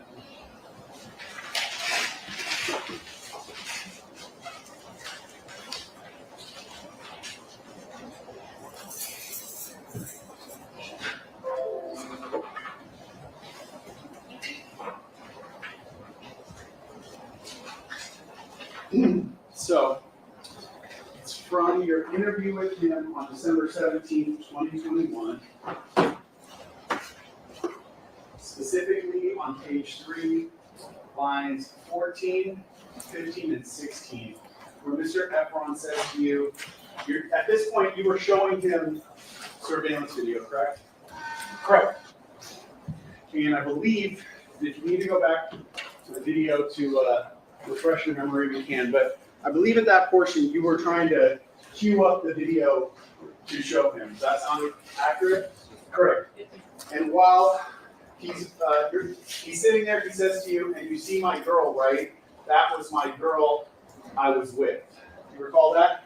Yes, I do. At the moment that Mr. Efron said that, were there, what was displaying on the video that he was looking at, or was he even looking at video at that exact moment? I believe this is a secondary clip of the time period which we thought he had returned to pick up the casings, which was, I believe, 23:10 hours on the day of the 6th. Okay, you were there when he made those statements. Correct. Yes. Did you receive that as him pointing out that that's my girl on the clip, or did you receive that as him asking you the question, do you see her on this? I took it as, do you see her? Not that he was specifically pointing something out. Correct. Okay. Let's go back to. Now, y'all know they're trying to fix his lies yet again. They're trying to say when Reli was saying, do you see my girl on there? He was asking, not that he was trying to point it out in the video. Again, trying to explain why we don't see Gemma Jones in the video. Now, we don't even see him in the video anymore, but yeah. The surveillance video. And I want to move on from this location number 2. Now continuing around the Del Mar to location number 3. Can you describe that location for the jury? Yes, I think 3 and 4 were residential units that had cameras facing outward towards Vista Del Mar, in the portion kind of between the Bend and El Centro. So I just want to clarify. You said number 4 Oh, I'm sorry. was the loading dock, correct? Yeah, 3 is it has the 2 angles towards Vista Del Mar, and yeah, 4 is facing El Centro. Okay. So 3 was a private residence that had cameras there, correct? Correct. Do you recall anything about the cameras, like where they were oriented, or? They were oriented pointed kind of at street level. It's an apartment or a unit that's on the ground, so they were kind of facing out at kind of eye level, or from the window at eye level. Onto Vista Del Mar. Onto Vista Del Mar. Okay, and from the inside. Let me pull up one of those camera angles and ask you some questions about it. So I'm going, Your Honor, on People's 15. The second file is labeled 6200 Hollywood Boulevard Residence. And within that, there's 3 video files. They're labeled 3 files labeled camera 1, camera 2, camera 3. I'm going to focus on camera 2.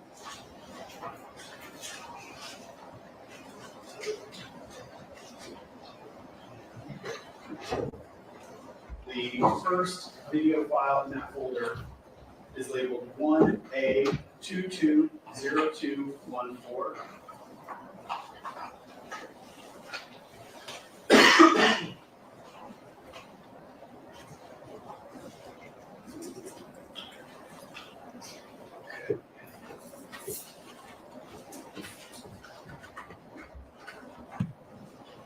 So, detective, I have this paused very early in the video. I can't honestly read the timestamp, but it's got to be very close to beginning, correct? 3 seconds.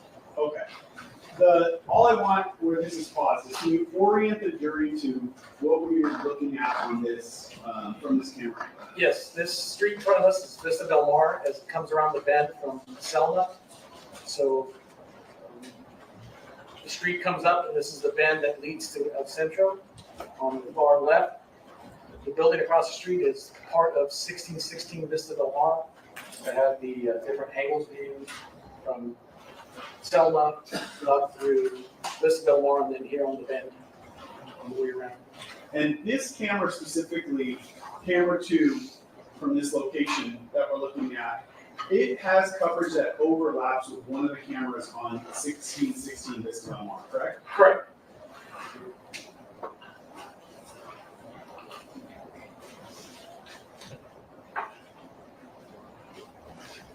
Okay. Last feature I want to ask, a couple features I want to ask about this. This camera, did it only capture video or did it also capture audio? It also had audio. All right. There's like a bluish tinge to the video. Do you have any idea what that is? I believe there were some lights that the owner or occupant had on the inside, kind of reflecting off the glass. Okay. All right. I'm going to fast forward this to try to get it to. Okay. Actually, let me pull it down and repeat it for you to see the timestamp.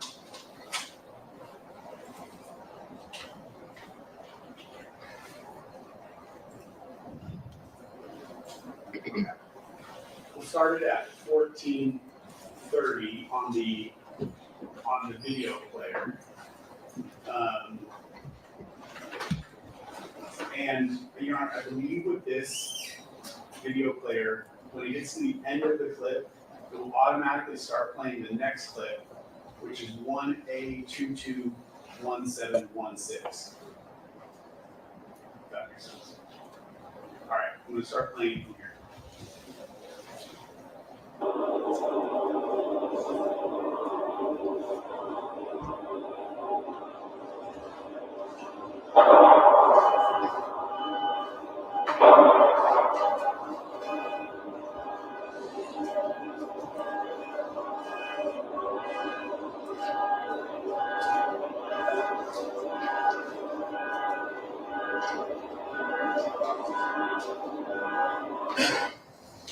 Okay, I'm going to pause it right as it switches to the next clip. Detective, what did you hear in that short portion of the video that was played? Two loud noises that to me appeared to be gunshots. Followed by?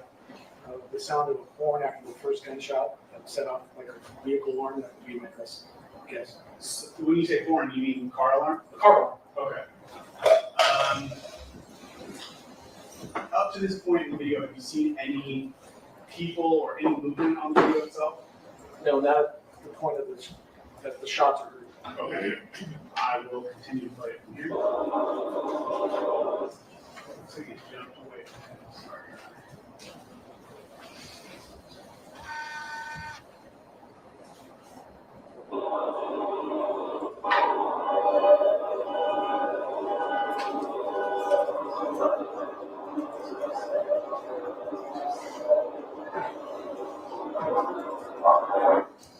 All right, detective, I'm going to pause it. Can you do me a favor and just read the timestamp?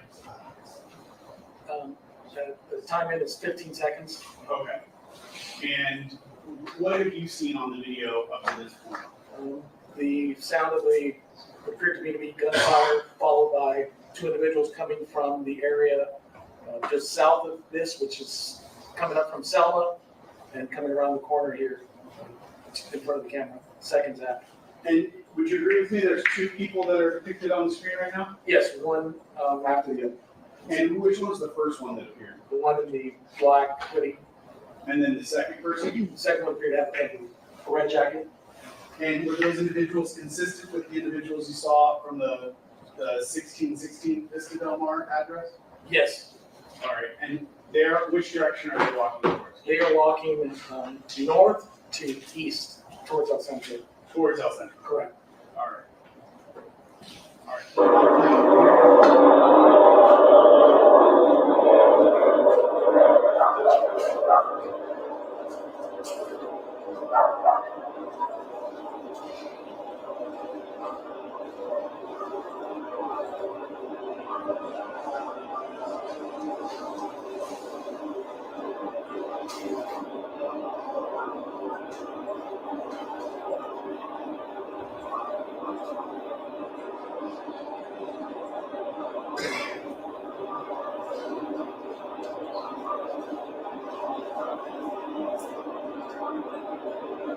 All right, let's pause it there. Can you tell us the time on the video player? Sure. It's 55 seconds in. Okay, and that, that last individual or the individual that we see on the screen where it's paused here, can you describe that individual? Yes, it appears to be the last individual from the prior video of Miss Delmar.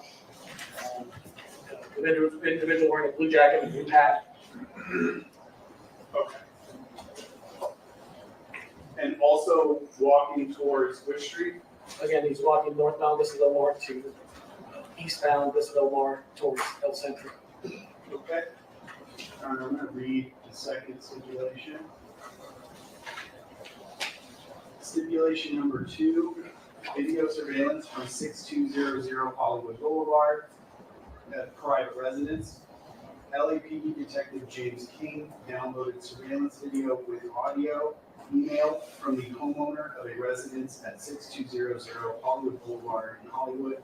The residence was located on Vista Del Mar Avenue, west of El Centro Avenue. The video and audio were originally recorded between 10 p.m. and 11 p.m. on November 6, 2021. The surveillance video contained in People's Exhibit 15 is a true and correct copy of that video.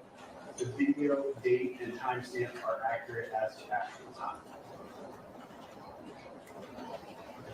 Should I stipulate to that?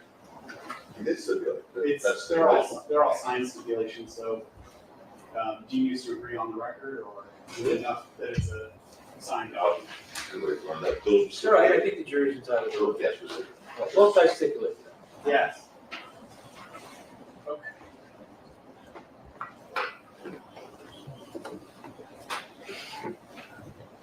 Okay, I'm gonna go back to People's 33. Now, so far, would you agree that those 3 individuals that we've been tracking have in general been following the red arrows starting at 1 and working their way towards number 3? Yes. All right.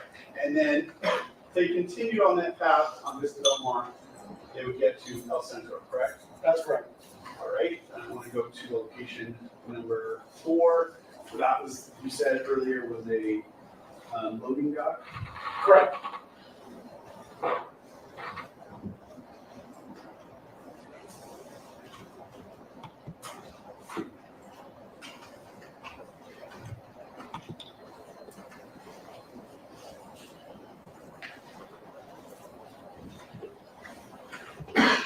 I'm going back to the folder in People's 15, Your Honor, labeled 6200 Hollywood Boulevard, in parentheses WNPM.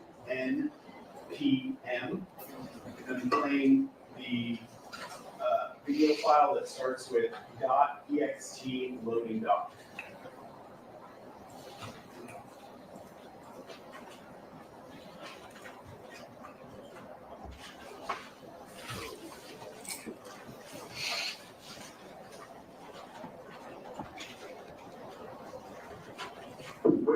Detective, where's that pause on the timestamp? Can you see?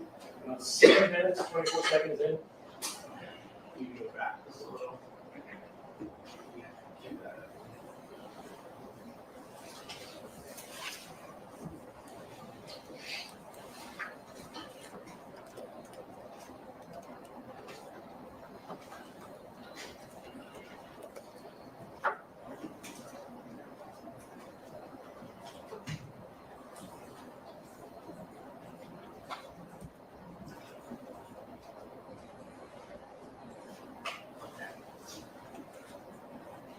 Would you read the timestamp for us? Yes, here on the lower left, it's 6 minutes, 39 seconds.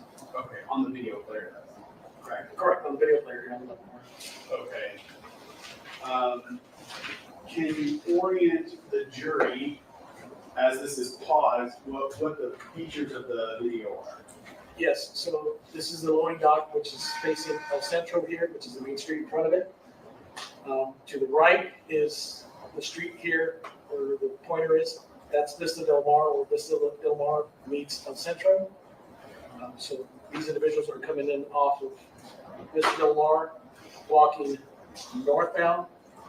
The street up from this location is Hollywood Boulevard, which would be north. So we're looking at a kind of a southerly direction.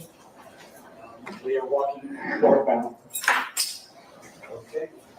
And I will keep playing. I'll play, this is a short clip, I'll just play it from here.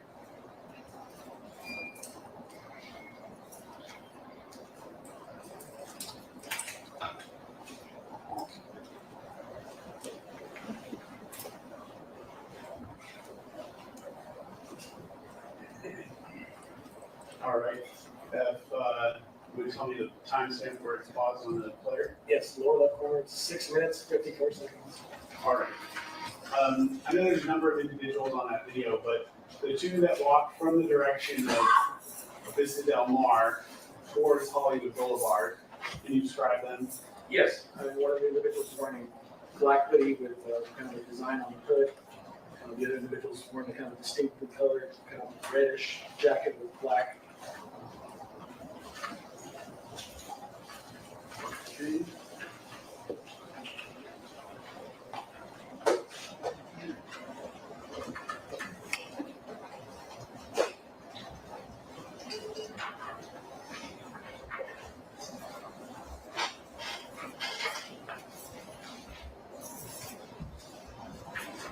Let's start with the man that you described with the black hoodie. I'll mark my next exhibit here. 36.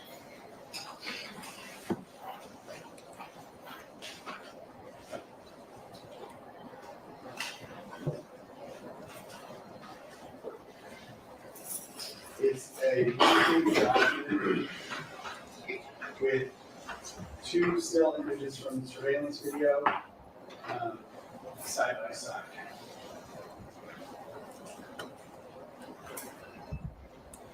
Detective showing you these two still images. Do you recognize what you see here?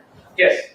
Can you describe them for the jury? Yes, the photo on the left is a still from the parking surveillance camera or the incident. Hold on. One more time. You have water? Yes, it You want a, is.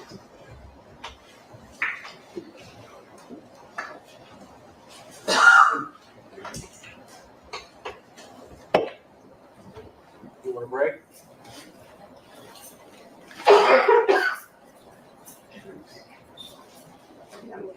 You think you're okay or you're okay? I'm okay.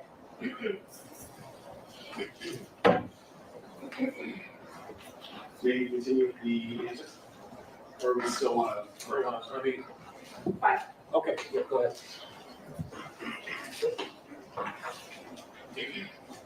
Yeah.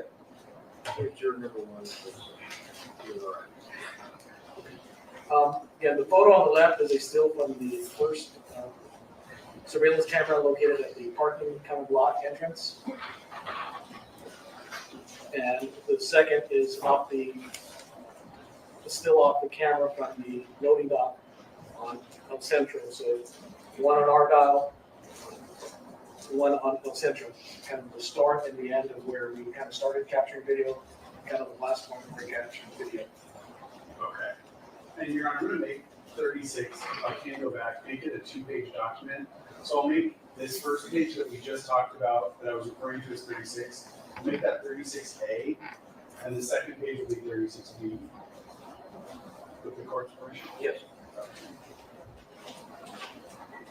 36B, I would describe it for the record as similar to 36A. It's two still images from the surveillance video side by side, just displaying different features of the clothing on the left-hand side photograph. All right, Detective, do you recognize what you see here? Yes. Can you describe it for the viewers? Again, the first photograph is from the still from the parking entrance on Argyle, where the incident began. The second one is from the loading dock off of Central. Just looking at the similarities from my point of view, where obviously there's a specific design on the sweater, specifically the chest area between the first camera on Argyle and the second camera off the Central. Okay.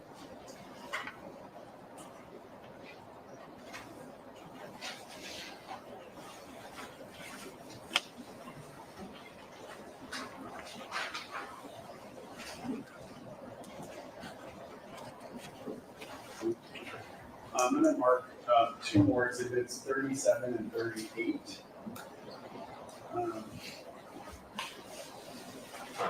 They are similar to 36, Your Honor, but 37 has side-by-side photographs depicting the man in the red jacket, and 38 has side-by-side photographs depicting the man in the blue jacket. All right, detective, showing you equals 37. Do you recognize what you see here? Yeah, yes. Can you describe, we'll just describe this for the jury if you would. Again, one's a screen capture from the surveillance camera off the Argyle, the parking lot entrance. The second one is a screen capture image from the loading dock entrance off of El Centro. Specifically looking at the red box that's outlined, where is a kind of right shoulder area of an individual wearing a jacket that is consistent with the individual off the second image off of Centro.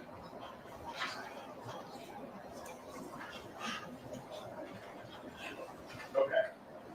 And lastly, equals 38. Do you recognize what you see there? Yes. And what's that? Again, one photograph is from the camera off the parking lot entrance off Argyle. The second screen capture is off of one of the cameras off Crystal Del Mar. I believe this is right off the turn, headed towards El Centro. And specifically between both photographs, I can see that it's the same individual based on the hat, the clothing, a lot of similarities that would give me my opinion would be that it's the same individual.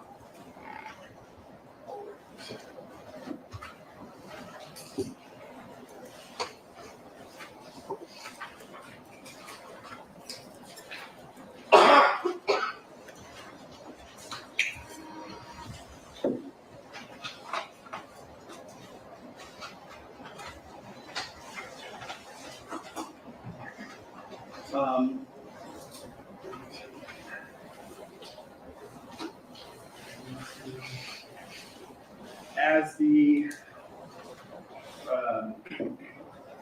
detective assigned to this case, or as the handling detective, were you aware of when the defendant, the man seated at the counsel table with the jacket on, was arrested in this case? Yes. What date was that? It was April 20th, 2022. And where specifically was he when that arrest? It was at LAX, Los Angeles Airport. Okay. That same day, did you search any locations? Yes, we conducted a search pursuant to a search warrant of his residence. Okay, and we have agreed to refer to that residence as his West Hollywood home, so we would not state the address, please. In order to conduct that search, did you obtain a search warrant? Yes, we did. And were you personally present when his West Hollywood home was searched on April 20th, 2022? Yes, I was there. I was present. Would it be fair to describe that house as a relatively large house? Yes. How, in general, was the search of that house conducted?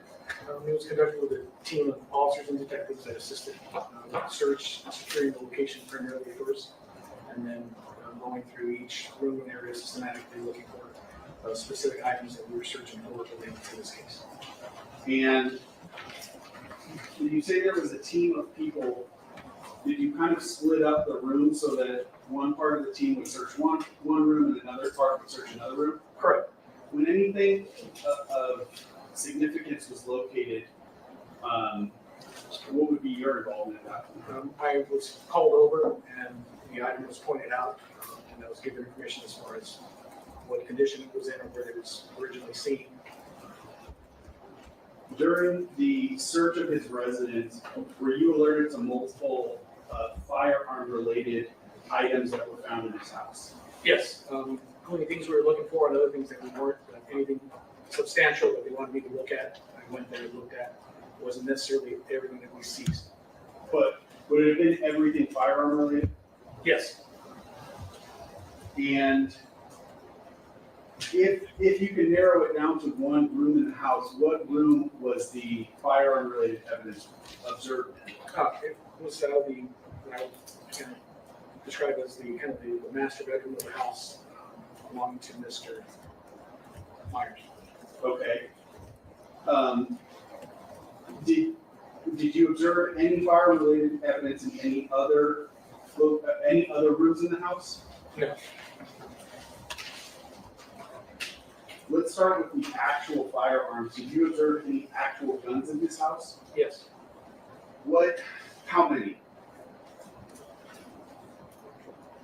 3. And if you can describe for the jury, can you distinguish between the 3 of them or describe them each in a unique way? Yes. One I would describe as a rifle, another as a shotgun, another as a handgun.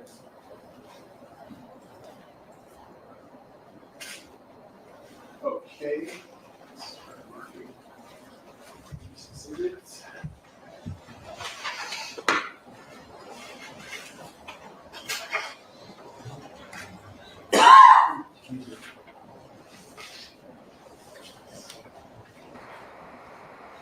Yeah, so they found a handgun in Rocky's home.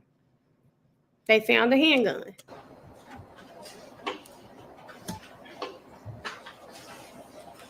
Pretty probably not one you didn't get.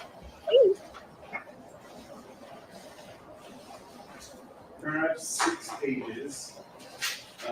If they may be marked as People's 39, A through F.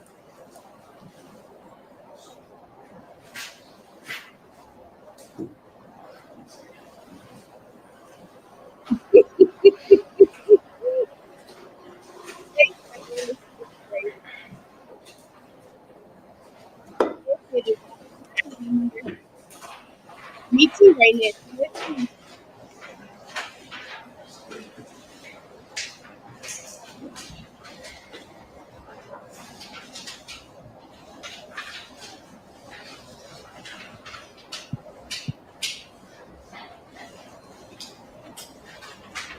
Does Rocky have on a coat today?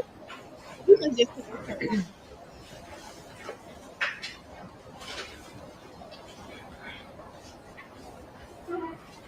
Let's start with People's It's 39A. not. Do you recognize the area that's depicted in this photograph? Yes, I do. And what would this be?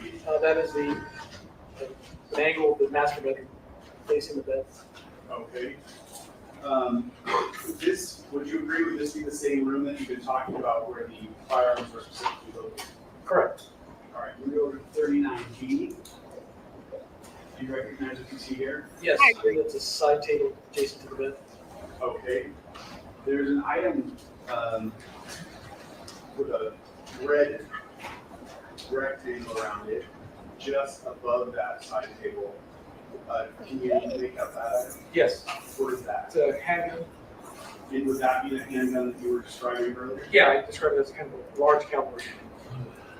All right, before we move on, there's another set of boxes or items at the lower left-hand corner with another red rectangle around them. What's that? Correct. I believe that was the case where the rifle and shotgun were continued. Okay. Carrying case.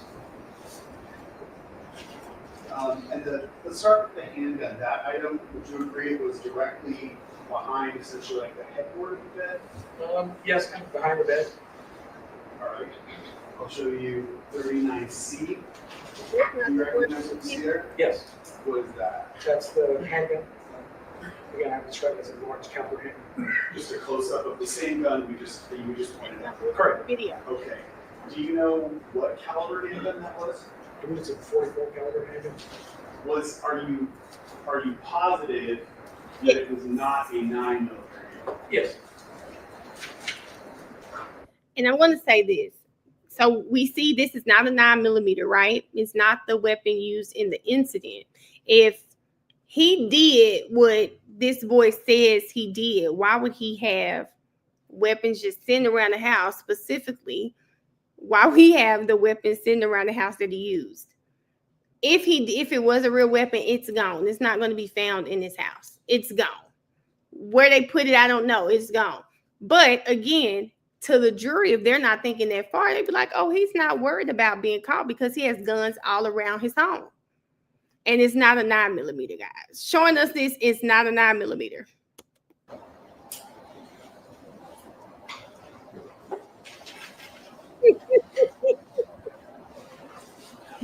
Did you inspect the gun? I saw it where it was, and as the detectives that found it located it came to me. I don't recall picking it up and handling it myself. Did you inspect it enough to determine whether or not it was a real gun? Yes. Was it a real gun? Yes. Do you know whether or not it was loaded? I do not know. Is that a revolver or a semi-automatic? That's a semi-automatic. And is there a magazine for that handgun? Yes. Is it loaded? Is it shoved up inside of the grip? From this angle, it looks like there is a magazine seated in the weapon. Okay. All right. I'm going to move back over to People's 39B and focus on the items in the bottom left-hand corner. And for that, I'm going to display People's 39B. You recognize what you see there? Yes. Just a better angle of the same outside boxes, correct? Correct. Okay. Go to 39B. What do you see there? Yes, that's where you see the one case that's been opened. You can see inside, I believe that is the rifle. And when you see that item, it's closer to the bottom of the page, because there's two boxes here, correct? Correct, there's two boxes. So I'm looking at the lower box here, specifically, it's kind of cracked open and you can see the inside. I can see the bottom end of what I believe is the rifle. And did you inspect that gun close enough to know if it was a real gun or a fake gun? Correct, yes. And what was it? It's a real gun. And does that gun fire 9mm ammunition? It does. Okay. And then lastly. Okay, if you guys don't know what they're doing, they're just trying to say that when they searched the home, they found 3 real guns, nothing else in that house that would make them believe he does have fake guns too.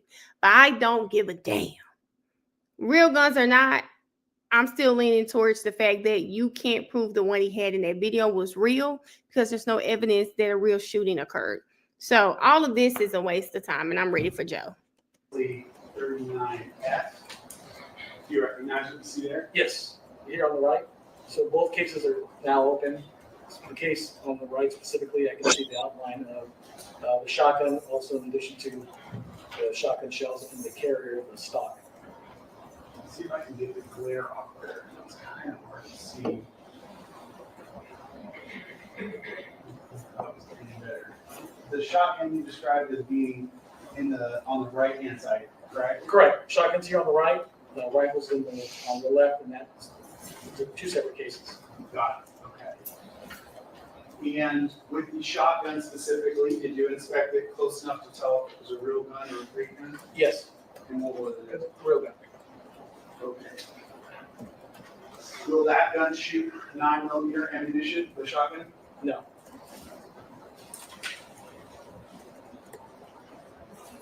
Did you collect any of those guns?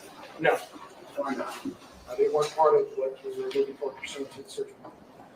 And was that specifically 9mm caliber handgun?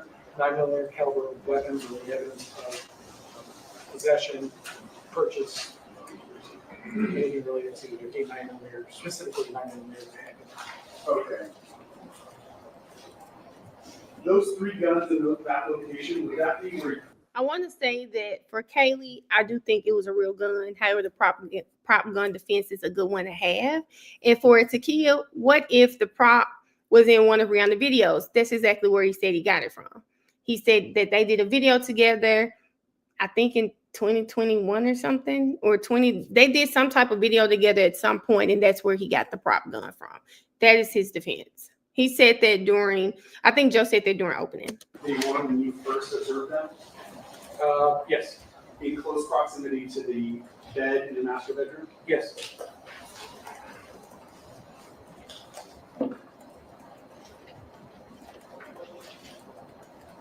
Okay. In addition to the 3 guns.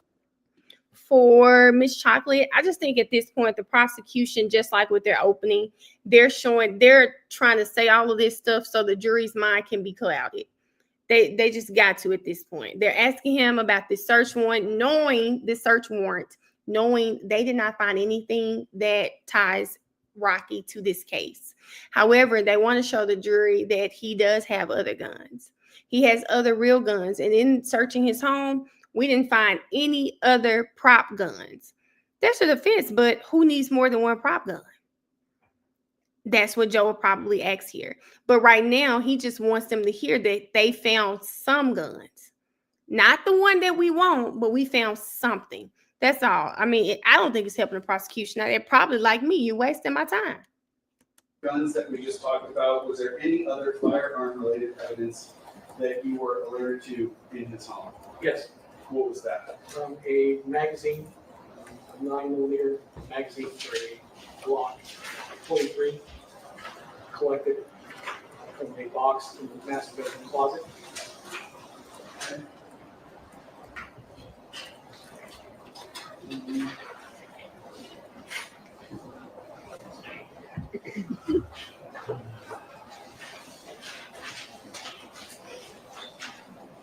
Now, I'm gonna mark two more photos to 40A and B.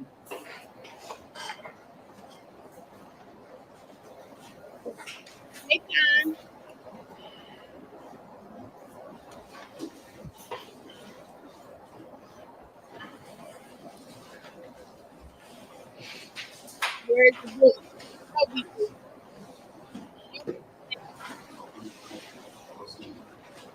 All right, I'm gonna show you, start with people's 40A. Do you recognize what you see there? Yes. And just to orient the jurors, this white object on the left lower hand corner, would that be the bed? Yes, this is from the headboard view, the headboard looking towards the foot of the bed. On the right is the kind of walk-in closet. On the left is the kind of walk-in master suite bathroom. And then I think there's a sliding glass door here on the far left leading out to kind of a balcony. Okay. Lastly, I'll go to part B. Do you recognize what you see there? Yes. And what is that?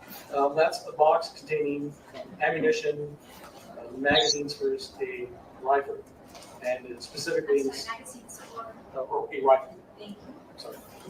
And in the center here, there's the magazine that was recovered containing live ammunition, specifically 9mm ammunition.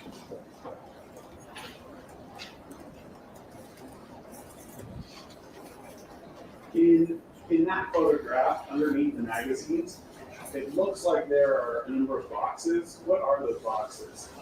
The boxes underneath are ammunition, I believe, that was consistent with the rifle that was in one of the cases. Were any of those boxes consistent with 9mm ammunition? No. You said that magazine was for a 9mm handgun, correct? Correct. Smaller one?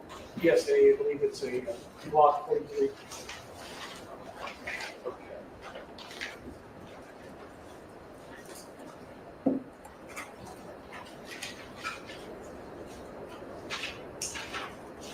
And was that 9mm magazine collected along with the ammunition that was loaded inside?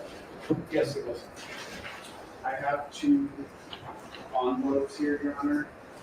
In agreement with the defense, they are inner envelopes that were taken out of a larger outer envelope.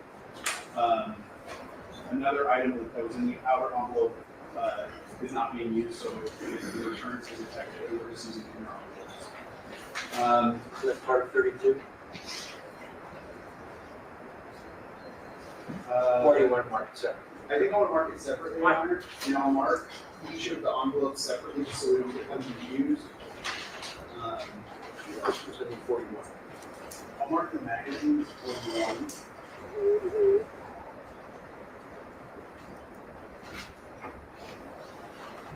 And I'll mark the ammunition as 42.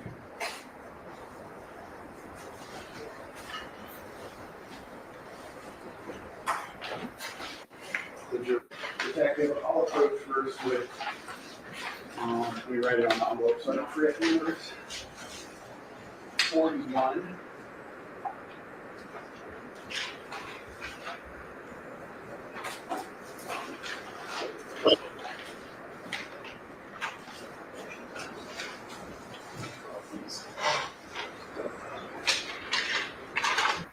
Because they found this case for a 9mm Glock, a smaller pistol, but they didn't. But when they just ran through the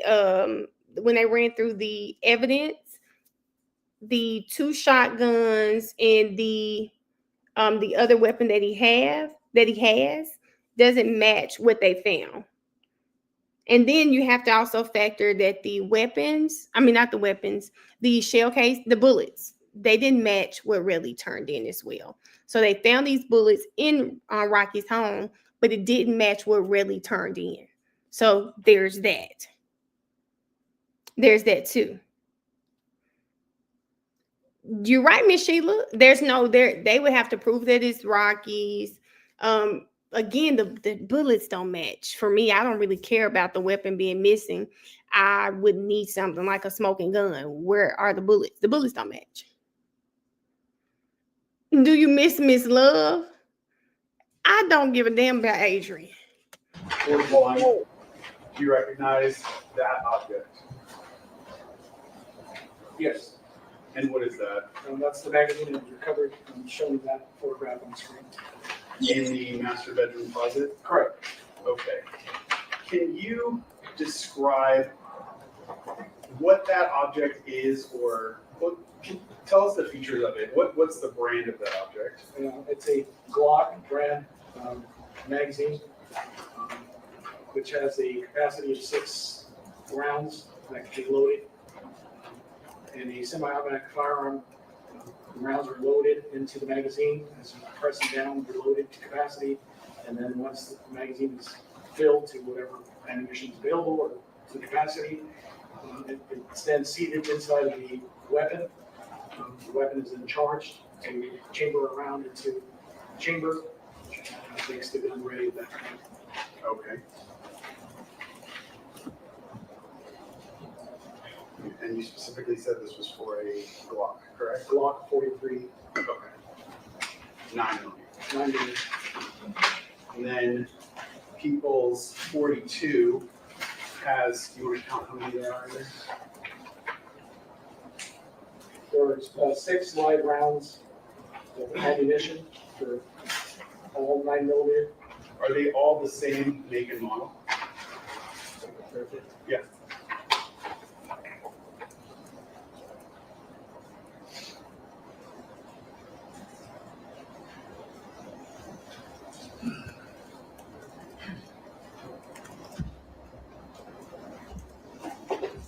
Yes. And what caliber are they? 9mm. And what's the brand? Same Luger. SIG, S-I-G, Luger, L-U-G-E-R. Okay. I'll put one of these on the screen here.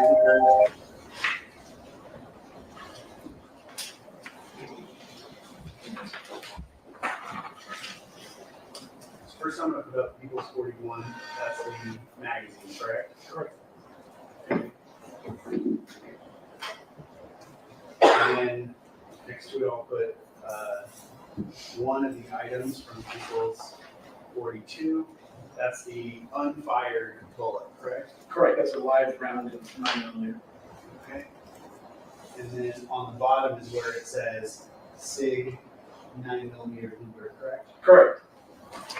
I'm going to put that back in envelope number 42, and I'll put the magazine back in envelope 41.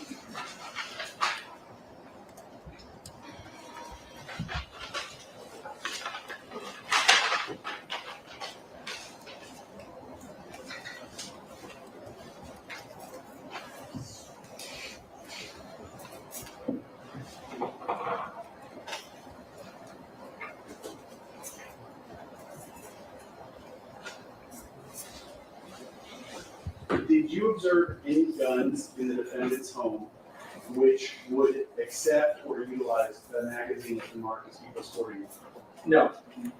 None that I found, none that were pointed out to me or identified by anybody else on the search team. In your experience owning firearms, specifically with semi-automatic firearms, is it common that if you own a gun, you may possess multiple magazines for that firearm? Yes. My experience, anytime I purchased a gun, semi-automatic specifically, it's come with more than just one magazine.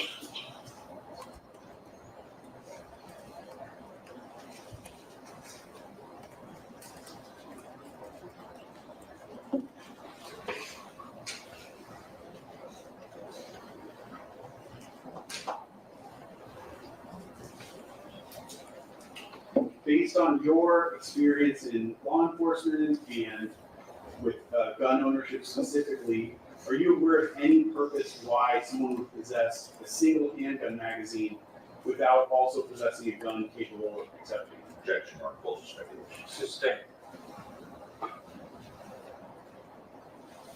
During the entirety of the search at the defendant's home, did you personally observe any fake guns, prop guns, or starter guns? I did not, and nothing to that description was pointed out to me or identified during the search. During the search, did you observe any ammunition or a prop gun, a fake gun, or a starter gun? No, I did not, and along the same lines, nothing was identified to me by any other member of the search team.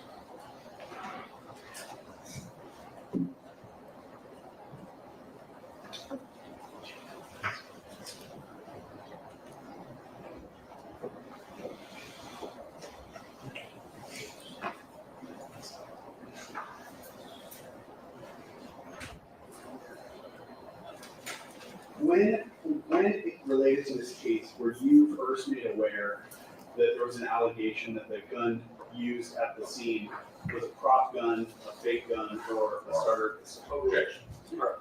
Hold on. He was made aware. Overall. You can answer, Detective. So when related to this investigation was the first time that you were made aware the allegation that the gun used at the scene was a prop gun, a fake gun, or a starter pistol? I believe it was last Monday, which was the 20, I'd have to look at my calendar. But it was Monday when you called to let me know, and I was made aware that that was what was. Okay, when you say the Monday, would it have been around when jury selection started in this case, or was there already evidence being presented? That was when this right during jury selection. Okay, around the 20th, would that sound about right to you? Yes. Of January? Right. And we're talking about 2025. 2021. I don't have anything else for you. This would probably be a good time to take a break. All right, folks, the clock has been adjusted, so the clock is now accurate. So let's break until 5 minutes to 3, at which time we will resume. Please don't discuss the case amongst yourselves.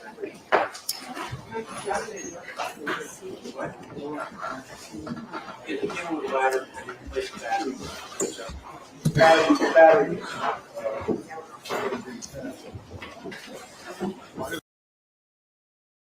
Yeah, I gotta go back because I gotta go back and hear what this man just said. Yes, it's another break. Hold on, y'all. I need to go back. Hold up.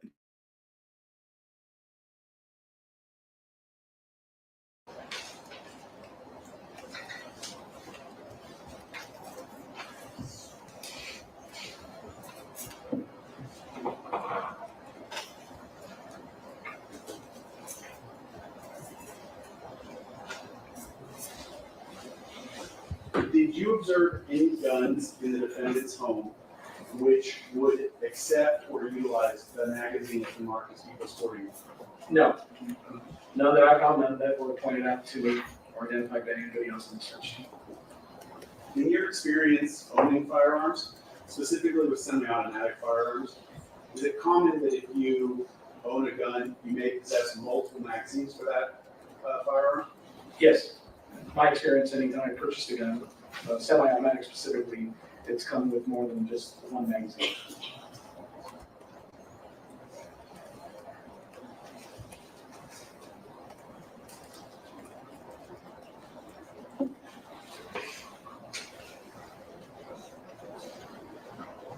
Okay, if you're just joining in, I'm rewatching. We're taking a break. Y'all, are they taking another 15 or 20-minute break? And y'all, I was trying to eat, trying to have a snack while we were listening to his testimony. And I'm like, is this man saying what I think he just said? Joe is going to eat this guy up. Zakia is exactly right. He told us the prosecutor called him and told him about the prop gun around the same time as jury selection. No, y'all, it was just a 10 to 15-minute break. Yes, Junior, because we know 10 minutes is never 10 minutes here. It's never here. 15, they go back 3 minutes before 3. Okay. Okay, got it. Until 5:55. Thank you so much, Jasmine. I want to make sure, but those of you that are just joining, I saw Jennifer say she just joined. Jennifer, this is the lead detective, and he's kind of talking to us about the search warrant and really giving his thoughts on this weapon. And did he have a weapon? Did he not have a weapon? That's really what he's doing. That's really what he's doing right now. All the judge do is break. Well, he's older.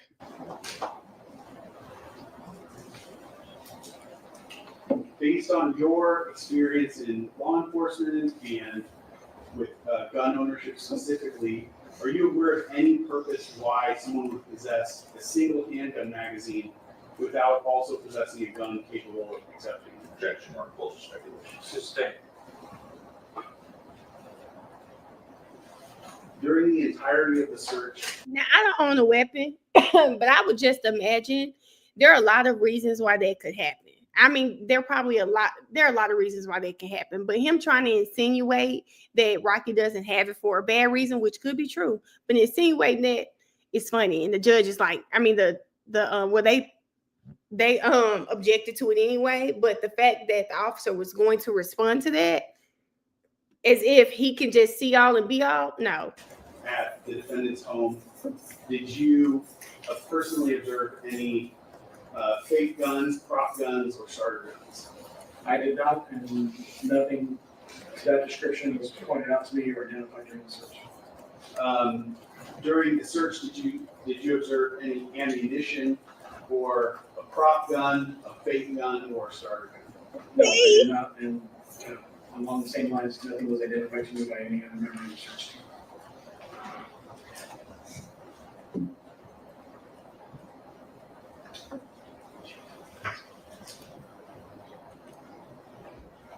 That's a good point, Miss Sheila.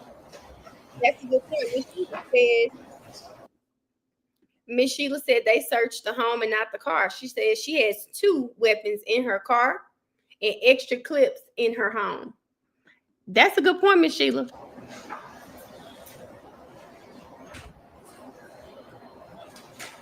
When it related to this case, were you first made aware that there was an allegation that the gun used at the scene was a prop gun, a fake gun, or a starter pistol? Objection. All right, hold on. Well, he was made aware. Overruled. You can answer, Detective. So when related to this investigation was the first time that you were made aware the allegation that the gun used at the scene was a prop gun, a fake gun, or a starter pistol? I believe it was last Monday, which was the 20. I'd have to look at my calendar. But it was Monday when you called to let me know, and I was made aware that that was what was. Okay. When you say the Monday, would it have been around when jury selection started in this case, or was there already evidence being presented? That was when right during jury selection. Okay, around the 20th, would that sound about right to you? Yes. Of January? Right. And we're talking about 2025. 2025. I don't have anything else in here. This would probably be a good time to take a break. All right, folks. Okay, y'all. So that was it. But The fact that that's your lead detective. Can you guys tell me what? And I'm not being funny, so don't think I'm being funny. Can you guys put in the chat one helpful thing you got from the lead detective's testimony, if anything? Miss Sheila BG said, "Dang, Miss Sheila pack it like that." BG, Miss Sheila lives in Memphis. Zakia said, "Not a damn thing." He did, Kaylee. He doesn't have anything else. And this was the lead detective. Jaleesa, I feel like I ain't seen you in a while, friend. Hey, friend, again. Beecher said, "Not a damn thing." Jazz said, "Shit." I keep forgetting not to say that word. Nothing at all. No extra video of Reli. Nothing. Bullets didn't match what Reli turned in. Right? Nada, says Ronnie. Nothing. I know that's right, Monique. He enlarged the photos at the scene. Nathan and not Nathan Wade. She said, "A gotcha. Thanks for the ketchup." Oh, I think you're talking about something else. Okay. Joan, prosecutors just burning water at this point. Agreed. How to not wear a bang. Now, Keita, hold up. Ken said, "Not a damn thing." Stephanie said, "Nothing." She said, "I told you I've been here listening with my AirPods, but I've been busy with work today." Okay, friend, I'm going to let you work because I don't want to mess it up. And she says, "As always, you get me through." We're getting each other through. We are getting each other through because I'm telling you, I just wasn't the same yesterday. It was not the same. They prepped him on the 20th. Okay, dream. All right. She said, "Cross will be entertaining." You know it. Because unfortunately, this man has gotten up here on this stand and basically showed how bad of an investigation he did. He didn't. They took. And I don't care, even if it's me. Even if it's me. I don't want you to just take my word for it, especially when you're a law officer, an officer of the law.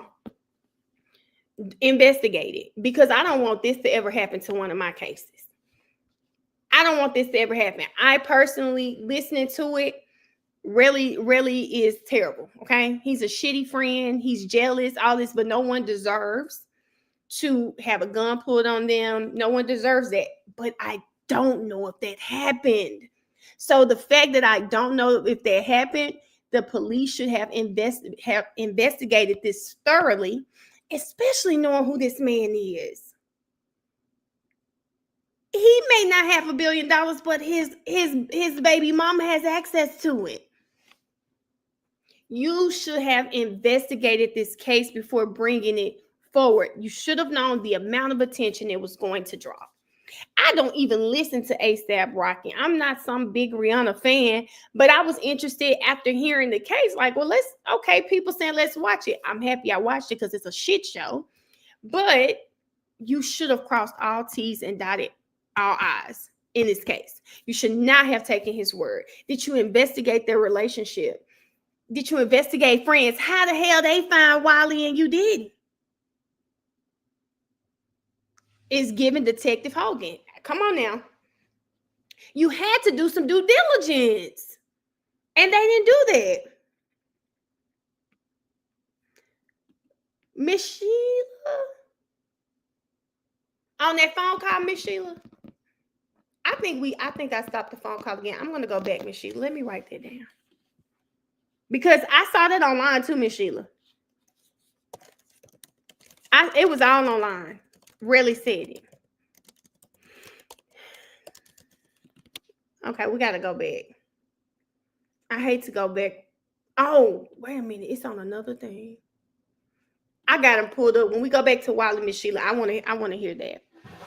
I want to hear that specifically, Miss Sheila. I just took a note of it. They didn't get all the videos, Kaylee. Why wouldn't you just ask for the video for the remainder of the day?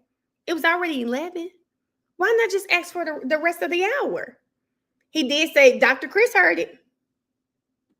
I thought Rocky was going to take the deal. Oh, she's saying they thought Rocky was going to take the deal. I do believe that. I do believe that. I think I'm going to tell you what some of their private conversations were probably like. Gemma probably had just got home from a date. She tired. Man, she been working all night. And really like, did you see Rhianna just had a Savage X Fenty fashion show? Did you just see that? He said, she's not going to want this publicity. They're going to close this out. Because I know it ain't her, but she tied to Rocky. And I know she don't want that mess because she a billionaire. She don't want this type of mess. We gonna, baby, no more long nights for you. No more long nights for you. No more long nights for you, baby. This gonna pay off. You ain't gonna have to be out there like that no more. Cause I love you. I don't like hearing you on your back for no money. I love you. I care for you. He thought they were gonna settle outside of court. So Gemma a dream. Gemma giving him that money because she thought he was gonna be back. She sold that man. He sold that girl a dream.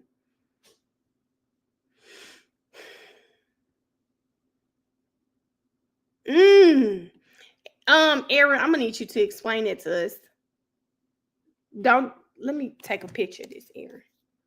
Because when we get through, I'm writing it. I'm taking a picture, Aaron, because I want you to really explain it to me. That's a great a resolution. That's a great resolution. I'm a Rhianna fan. I've seen her in concert, and that was my last concert I've ever seen in my life. I've never seen her. I never wanted to go to a Rhianna show. He said I'm not an A$AP Rocky fan. He got a nasty attitude. Hey, Mr. Lowe, I didn't see you wrong here. Date just choked me. It's not funny, but you said that, and I'm just like, what? I need to know the context of him calling him a fraud. Kaylee, me too, because she been sending him money. He probably told, he probably put one of them income tax schemes on Gemma. Let me turn the 2,000 into 10. Now she got to take on the extra client because he didn't give her money back. I wish Gemma would come talk to us. Gemma, it's not all jokes. It's kind of jokes, but I wish she could tell me about Reli. But being that they're in this business relationship, I'm sure she wouldn't dare. Oh, Zakia, you know my daughter. I don't really remember it, but I was asking Mariah because she seems to remember all of the controversies certain people are involved in. And I asked her that. I said, girl, can you tell me what is it with A$AP? Because, with Rocky, I vaguely remember it. And now the way Mariah explained it to me, Zakia, maybe you could find it and send it to me, friend. I almost understood what he was saying. The way she explained it is if he was trying to say he is not equipped to answer whatever question it was asked of him because he's not in that circumstance. Or like he's the wrong person to answer the question. You'll have to show it to me. I don't remember because I don't really follow him. So canceling him was easy for me. I wasn't listening to him anyway. So, I was like, oh, okay. But I would love to know. I would love to know that. The DA did not investigate Reli or his background did not. It was a TMZ video. Okay, thank you, Zakia. Okay. She said resolution 503. It means after appeals have been exhausted, we can work with prosecutors to overturn convictions of 4 Missouri people exonerated since 2021 through motions to vacate. Oh, I like that, Adventure, especially you said after appeals have been exhausted. I like that. Hey, Shay. I like that, Adventure. I just know that A$AP is wearing pearls in that picture. Well, he's always wearing something like that. That's like his style. He always had something like that on. Oh, y'all, let me go. Let me hit play.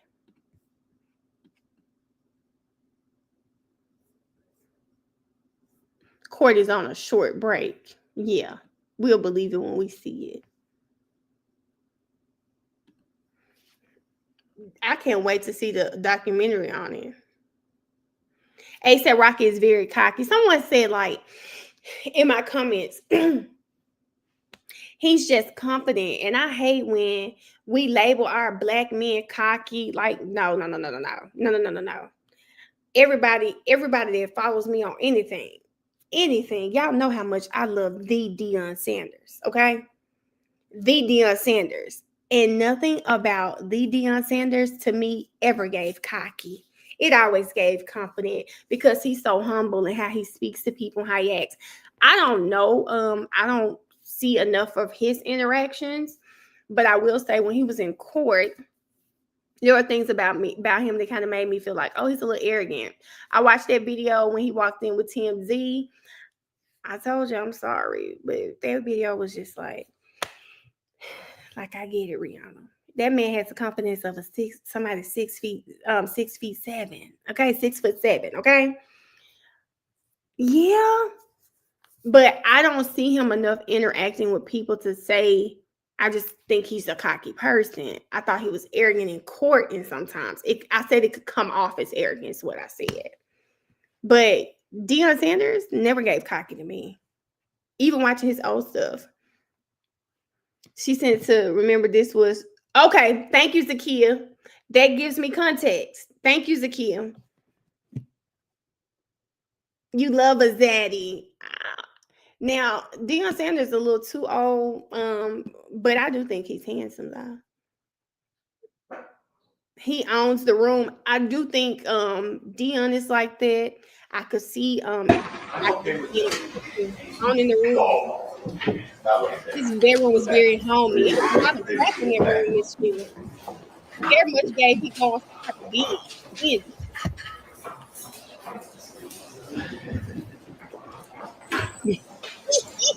All right, before we go on the record, Yes, Sharon. Someone involved. Someone involved what, Judge? Man, Law and Crime said they was gonna start letting us see this. He's from Harlem, all of us cocky at some point. Okay, Emily, I like that. I can respect that. Emily, you got some cute Harlem friends? I just want to talk to him on the phone, girl. Not too much, girl. I just want to hear them say, "What was you talking about?"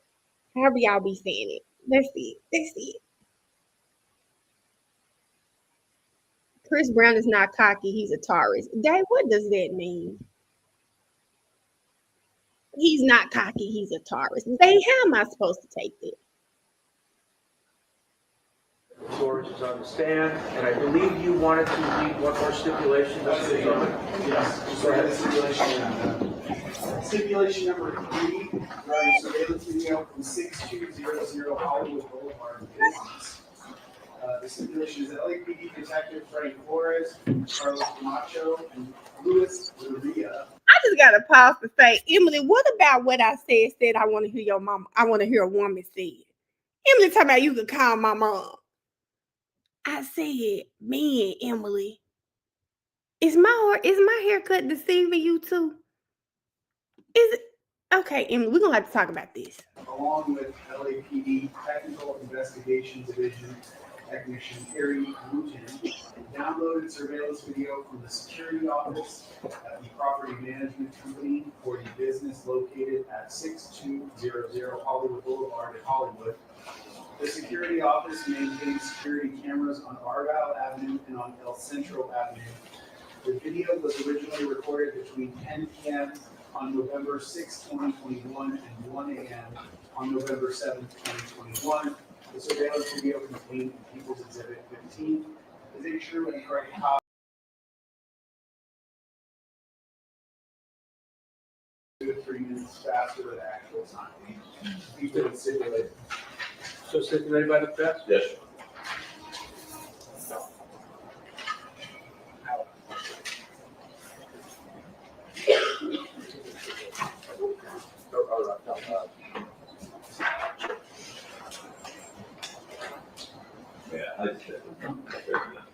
Yes, You and I have spoken before.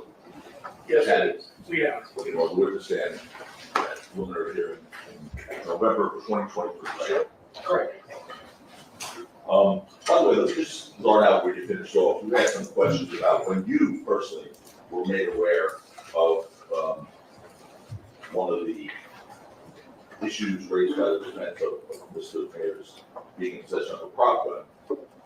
And you said it was fairly recently before the trial started, right? Yes, sir. Okay. Obviously, you never spoke to Mr. Mayers from the day of the incident until today. Correct. All right. You never spoke to 12B from the day of the incident until today. Correct. All right. You never spoke to Blue 11 from the day of the incident, correct? Correct. All right. You certainly don't know what Mr. Mayor, but Rocky has told his attorneys several years ago. Do you? I'm not aware. And of course, you know, there's no depositions in criminal cases, correct? Correct. All right. So basically what you're being asked are questions related to discovery, disclosure in a criminal case, correct? Yes. Okay. All right. One second. Hey, Lacey, respectfully, because don't be getting the crowd in the Sir, kizzy. Women sound like men in New York. So you were assigned to investigate this case, I think it was November 9th November 9th. of 2021, along with detectives Macho Man, correct? Correct. And you've been sitting here in the court every day at the trial watching everybody else? For the most part, yes. For the most part, yeah. And as a detective assigned to this case, you're familiar with all the police reports generated in connection with this case? Yes. And because police reports are relied on at hearings and trials like this one, as a case detective, you want to ensure that those reports are as complete and accurate as possible, right? Yes, I mean, they are a summary of the information gathered. But there are other parts of the information that's gathered to go along with that, recordings, interviews, stuff like that, but it's a summary. Sure. But you want that summary to be as accurate as possible, right? Yes, sir. Yes. And as a case detective, you spoke with other officers with knowledge about this case as part of your investigation. Yes, we did. And obviously,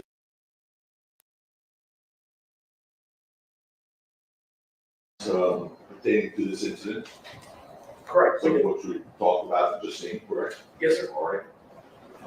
1616 East Belmar is one, right? Yes. 6200 Hollywood is Hollywood Boulevard. Yes. Hollywood Boulevard is another. Yes, sir. Correct. All right. And you retrieved the East Belmar video on November 9th, 2021. That's correct. Okay. And the Hollywood Boulevard video, I think it was a few weeks later, November 18th. I believe that is correct. Now, on November 8th, 2021, law enforcement received 2 9mm Luger shell casings from Mr. Efron. Correct, for the initial crime report, yes. Yes. And those shell casings were submitted to the fingerprint analysis lab about 2 weeks later on November 21st, 2020. I believe that's when they were tested, yes. You're familiar that the fingerprints can typically be left behind on bullets when they're touched and loaded in a firearm, right? There is always a possibility anything that's touched can leave a fingerprint trace behind.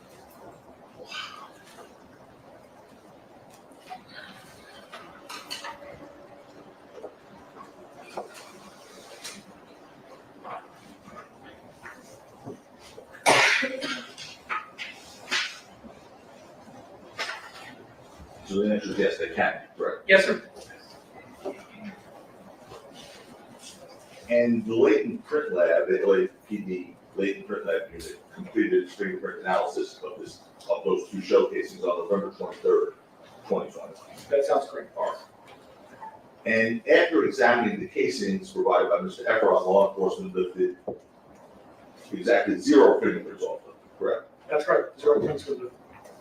So there were no fingerprints of anyone on those shell casings. That's correct. On April 20th of 2022, so we're fast forwarding a little bit, you secured a search warrant to obtain DNA swabs from Mr. Mayers. Correct. That was included in the search warrant for that date that it was was executed. Right. And in order to obtain that search warrant, you swore to a judge that DNA from Mr. Mayers was clearly necessary for analysis for probable cause purposes as well as evidential purposes. Yes, to include potential evidence that could be in custody or that could be collected at some point during the investigation. A comparison can be made. If any evidence that we have or collect along the way can be compared to. Correct. And after getting the search warrant for Mr. Mayers' DNA, you took samples of his saliva on April 20th, 2022. Yes, as part of that arrest, there were samples taken. Right. And although you affirmed that DNA was clearly necessary as part of the case, law enforcement never submitted anything for DNA analysis in this case. Correct. We didn't collect or have anything further to compare it to, at least to this point. Correct.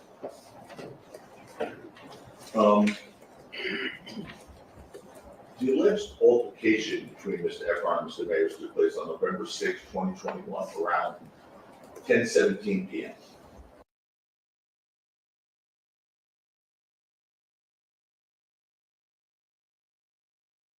This altercation lasted about 25 seconds. I don't think that's me. That's Mark. Roughly.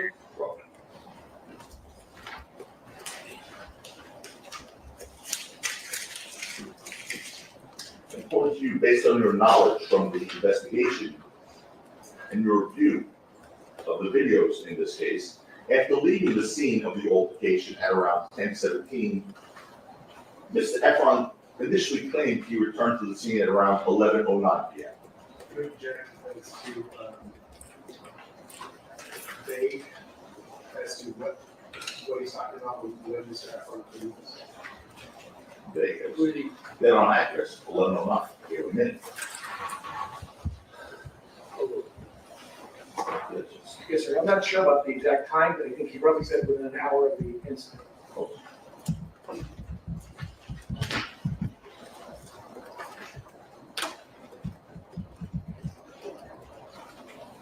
Would you agree it's somewhere around the events of that time, 11:09? Vague as to what he's. Okay, go to the preliminary hearing on just read the question and answer. Object to proper impeachment. I'm trying not to be. I don't see it as being impeached. Why don't you tell him, just clarify what it was that. Mr. Efron told you 52 minutes more later, he came back to the scene, correct? I don't recall him saying the exact time, but I do recall him saying roughly within an hour after the initial incident. And you got that from watching the videos, correct? On first review, yes, that's what I believe. It's consistent. And I understand your testimony is now changed to say you don't think it's in, but initially, you certainly thought that person we saw was him Yes. at 11:09, right? Yes, that was my belief. Okay. And to you, at least, that was Mr. Efron in the videos, That was my belief because it was consistent with the time frame that he provided. right? Was consistent with what Mr. Efron told law enforcement. Correct. Within the hour estimate. Okay. And that person, whoever that person was, Mr. Efron initially said it was him, you believe it was him initially, leaves the scene at 11:11 p.m., 2 minutes later. Roughly. Object, the first part of this question seems of facts, not evidence. No, it's not good evidence. All right, stop, read the question back.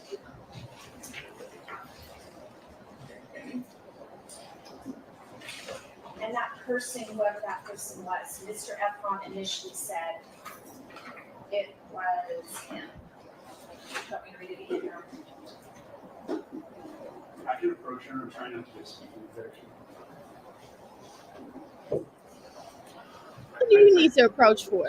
You aren't so comfortable. I'm not really not, I'm not trying to mislead, but I'm just saying initially he said it was him. That's what my question was. I know now it's changed, instead of on that second. But initially, he said it was him. So whoever that person was, I started my question out with. Who Mr. Efron initially said was him, he left the scene 2 minutes later. Yeah. It's on the tape. I don't know if it's evidence or not. I can't remember every single. You just said it. I would change the objection to being argumentative. If he wants to ask, did that person leave within 2 minutes? I have no problem with that. But What? you don't need the argumentative part at the beginning of that question. You know, I'm not. Hold on, I can do this easy. Did Mr. Efron initially say that that was him?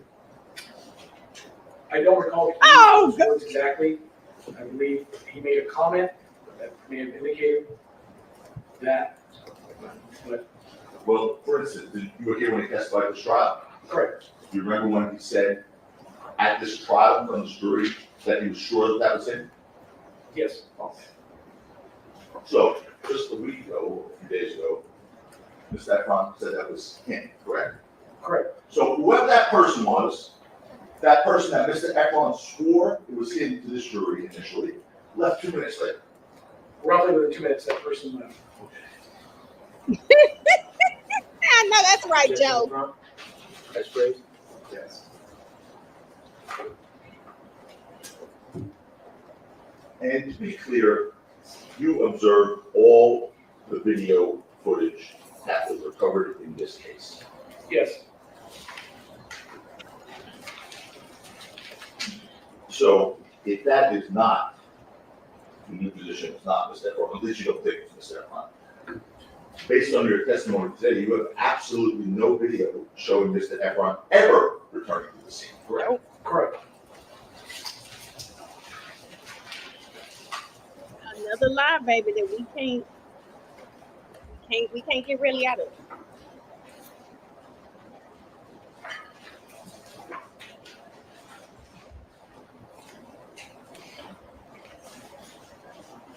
Now, amongst the video you reviewed in this case was a body cam footage worn by officers at the scene who responded to that, correct? Correct. You watched that?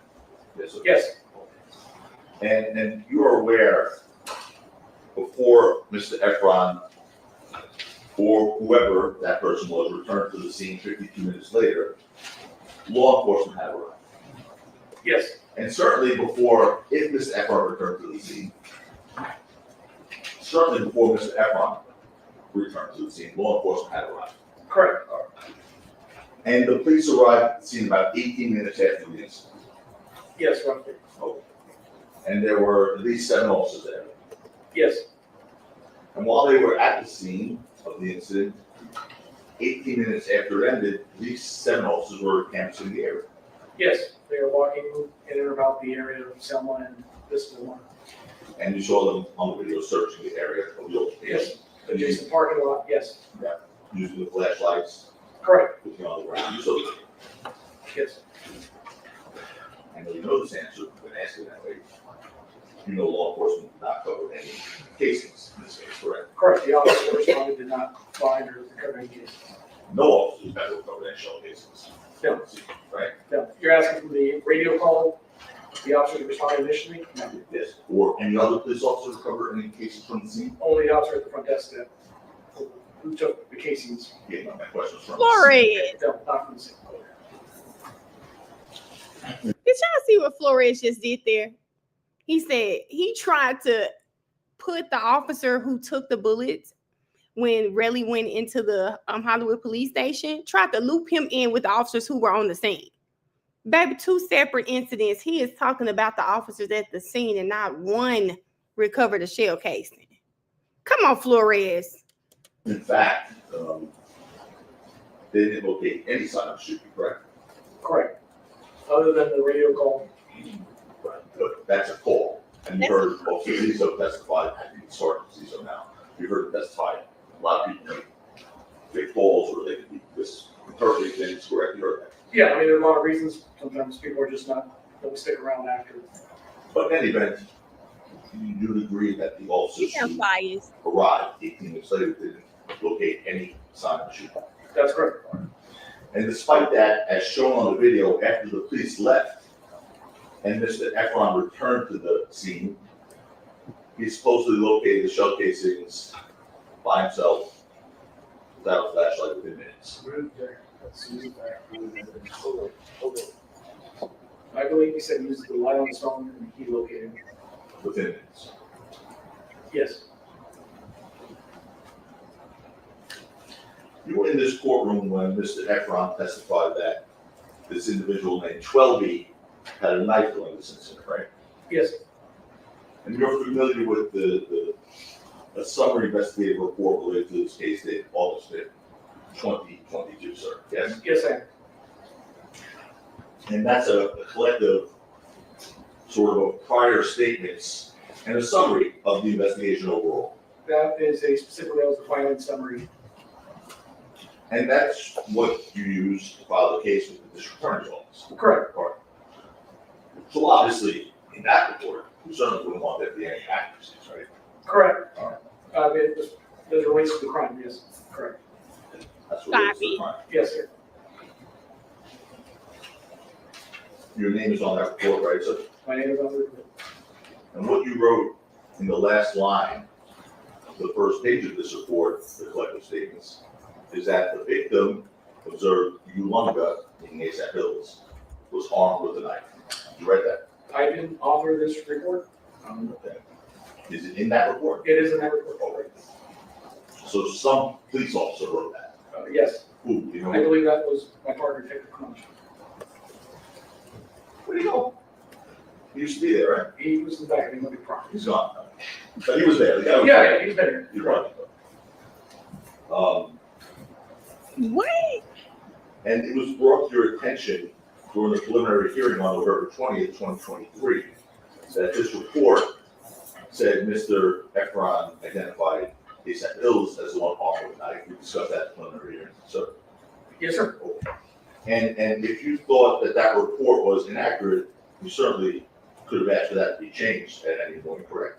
Yes, sir. I mean, but honestly, yes, that was a mistake. But the prior interviews that were recorded of Mr. Efron from the telephonic interview on the 9th and the in-person interview on December 17th, 2021, he was consistent on both interviews that the person with the knife was in fact Chloe.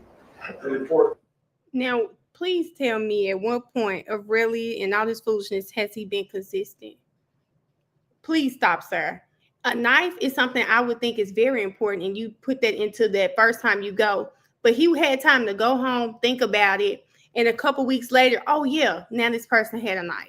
Come on. Prepared for that August filing. There was an error. Take it away. Indicate the wrong person. That is correct. Well, as I just asked you, if you thought that report was inaccurate, you could have asked that to change, correct? Yes. And you know, did. No, I answered your question. I mean, this, the record, I think, believe, captured through the interviews is clear what Mr. Efron said versus what our mistake was. No, it's not my question. Did you change your report? No, we did not generate another report to correct it. Correct. So, and you were here obviously last Tuesday, January 28th, when Mr. Efron testified on the record that he saw a knife being held after Rocky put the alleged gun away, correct? Correct. All right.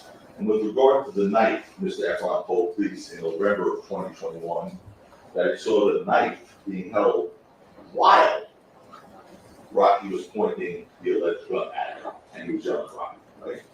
Correct. I believe that's the way it was described in that crime report. So while Rocky's holding the alleged gun at him and pointing it at him, he's seeing a knife simultaneously. You've seen it during that event, correct? Not during that event. While the gun is being pointed at him, correct? That's the way it's described in the report, yes, sir. You also heard Mr. Efron's testimony last Tuesday, January 28th, that he saw the knife being put away, and he then said, "What the F you got a knife for?" Remember that testimony last week? Yes, sir. And in November of 2021, Mr. Efron told the police that only after he said, "Why you got a knife," did that knife get put away. Recall that? I don't recall that specifically, sir. I'll show you real quick. Okay. It's 77 in our Joseph, database. I'll show it to you. Please follow the investigation report from November 9th, 2020.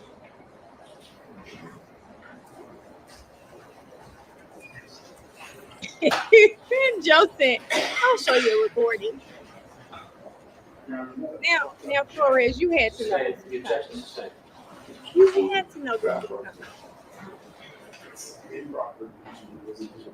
This is Why not, is it this is not the proper person to either refute or confirm what Reli, Efron told some other officer. So the objection is safe. Go on, sir.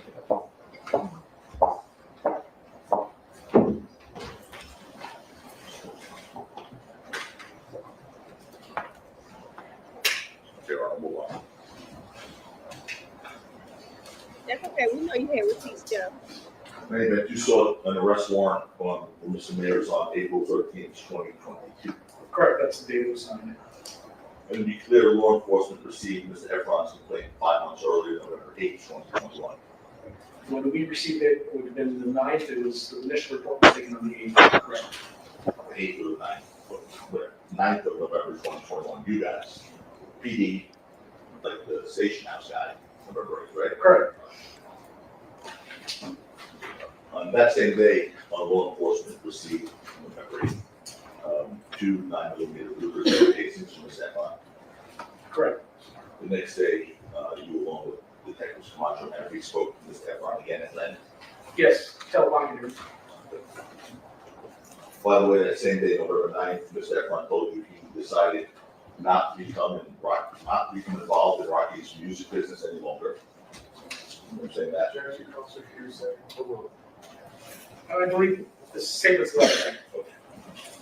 And also on November 9th, 2021, law enforcement received surveillance video pertaining to the incident from 1616 East Belmont Correct. and Hollywood Boulevard on November 18th, Yes. 6200. Correct. And on November 10th, 2021, law enforcement obtained authorization to search T-Mobile information for Elijah Lungo or ASAP Bill's phone number. Correct, for search warrant. Sorry. Yes. And specifically, the T-Mobile information law enforcement obtained authorized to search Elijah Lungo, ASAP Bill's, his call detail records and his GPS location. Correct. And the GPS location data, I should say. Yes. And those records, the GPS location data that you all were able to obtain, show that Elijah Lunga, ASAP Bill's cell phone, was near Selma Avenue in East Del Mar, approximately 10:12 p.m. on November 6th. I believe that's correct. And those records also show that Bill's, I'm just going to refer to Bill's so move this along a little bit. ASAP Bill's cell phone was near Mr. Mayer's residence at 11:11 p.m. Later that night. Yes, so it's going after this. In addition to law enforcement gaining access, by the way, you also gained access to Mr. Efron's cell phone, correct? Subsequent to his arrest, the physical phone, yes. Yes. No. No, Mr. Efron. Oh, I'm sorry. Correct, he did, voluntarily. Right. That was in November 2020. Yes. Correct. So you had access to his phone. Yes, we did. By the way, did he mention that he had deleted any messages before you had that phone? I don't remember asking him specifically if he had. But he volunteered? I don't recall that it was volunteer. Particularly with the guy who was making this complaint about this guy, ASAP Rocky, did he mention they had deleted messages between him? Correct, nothing was volunteered as far as that. And you wouldn't know to ask that, obviously, right? He was cooperative and provided his phone. Yeah, it was. You wouldn't know to ask that, he said. I wouldn't know. Right. And the information on that phone contained Mr. Efron's communications, as far as you knew, with Mr. Mayers, with Bills, and 12. Correct. And as of November 2021, law enforcement had Mr. Efron's statement, 1, correct? Correct. Cell phone records, 2, yes. I believe so, by that. Video of the incident. Some of it is correct.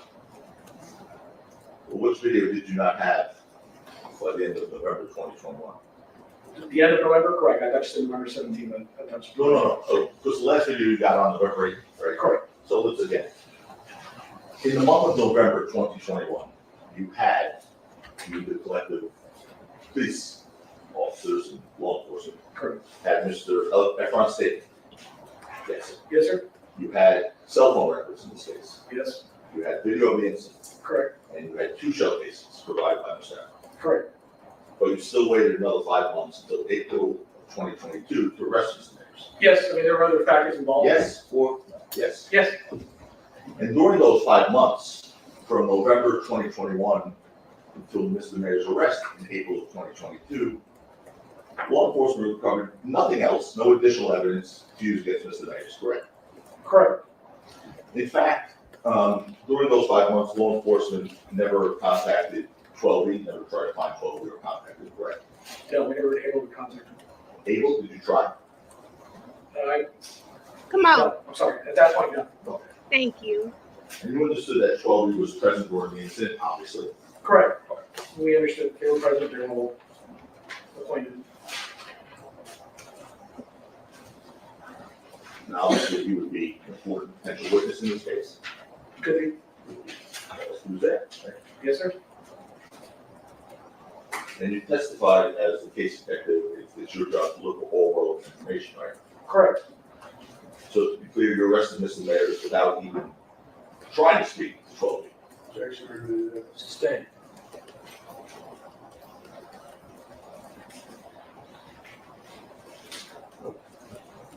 Let's now move over to the house search that you conducted, okay? So this was on April 21st, you conducted the extensive search of Mr.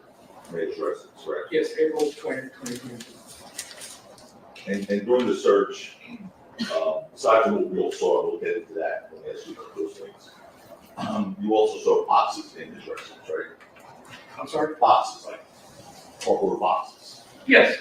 All right, I'm gonna just show you a picture of these things. You know, I guess we'll identify them as we go through the exhibit to each one. Oh, these are not marked. Correct. All right, your next exhibit is W is Louis.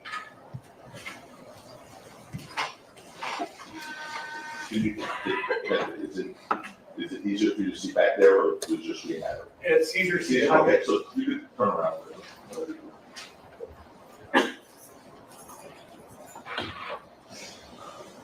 This is W, Dorn?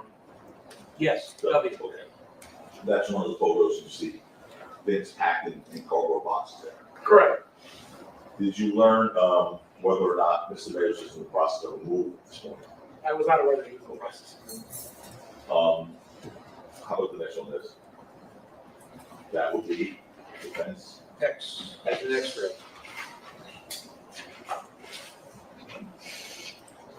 You see those boxes there?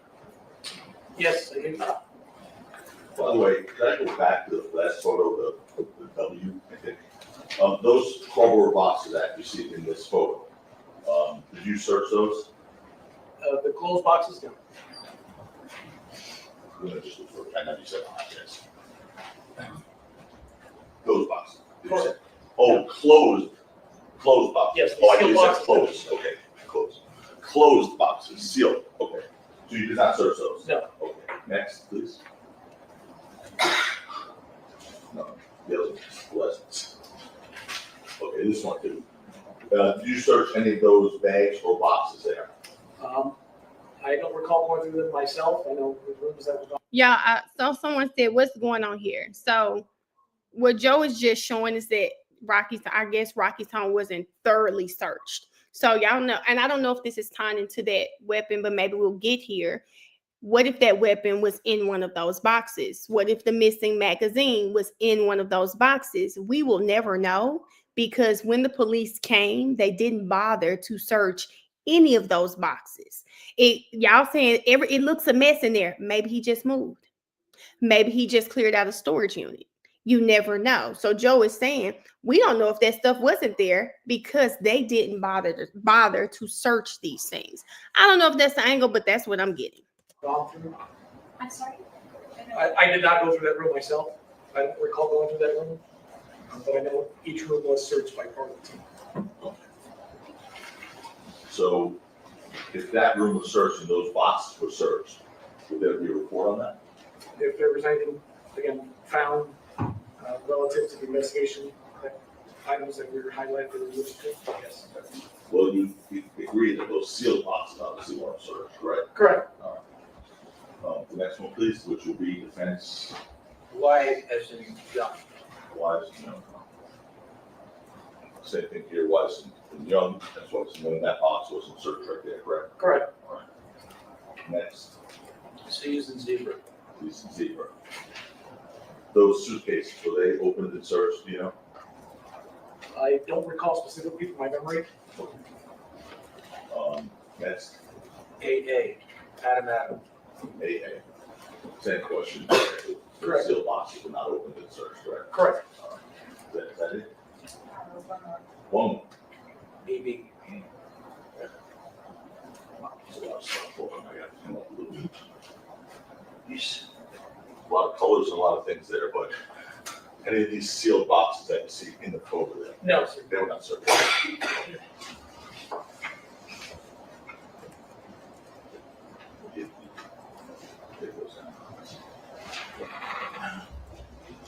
And during the search, law enforcement did not recover a 9mm firearm, correct? That's correct. You did recover a 9mm, Glock 9mm magazine, That's correct. and it was full, correct? Yes, it was to capacity, 6 rounds. Did you ever take the prints off of that magazine? No. Never printed that magazine? No. You were capable of doing that, correct? Yes, sir. Since it came from his bedroom, I didn't have it processed. Okay. And there were 6 Sig Luger 9mm cartridges, right? In the magazine? Yeah, Yes. in the magazine, right? The 9mm cartridges were not loose or anything, they're inside that magazine. And that 9mm magazine, those 6 cartridges in the box, they were found in the box containing other magazines and other cartridges that were not 9mm. That's correct.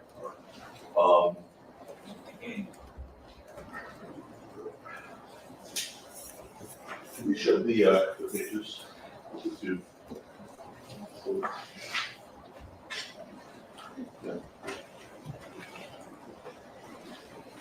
So what I'm going to do next, I'm just going to show you real quickly something the jurors have seen, but you may have seen it too then. Just the pictures of the 2 shell casings recovered by Mr. Efron and the 6 shell cases recovered inside the magazine. Okay. So the ones on the left there, I would say C. This is those. This is the defense exhibit? It is, right? Okay, this is gonna be CC, Charlie Trevor. Okay, CC, right? So the ones on the left, right there, so yes, those are the Sig Luger 9mm cartridges? Yes, these are the live rounds that were recovered from the magazine and contained within the magazine. Okay. And those are different cartridges, obviously, the brand of the one on the right is what's called FC or Federal. Yeah, FC Luger. Right. On the right are the spent casings, Right. And SIG is the other one. and the live rounds are Sig, Sig. 6 hour? 6 hour Luger. Okay, thanks. Okay. Okay. You also recovered, was it 2 rifle magazines as well? Correct.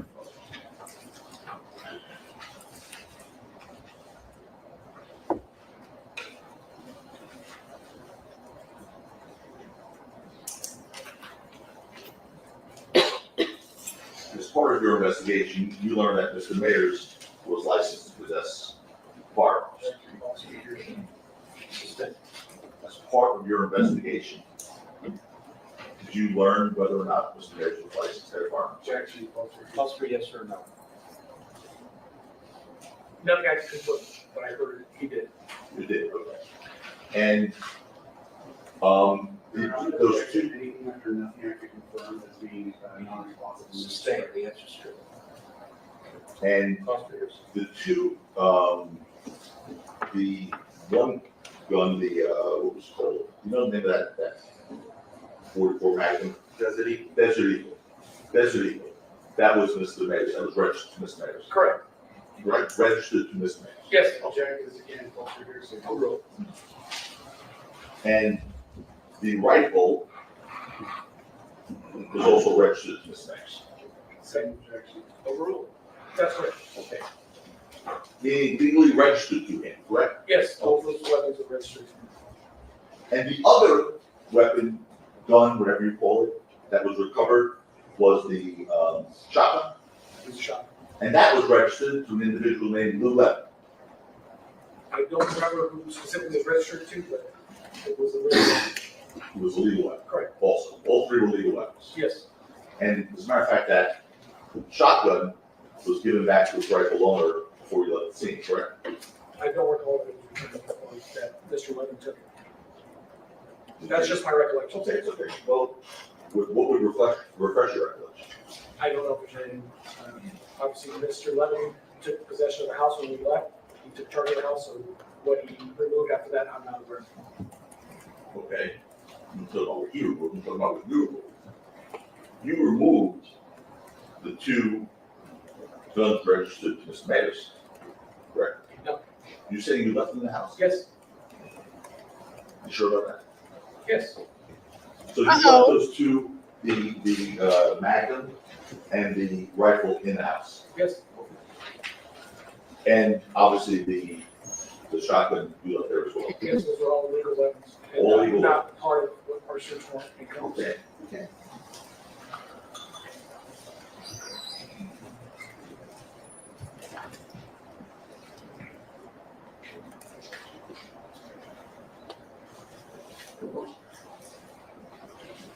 By the way, you never asked Mr. Efron if he had firearms back in November of 2021, did you? I don't recall asking him, I do recall making inquiries as far as runs or checks. And I don't recall finding any guns registered to him during that period of time.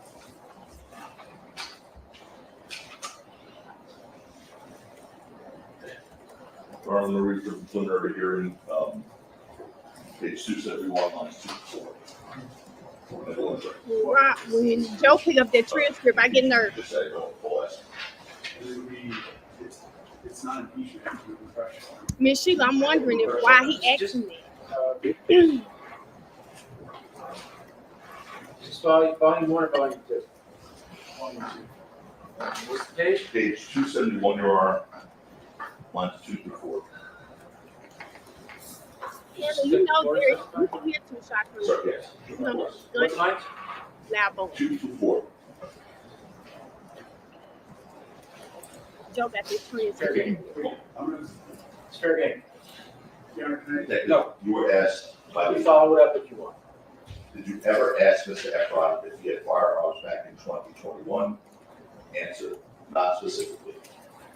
Now, you were here the other day when it was revealed that Mr. Efron was on a firing range in Los Angeles in October, late October 2021, correct? Correct.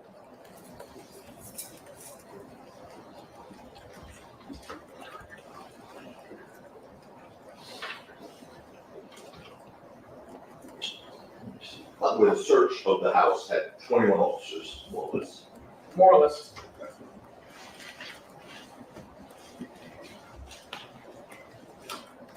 21 officers, y'all. Nobody When can you see those spoke to boxes. Mr. Efron on November 9th, 2021, Mr. Efron told you that he believed he was grazed on his left hand knuckle. Object seems facts on that is, I'm not talking about anything. I'm sorry? He did not lie? You have to inquire whether he said that. You're saying when the detective spoke to him, it assumes that that's what Efron says. So ask him if Efron said that. Okay, this is short. I know. Okay. I know that's right. So on November 9th, 2021, did Mr. Efron tell you that he believed he was grazed on his left knuckle area? Yes, And despite supposedly being grazed by a bullet on November 6, 2021, Mr. Efron did not seek medical attention until returning to New York. that's my understanding, yes. And even though Mr. Efron waited to fly across country to receive medical treatment, obviously there are hospitals in Los Angeles that could have treated him, his injury, whatever it was. Yes, sir. fact is, Mr. Efron only went to the hospital after Detective Menifee on November 9, 2021, during a phone call, told him that he needs to go get medical attention or medically treated because of the type of case that this is, correct? Objection, calls for speculation. Okay, Your Honor, there's tape in evidence that I'll play a portion of. You have the clip? I know that's right, Joe. Oh, I love Joe. Joe ain't here Jury's for already the heard end. it.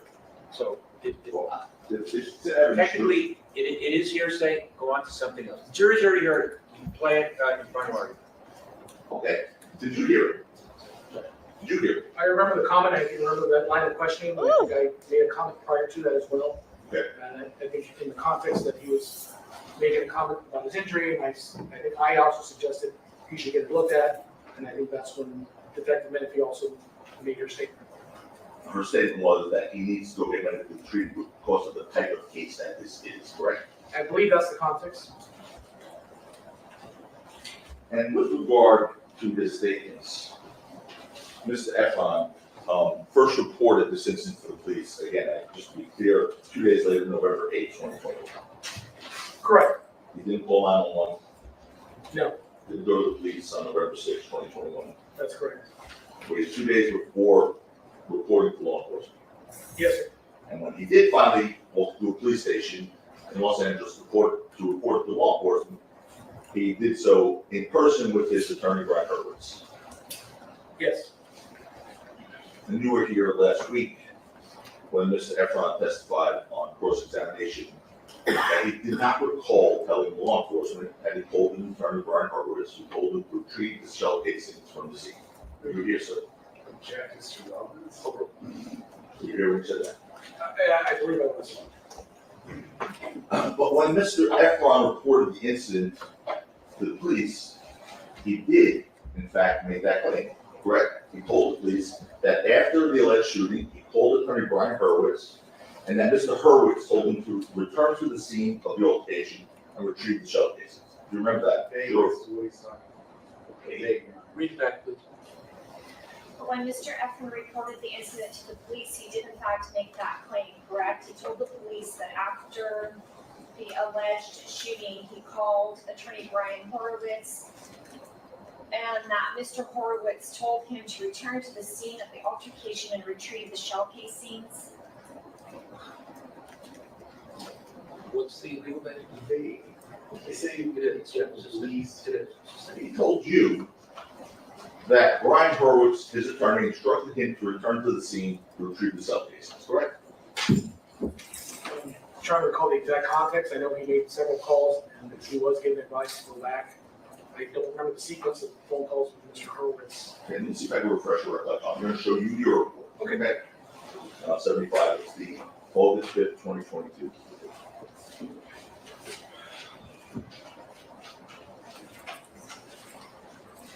Is this the first page? Second page. 22, so weird, but. Yeah.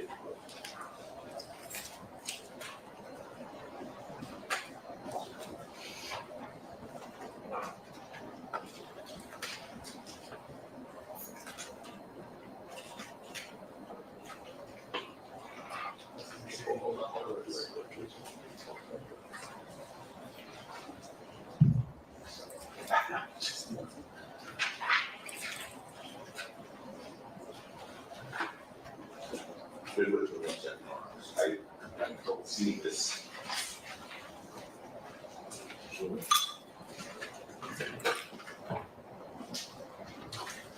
Junior, the reason he's asking that because it's already been proven that he was lying. And Venture was in here. We've seen other attorneys say, I would never tell a client to go to the scene and collect evidence on their own. He was lying, and it was proven in court that he was lying. Joe said, did your lawyer really tell you that? Really testified all this time that the lawyer told him. But when Joe started asking him questions, he said he didn't even speak to the lawyer until the next day. He was lying. I think he thought it would sound good. Nobody would check it. He was lying.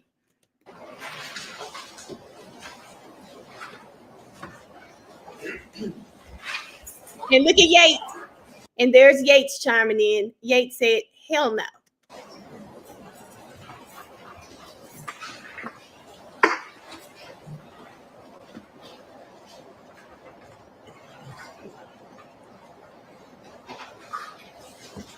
There y'all got it. Yates said she'd never do that.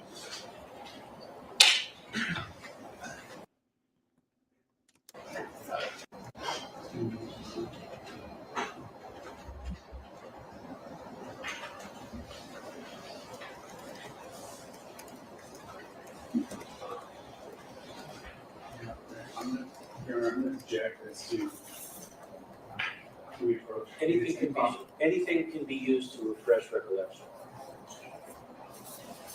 Your Honor, you already ruled, so that's my issue. I don't want to do a speaking section. If you want to, we just wait for the approach. Yes.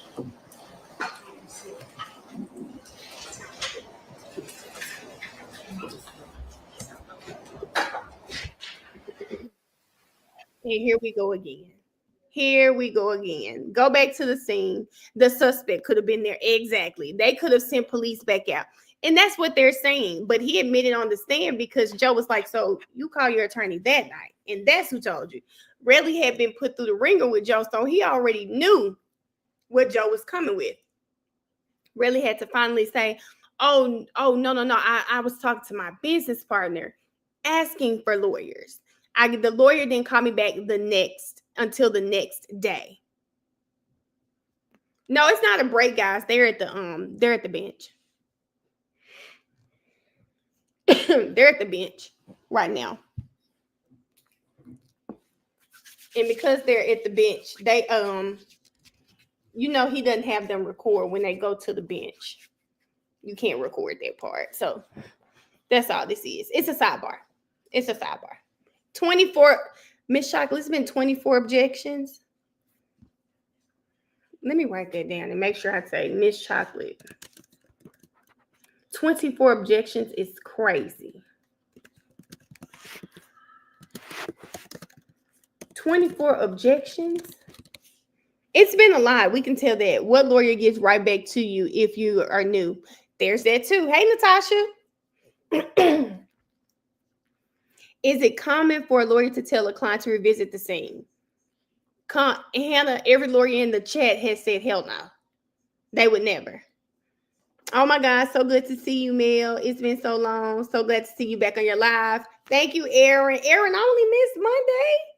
We've been going strong for a couple weeks. So we're so glad to see you back on the live, Aaron. On the X, they're saying no court tomorrow. Okay, cool. If they say no court tomorrow, then that's good. I got some things so I can go ahead and catch up on. DA has to have more cases coming with the police officer. That the only reason they don't want him impeached, he may still be impeached, Miss Sheila. We never know. I haven't been out. My bad. See, I knew that, Aaron. I knew it had to be you, not me, because we have been on our Zoom over here, baby. We have been on our Zoom on these parts, okay? It's crazy that Reli hasn't.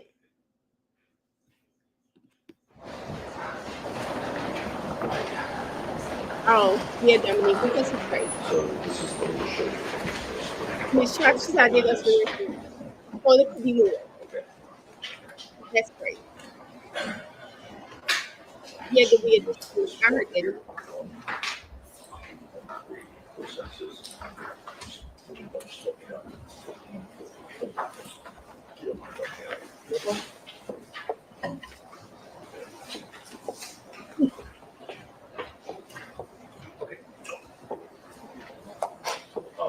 Having read that, does it refresh your recollection that Mr. Efron mentioned that he was told by his attorney to return to the scene of the location and retrieve the evidence? Yes, that's not what that even says, Your Honor. And you What were you preparing? You just said yes, first of all. That's exactly. The answer yes? The answer is yes. Go on to something. The objection's overruled. You know, Joe tired of dealing with them. Really might be in the chair right now. He probably want to cuss us out real bad.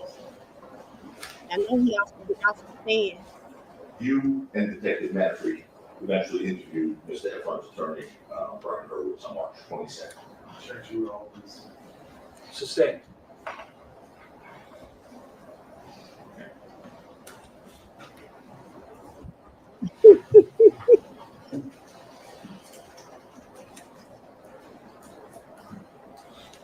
In any event, law enforcement secured Mr. Efron's phone records from the night of the incident, November 6, 2021. Correct. And the incident happened at 10:17 p.m. That's I think we established 25 seconds more or less. Sir. Yes, roughly from one incident to the second incident to the end. And as you say, Mr. Efron, an individual returned to the scene at 11:09, correct? Correct, based on the video camera. Based on the video camera. But that's not him. And you'd agree, by the way, that Mr. Efron's phone records do not show a single call between him and Brian Hurwitz between 10:17 and 11:09. Not that I recall, no, sir. And in fact, Mr. Hurwitz's phone number, which in one of your reports, I'm not going to say it out loud here, appears in Mr. Efron's phone records on November 10th, 2021 at 12:19 p.m. LA time. I'm not sure about the exact dates, check this as well. Wait a minute. He says that his phone records don't show the attorney calling him until the 10th. Y'all, didn't this happen November 6th? That's 4 days later before the attorney calls him back. How in the hell do you mix you talking to the attorney that night with you actually talking to him 4 days later? So, I'm not exactly sure about the date and time of that first call with Mr. Hurwitz on that line. okay. You want to stick with it, that you can show the report? The time. I don't want to, you know, you should. Want to report 105, please?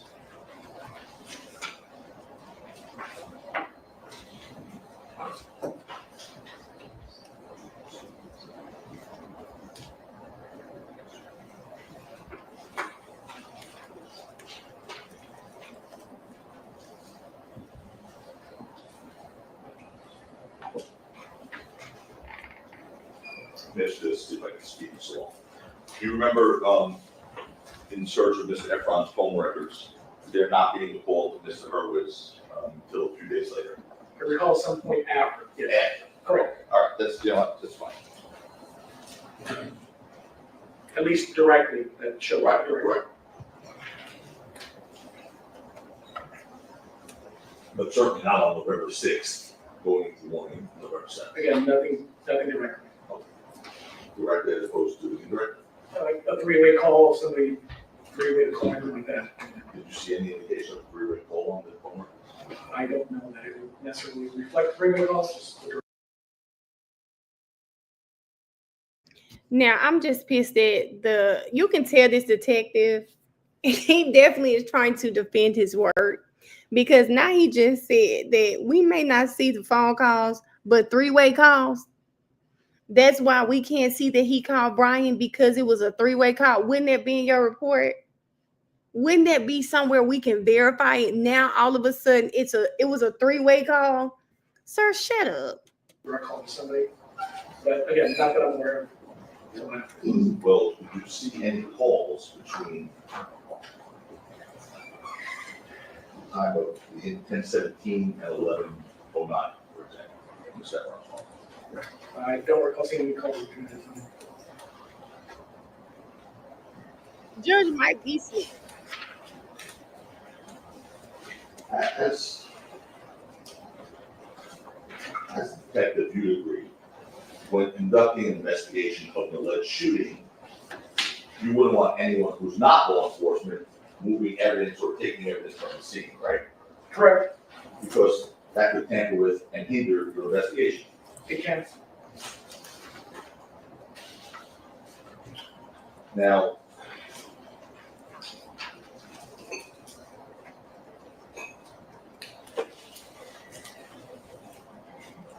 you interviewed, Mr. Efron's girlfriend, correct? Correct, Ms. Parker? yes. You never took Ms. Parker's phone? No. Okay. So that obviously you never examined it to see what texts or calls have been made from it. Not from her phone, physically, no. You said you saw the videos in this case, Yes, all of them. yes. You never saw a video with Ms. Parker returning to the scene. None that were collected, no. And I want to ask a question, but I'm not one more out of the court's ruling, and it's a question that would be prejudicial to them if I asked it and you. All right, what do you want to, off the record, let me know what it is. Yeah.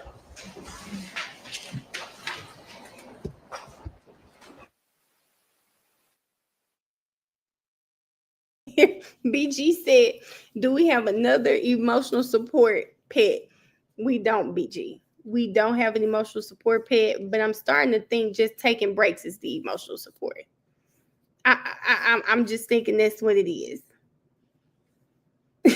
Raynette said, the closer we get to checkout time, the grumpier the judge seems to get. I don't know what's going on with the judge.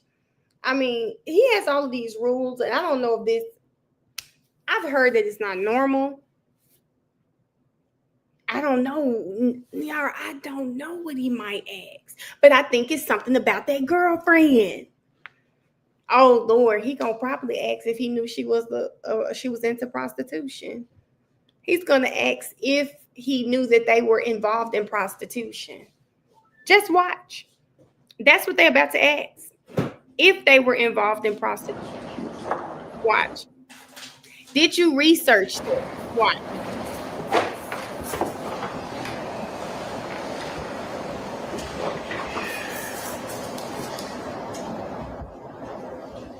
You saw that, I think we discussed, I don't know if Mr. Rizzola played it for you, but the in-person interview with Mr. Efron in December of 2021, where you showed the video of what was initially him returning to the scene. You saw that here? Correct. Okay. And when he was watching the video, he said initially that was him, correct? Yes, that's what, I mean, he indicated by the form of the question. You're talking about the interview on December 17th? The interview on December 17th regarding the person returning at 11:09. Correct. So that was him, right? That was, again, what he was indicating in the form of his questioning.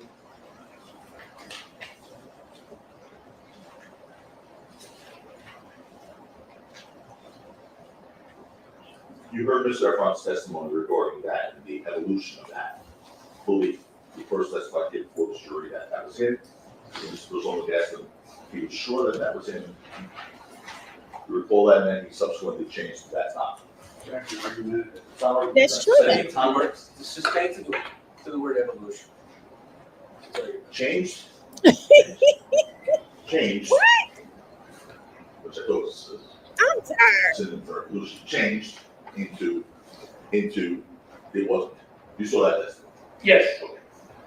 And you heard Mr. Efron say his girlfriend was there, but he then said maybe she was in the parking lot. You remember him saying that? Correct. Meaning that may be the reason why she's not on video? Correct.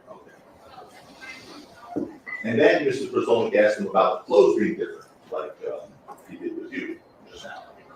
You remember what Mr. Efron initially said? Objection relevance and hearsay. He was just asked on the record. I don't recall his exact response. Remember him saying, I'm sure that was me, but I probably went and changed my clothes. Remember testifying to that? I'm sorry, I didn't say. Okay, it's okay. I remember that. I'm not the lead detective, baby. You should have been listening to everything Reli said. During your in-person interview with Mr. Efron on December 2021, you asked him why he continued to follow Mr. Mayers if he knew he had a gun, right? Yes.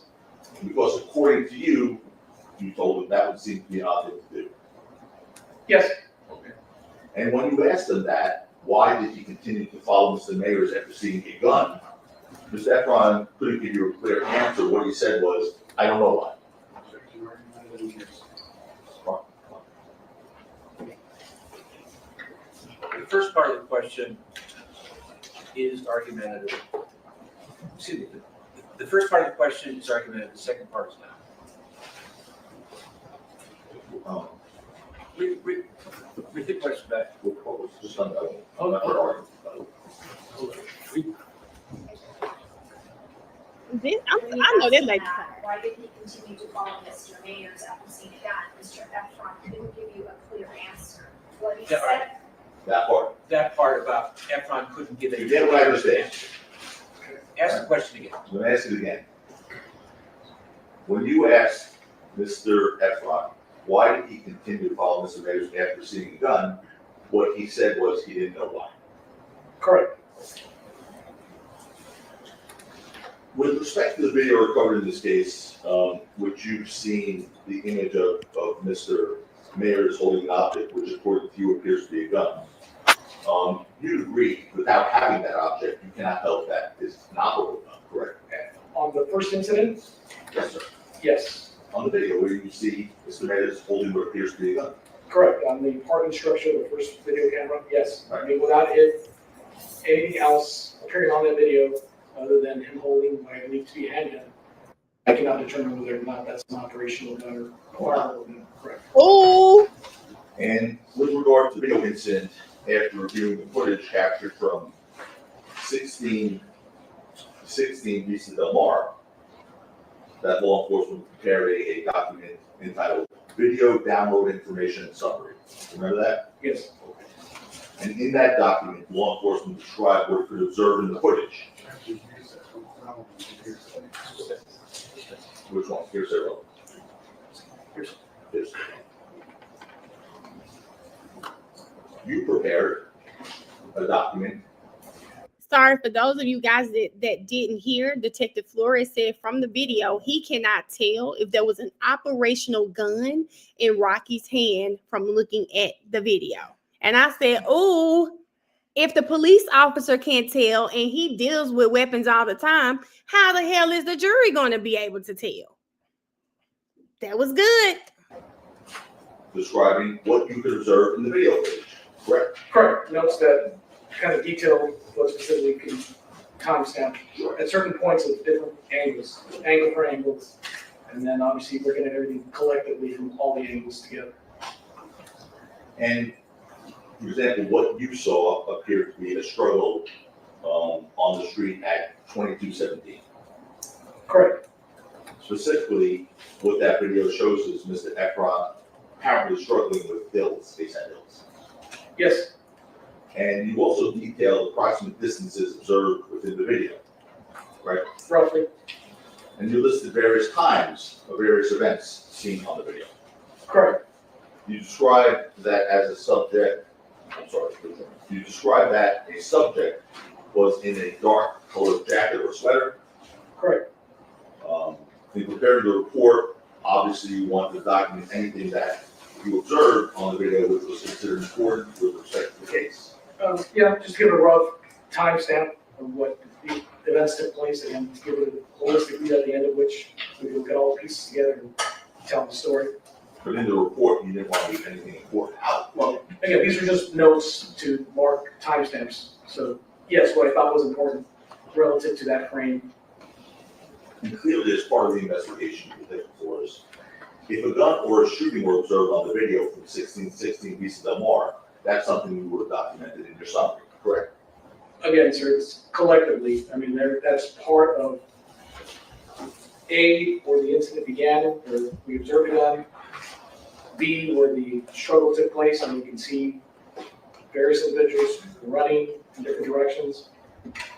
And then as we move up, collectively, we see the next video with sound, where we can hear the gunshots. I mean, it's collectively not just one piece.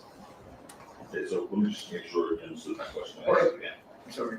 No, it's okay. Clearly, as part of the investigation, if a gun or a shooting were observed on the video from 1616 Vista Del Mar, that's something you would have documented in a summary. Yes? Yes. That's it. But that summary that you have, by the way, certainly does not document that a shooting was observed, right? I mean, not from that angle, it's documented what can actually be observed from that angle, which is, I mean, the view is fuzzy, it gives you an overview of the motion that's going on, but again, pieced together with everything else, it's, But that document, that summary does not document that a shooting was observed, right? correct. It does not.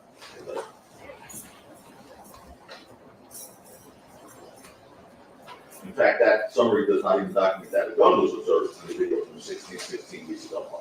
Correct, that first angle, correct. So you agree there's, in the video, from the video, there's no evidence in the video from 1616 East Del Mar that actual gun was being discharged, correct? I know that's right, Junior. Nothing that I could observe in detail that I can see as a gun. Again, it's in frame with everything else, maybe. Well, here's my question. Correct. These are, my questions. All right. Almost done. You agree from the 1616 East Del Mar video, that's that video, the one that shows the whole struggle and all the other stuff, right? You agree that there is no evidence from that video of an actual gun being discharged, correct? Correct, from that view by itself, no. The sequence surveillance video that you put together overlaps video from the 1616 East Del Mar video with the audio from the 6200 Hollywood Boulevard video. Correct. All right. And that's the People's Exhibit 15, is that right? 15, okay. And you did that, right? You basically overlapped the video from 1616 East Del Mar that had no audio, right? Correct. Okay. And the audio from 6200 Hollywood Boulevard. Correct. And you put it together. And you agree that the 1616 East Del Mar video, you just said this doesn't have any sound, but the video from 6200 Hollywood Boulevard does. That's correct. So you overlapped the videos from each location, trying to show when the shot would have occurred during the 1616 East Del Mar video. Correct. Okay. Of course, if the overlap is off, even by a fraction of a second, the shot would not have occurred during the precise moment shown on the overlap 1616 East Del Mar video, correct? Correct. And with regard to the 6200 Hollywood Boulevard video, you extracted 3 sets of videos from 3 different cameras maintained by the business at that location. Correct. And it's been stipulated, you heard of that, we agreed Yes, on something. It's been agreed that the date and timestamp on the 3 cameras from 6200 Hollywood Boulevard are approximately 2 to 3 minutes faster than actual time. That's correct. And the reason the cameras are approximately 2 to 3 minutes faster than actual time instead of the exact amount is because each camera's off from an actual time by a different amount. Yes, sir. I mean, it's not unusual in the collect video. Yes, it's unusual. Okay. I'm saying the reason that you're using a range of 2 to 3 minutes as opposed to 2 minutes and 4 seconds is because each of those cameras is off from actual time by a different time. Yes. For instance, on camera 1, you hear the first shot at 10, 15, 53 seconds. Hold on before we play it. We have to mark this. This is a defense exhibit. Your Honor, check to see this states the stipulation. That's what. What's there? He's saying the video from 6200 Hollywood was off by 2 to 3 minutes. He's talking about the business, the parking lot entrance. And the El Centro. What are you to confirm? If I don't need to get involved, I don't want to get involved. Now he doesn't want to get involved. I'm supposed to be Colonel Sanders. I'm sick of Colonel Sanders. It just hit me. Rodney keep and they do not like me. They doing this on their own.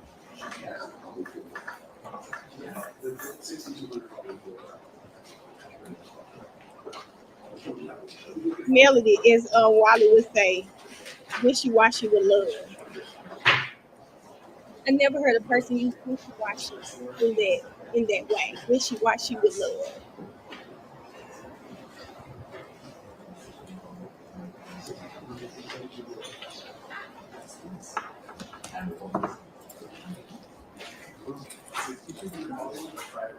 You know they have it. I'm kind of proud of this movie myself. I don't know if he bored, he mad. I don't know what's going on. BG said, thank y'all in the comments, guys. This case is driving short. It's really dragging. Now they getting into it. Here go Lewin. Oh, did you call this man Bernie Sanders? I said Colonel Sanders. Bernie Sanders just might work for him too. Y'all look at Rock. He looks so young and sitting right there. It really does look like he's about 10 to 15 years his senior.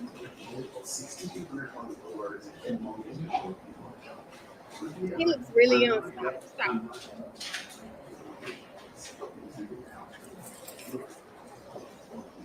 I know this just can't look good at the jury, and the state looks like crybaby. This always happens with them. Rocky looks really young. That side profile, Jazz. What y'all be doing? That side profile is mean. Off the record, based on what we just got here, you want us? Yeah. What does he mean based on what we just got here? What the hell did they just get here? What did they just get, guys? Oh, it's 7:15. Y'all know. The day after tomorrow, Thursday, and as close to that time as possible, we will resume the second floor and have to return on Thursday. Please don't discuss the case amongst yourselves or anybody else. They done for the day, guys.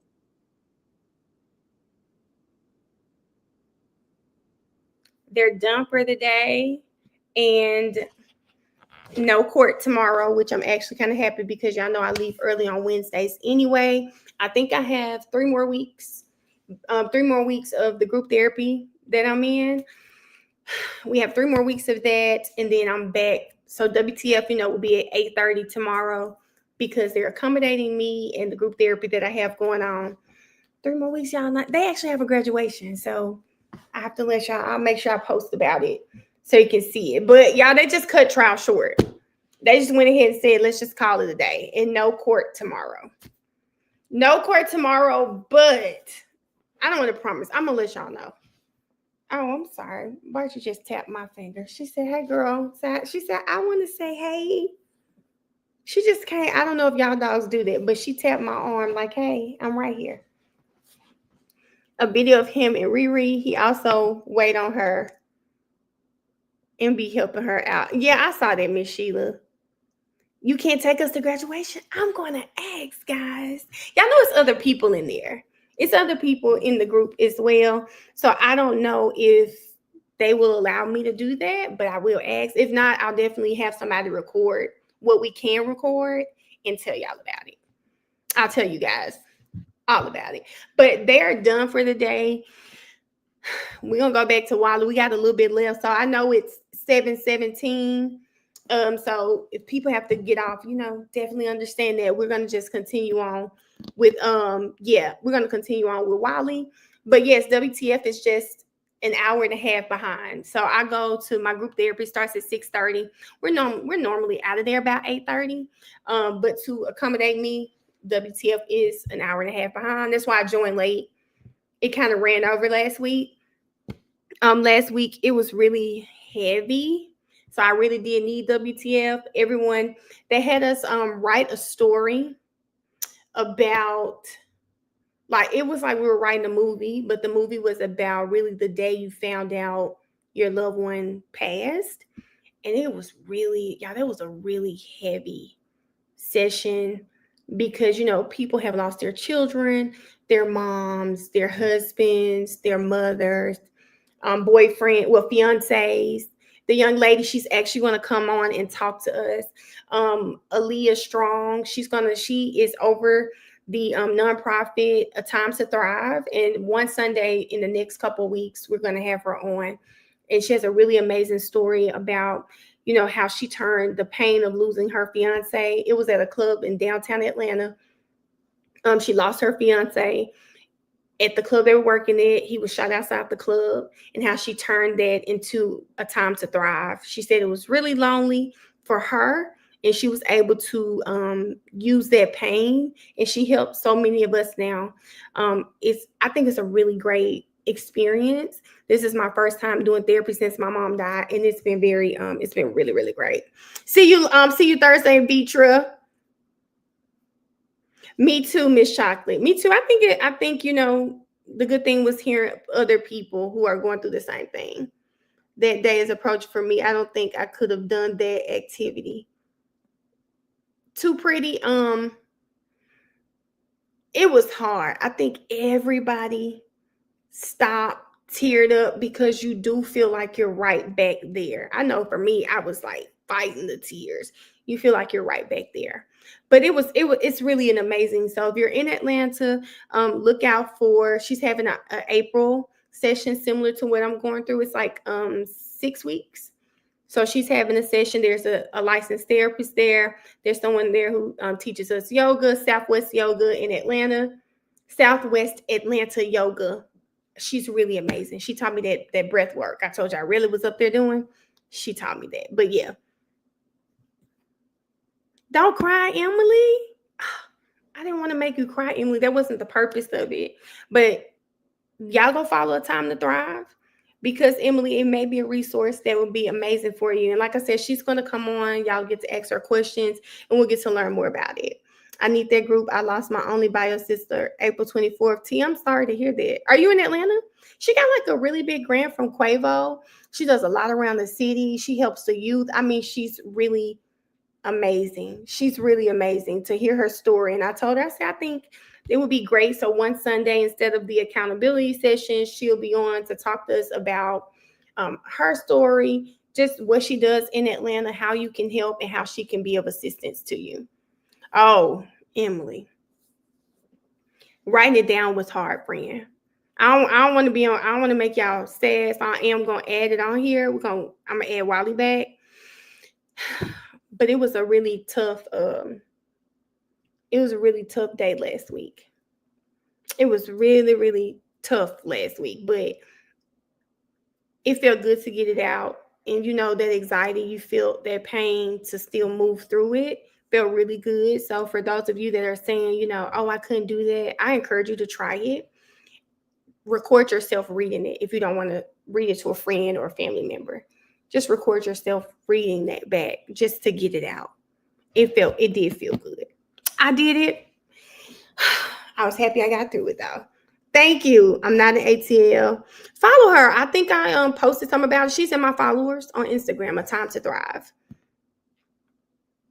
After hers, minor. Oh, wow. And he had just turned 18. Oh, T. Yes, go follow her. Go follow her, T, because she does have resources, and I'll share them as well as I get them, because I try to share her posts when I see them. But I'm gonna start so I'm gonna switch the topic, because I don't want to be on here crying myself. We're gonna start back with Wally. It's well, you know what? We actually, that's what we can do. That's what I can do early in the morning, because it is 7:30. I'm gonna do some homework. We can stop Wally. I'm gonna pause it where we were, and in the morning I'll watch Wally before I leave, because there's no court tomorrow. I forgot that. I've been where you are with my mom in group therapy. I think it's good. I do too, Chelsea. Thank you. And I'm sorry for your loss, Chelsea. Going through the pain and X, Y. Oh, I definitely X that. But it's good to already be thinking about resources. And my mom passed June of 2023. And it's my first time in therapy, but I did notice around the holidays, it was time for me to go. It just got really unbearable. My therapist had me write a letter. That letter is hard, Didi. 33 objections, Miss Chocolate, is crazy. Well, I'm not gonna write it down, Jazz, because I'm not deleting it. So when I have to do StreamYard, I have to use Google Chrome. So I just leave my Google Chrome up so that when I come back on, it's already up there for us. But I'm gonna just do it just 528. I'm gonna do it anyway because you know what? We never know what can happen. 28, 33. I'm gonna leave it on because we can do that tomorrow since there's no court. I wrote it down, Jazz. My brother passed in 2019. I have yet to go to therapy. Jazz, please go. I think so many times we just think we're gonna be okay, and that's me. Sometimes I operate in the space where I just try not to remember my mom is gone, and I just try to, if I can go through a day without thinking about her being dead, not like thinking of her, but thinking about the fact that she's dead, I'm good. I'm good. And you can't operate in that space. And I've been operating in that space for about 2 years now. Like the other day, y'all, I literally cried myself to sleep, woke up crying because it was a day where I remember she was gone. And I just missed my mom. I really wanted my mom. And, you know, it's hard navigating like relationships in my family without my mom, because I think she made some stuff better. It made you get over things. So like, I don't remember what I was watching, but like kind of like now my chest was just tight. I could feel the cry in my chest. So yeah, I get that. So now I have to get StreamYard. Miss Chocolate, if you're going to be streaming on YouTube, StreamYard is good. I like it. And everybody else seems to like it too. When I message you on IG, I be thinking, I hope she know this me and I'm not a man. Do I respond back, Jazz? Because I ain't gonna lie to you. When men get to messaging me from this stream, I just don't respond. So men, I'm sorry. Unless like we've probably interacted a lot on TikTok. I don't respond because I don't want people getting the wrong idea. So Jazz, did I respond back? Okay. I was about to say, if I didn't respond back, I'm sorry, but that's right. Courtney, nothing can be as real as seeing that person be lowered into the ground. But I do feel like, you know, for me personally, Courtney,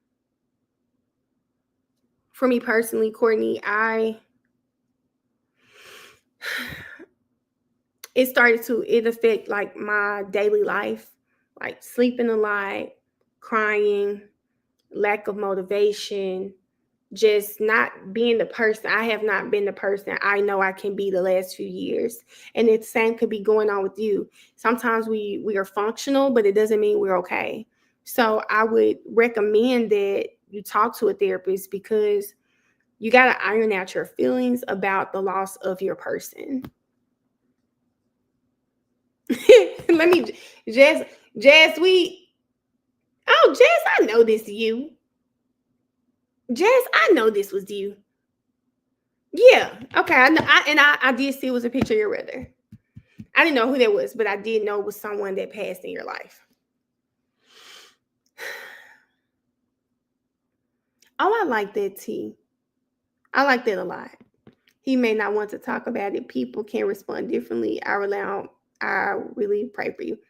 Gone too soon. Yeah, thank you. Hold up, y'all. Hannah, I may have missed the front of your page. Oh, I got you, Hannah. I got you. I'm going to my 4th year of my sister, and it's tough. And then it's really tough. Grief is hard. I've never had anyone that close to me. My grandfather passed when I was like super young, but I've never had anyone like this close to me pass. So it's hard. And I pray for all of y'all. I always every morning I do pray for you guys because I know what I go through, and I do feel like we're a family here. So every morning I do pray for just if you guys are experiencing any type of pain, any type of hurt. I'm sorry, y'all. Any type of pain or any type of hurt, I do pray for you guys. Just because I know it's not easy to go through this. I know y'all finna get off. I know it's not easy to go through loss. So for all of you guys that are experiencing it, I do like, I don't call names individually because I learned you don't want to miss a person. But I definitely pray for everyone attached to me through be it my social media channels, and because I know how hard it is. It is hard, man. It is hard trying to live life and the people who you care about the most are gone. So thank you, Jenny. I love you too, girl. Thank you. So I pray for you guys. And the one thing I can tell all of y'all is, like, you experience anything, I know there are resources out there that will give you therapy for free. Like, don't take forever to do it, because man, y'all, after Thug did his plea, really after Shannon them got the not guilties, like after that, when I tell y'all life was hard, I was in Memphis trying to help family. And like, now that my mom's gone, I feel like it was a lot on me personally, because I'm just kind of the person that people fall on, and you can't fill other people's cup if your cup is empty. So December was just hard. It was just hard in general for me. So I do get that. Wow, Tamika, I'm sorry to hear that. I do understand that, y'all. And I just want y'all to know, like, don't be the person who takes forever to go to therapy, because it affects your life. You may not see it. Y'all may be going to work every day. I didn't have the what's the word I want to use? Pleasure. Should I say pleasure? I didn't have a 9 to 5. So it wasn't like something that was going to make me get up on time. Court did that for me, though. When we were in court, I'm getting up every day. I know that I'm doing this all day. So I'm not in bed, sleep, or crying all day. But I didn't have that pleasure. Thank you, Alice. Thank you, Alice. But I didn't have that pleasure. So, after court was over, y'all like, man, we going live? Baby, I'm in this bed crying. And I'm at home. I'm in my mom's house. It's another holiday. My mom's not there. I feel like this last year was worse than the first year when she wasn't here. And her birthday's the 14th, Christmas right there. Then New Year's comes and you're reminded, damn it, I'm walking into another year without my mom. So for every last one of y'all, I knew it was time for me to go to therapy after this last holiday season, because I just kept thinking, oh, it was that. Plus, it was me realizing I didn't even have the money sign turned on my YouTube. I was like, I'm so caught up in my head, I'm not paying attention to stuff. So, your life will seriously pass you by if you don't start to get some help. And I'm going to tell you, I had my best social media month last month. But I've been on my Zoom, though. I have I've done my best to make sure that I point into this content creation, because I love doing it.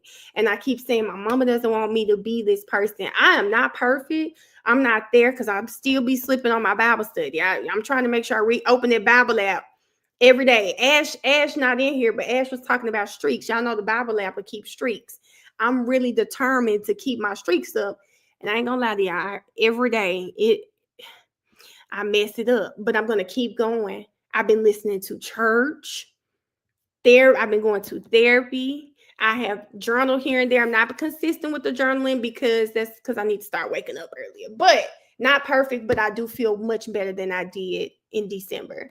So I understand this as well. YSL trial, you and Miss Jefferson really kept my mind occupied. Emily, it kept my mind occupied. I tell people I spent June to December doing the YSL trial. And I was so caught up in, like I told you, I messed up with school last semester. It wasn't that the work was hard. I was so stuck in the YSL world. I didn't have to think about my reality. By the time I get off live and all of that, it's time to go to bed. I didn't have to think about the fact my mom was gone. But you cannot operate life like that. And when I went to therapy, the therapist told me, she was like, Melanie, she does like Reiki and stuff. She said, you were saying you and your mom were best friends. She was like, I want your mom. I don't know if she said my mom wants you to know, but she said, I want you to know your mom does not want you to operate in the word were, past tense. She's still your friend. She's still with you. Spend time with her. And I was like, dang, I do put my mama off to the side. I try not to think about her. So yes, all of those things. Thank you so much, BG. But yeah, I want y'all to do that. I want all of us. What do we say? The 5 pillars. And if you're in Atlanta, Isis, can you message me? Because it's something in Atlanta that might be cool for you to go to. If you're in Atlanta, I think I'm going to go see Dr. Zeb. Y'all know the therapist I'm always talking about. I'm going to put it on my Instagram, but he's going to be here. He always talks about the 5 pillars. Healing your mind. What does he say? Your mind, your physical body, your financial. It's 5 of them. I don't want to mess them up, but I'm going to post it on my page. But he always talks about that. Don't cry, Jazz. We're going to be okay, friend. Message me, Isis, because this might be something good for you too. And we'll figure it out. What? Oh, she said I was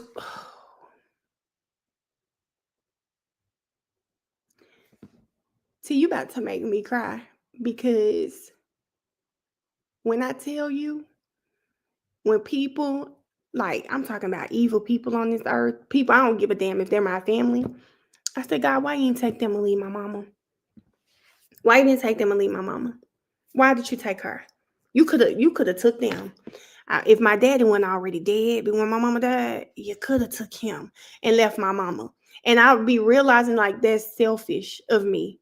That is so selfish. But I wasn't close to my biological dad.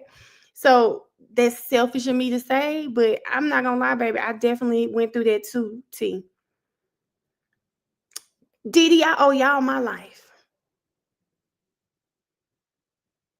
Saying this so crazy because y'all know my sister has this joke. She ain't in there, but you don't talk to nobody but them 200 people on your live you don't even know. Y'all know my sister loves to say that. But I do feel like I know y'all. We're a family over here. We are a family over here. Is this little panda? No, it's Netters. She said I got back in therapy and it helps. And the group chat because things been hard. This group chat really does bring light to so many people, especially me. I love y'all. I love y'all so much. And I feel the love back. And I just want this community to keep growing and growing. And we are. We're gonna keep growing. We're gonna keep growing. We're gonna stay together. I am gonna have like 2 more different YouTubes within the next couple months because I'm gonna have like my daily vlogs, but I'm also have a page called Subconscious Faith where I'll be just talking to people about mental health things because I do mental health, grief. We'll talk more about those things and leave these pages like for trial, this page for trial and different type of interviews. But I think we're gonna have a really amazing year and everybody attached to this live. Jaleesa, my sister be hating. I said, I know them. I know them. I don't care. These are my friends. Okay. But yes, we're gonna hopefully I'm able to bring more things out and we can have more discussions that really do help us in our personal lives. That's my whole goal with this, not just so y'all can hear me talk, but that we can do things that really I can add value to your lives. You know, I prayed that this morning for God to let me be a vessel. It was yesterday, I'm sorry, when I was outside, for God to let me be a vessel to each and every last one of you guys. So being locked down during COVID, this avenue was a blessing. Oh, thank you, Miss Marilyn. I think so too, especially for people who work from home. I do. First full week watching was last week. Oh, she said her your first full week was last week. T, let me tell y'all, this is why I love this community. Cause T, we have talked so much, girl. I just figure you've been in here. We've been talking so much, girl. I like it. T, you my kind of girl. T is my kind of girl. Jaleesa, it's me at the concert. Like, damn, I want to go live. T fit right on in. T, you are our type of girl, baby, because the way you be coming in here, I thought you've been in here. I love that you felt welcome to do that. That's what And shout out to the millionaires that were here before T, because y'all made her feel welcome. T, I just thought you been in here, baby. My first BG. BG, your first full week wasn't last week, BG. BG, your first full week was about two weeks ago when we did Nazaya. We did Nazaya. Bart, you ready to start some stuff. You make us comfortable. Girl, this is me all day, except that woman last night. I don't know what she was on. Y'all know that woman I told y'all coming up talking about men love fupas. I don't know if she in the chat, but friend, that wasn't very welcoming. BG been here a few weeks. Yes, you been here a few weeks, BG. Come on, you got a few weeks on T. You got a few weeks on T. Jenny said this month. Wait a minute. What? Jenny D said this is her first full week too. Well, I appreciate you guys for being here. This is like, y'all know at the church, the pastor has to welcome all the new people. Thank you guys for being here. And I'm happy that you guys love it. Honestly, not because this channel, I do feel like this is one of the best communities out there. Which I say, we are messy over here. Yes. Because right now we are friends. We are friends. When the young lady, and I told her to like message me or something. I told her to message me, but when y'all know I told you I was struggling to walk in them heels, and I heard Mel, I told my friend, I was like, girl, I hope don't nobody see me at this concert struggling in these boots. And she told me, Mel. It was just so funny because I really didn't think it was gonna happen. But the fact that we are family, if y'all see me out, I'm gonna stop you. Let me show y'all. We took a picture. I think I posted on my story. We took a picture. We're gonna do all of that because we really are family. We really are family. That's why I can't wait to do something in Atlanta to meet everybody in Atlanta. Jing Jing said, we love you, Mel. We're all cousins. Yes, we are. But y'all my nieces and nephews. That's cool, Jing Jing. We can be your nieces and nephews. The welcoming address. We need somebody. Y'all know what we need on this channel. And y'all gonna have to message me. We need somebody to give us a welcome. I need a welcome video so I can play in my videos for real. Y'all playing out here.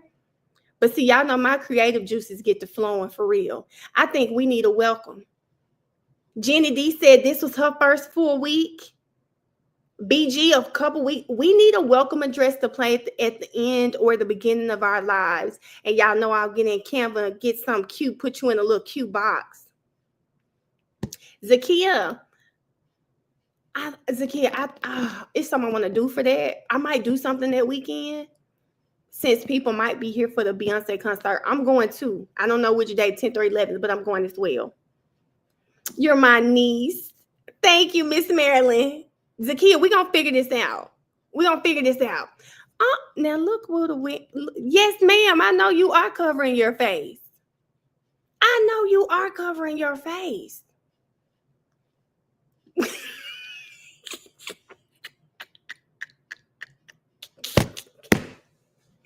Tasha, can you please copy this and send it?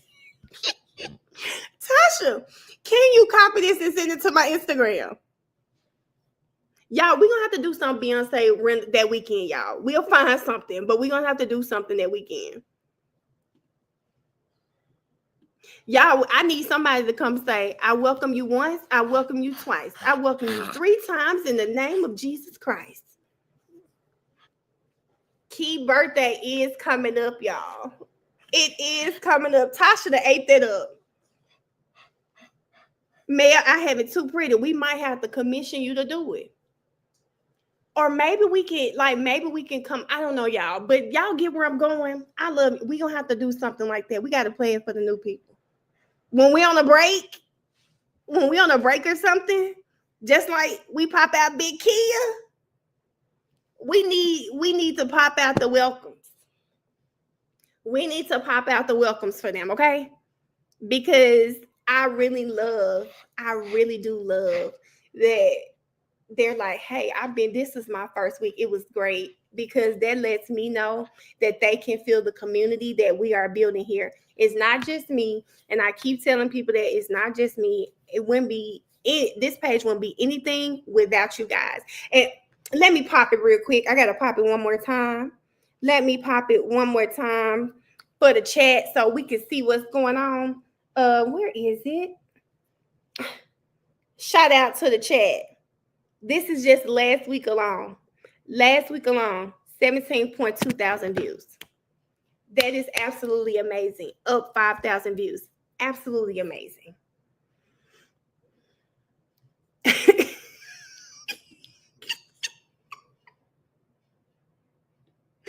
You did miss court, Key. Key, it was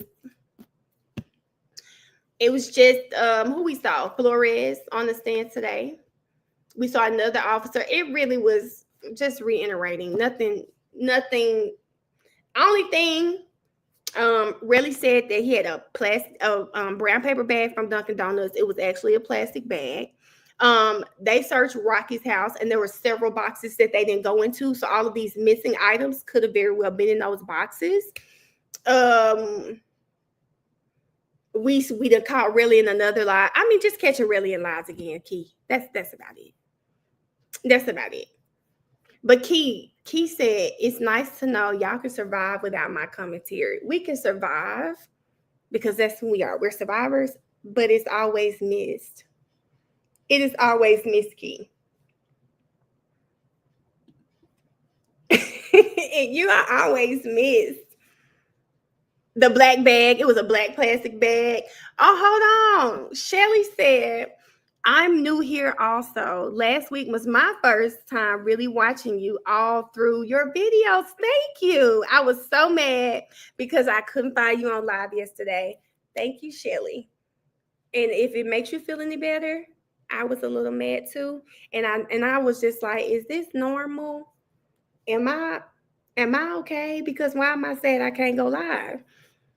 But then I thought about my homegirl. She is operations manager of a healthcare facility, and she kept saying, oh, this isn't going to go wrong. And I just felt like, listen, somebody's going to miss something. We need to be on there together. So that was there yesterday. There we go. We survived, but are we okay? No, we missed you, Key. Yes, we did miss her. We definitely missed her. I did. Did you see my message on Twitter? Key. I was in the number. Yes, you were. Oh! Listen.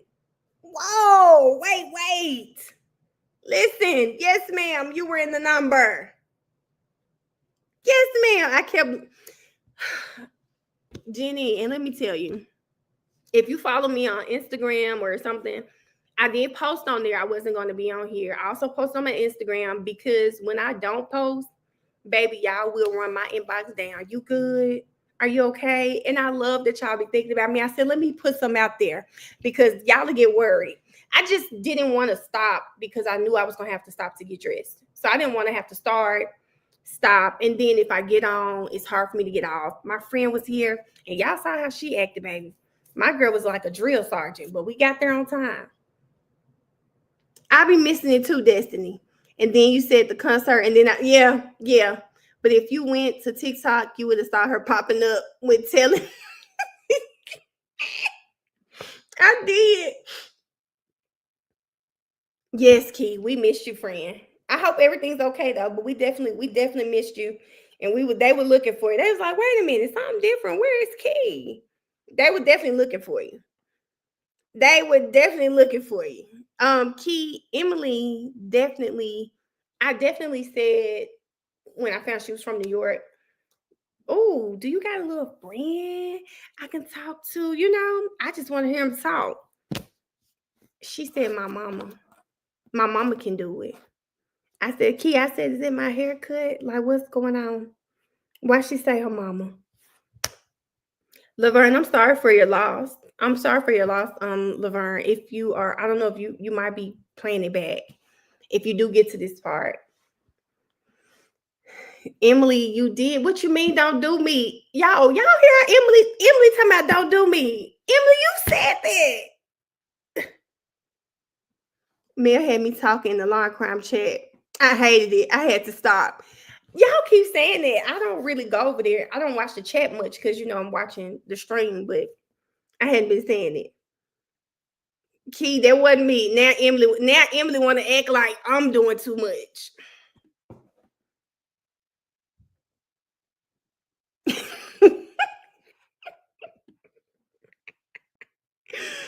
She said, Mel, we don't need no more damn spinning in this chat. Okay, y'all, I'm about to get off of here, but thank y'all so much for hanging out with me today. Has Vera been in that chat? I'm sure she has. She loves law and crime. She loves law and crime. I got to tell my sister when I get done with streams, I always know like the core 220 people. That sounds like core people, but y'all, yes, we are, Jaleesa. We're gonna finish on Wiley tomorrow. I'm gonna just do the same time because y'all know I have to go to therapy, and we don't have that much left. So I'll set the stream for 1:00. I'll set the stream for 1:00 because y'all know I'm doing taxes too, so I can get these people taxes done. So I'm gonna set it for 1:00, and we're gonna finish. We don't have much of Wiley left, so we'll just get on and chit chat and finish watching the end of Wiley. So yes, I'm gonna set the stream for that time so you guys will know. It ain't the same, Key. It's not the same. I agree. It's not the same at all. I saw you weren't going live yesterday. I put my shades on like Ricky. Well, we're back at it tomorrow, so we'll be live for a little bit tomorrow, guys. I'm probably spend the day doing taxing and maybe uploading my TikTok if I don't get it done today. But if not, I'm gonna see y'all tomorrow at 1:00. Again, thank you guys so much for just everything that y'all do, and I hope y'all enjoy the rest of y'all night. But I'm gonna see y'all tomorrow. Bye, everybody. See y'all later. Y'all, not Barchi looking up. Oh, Barchi done set up. She said bye, y'all. Bye, everybody. See y'all later.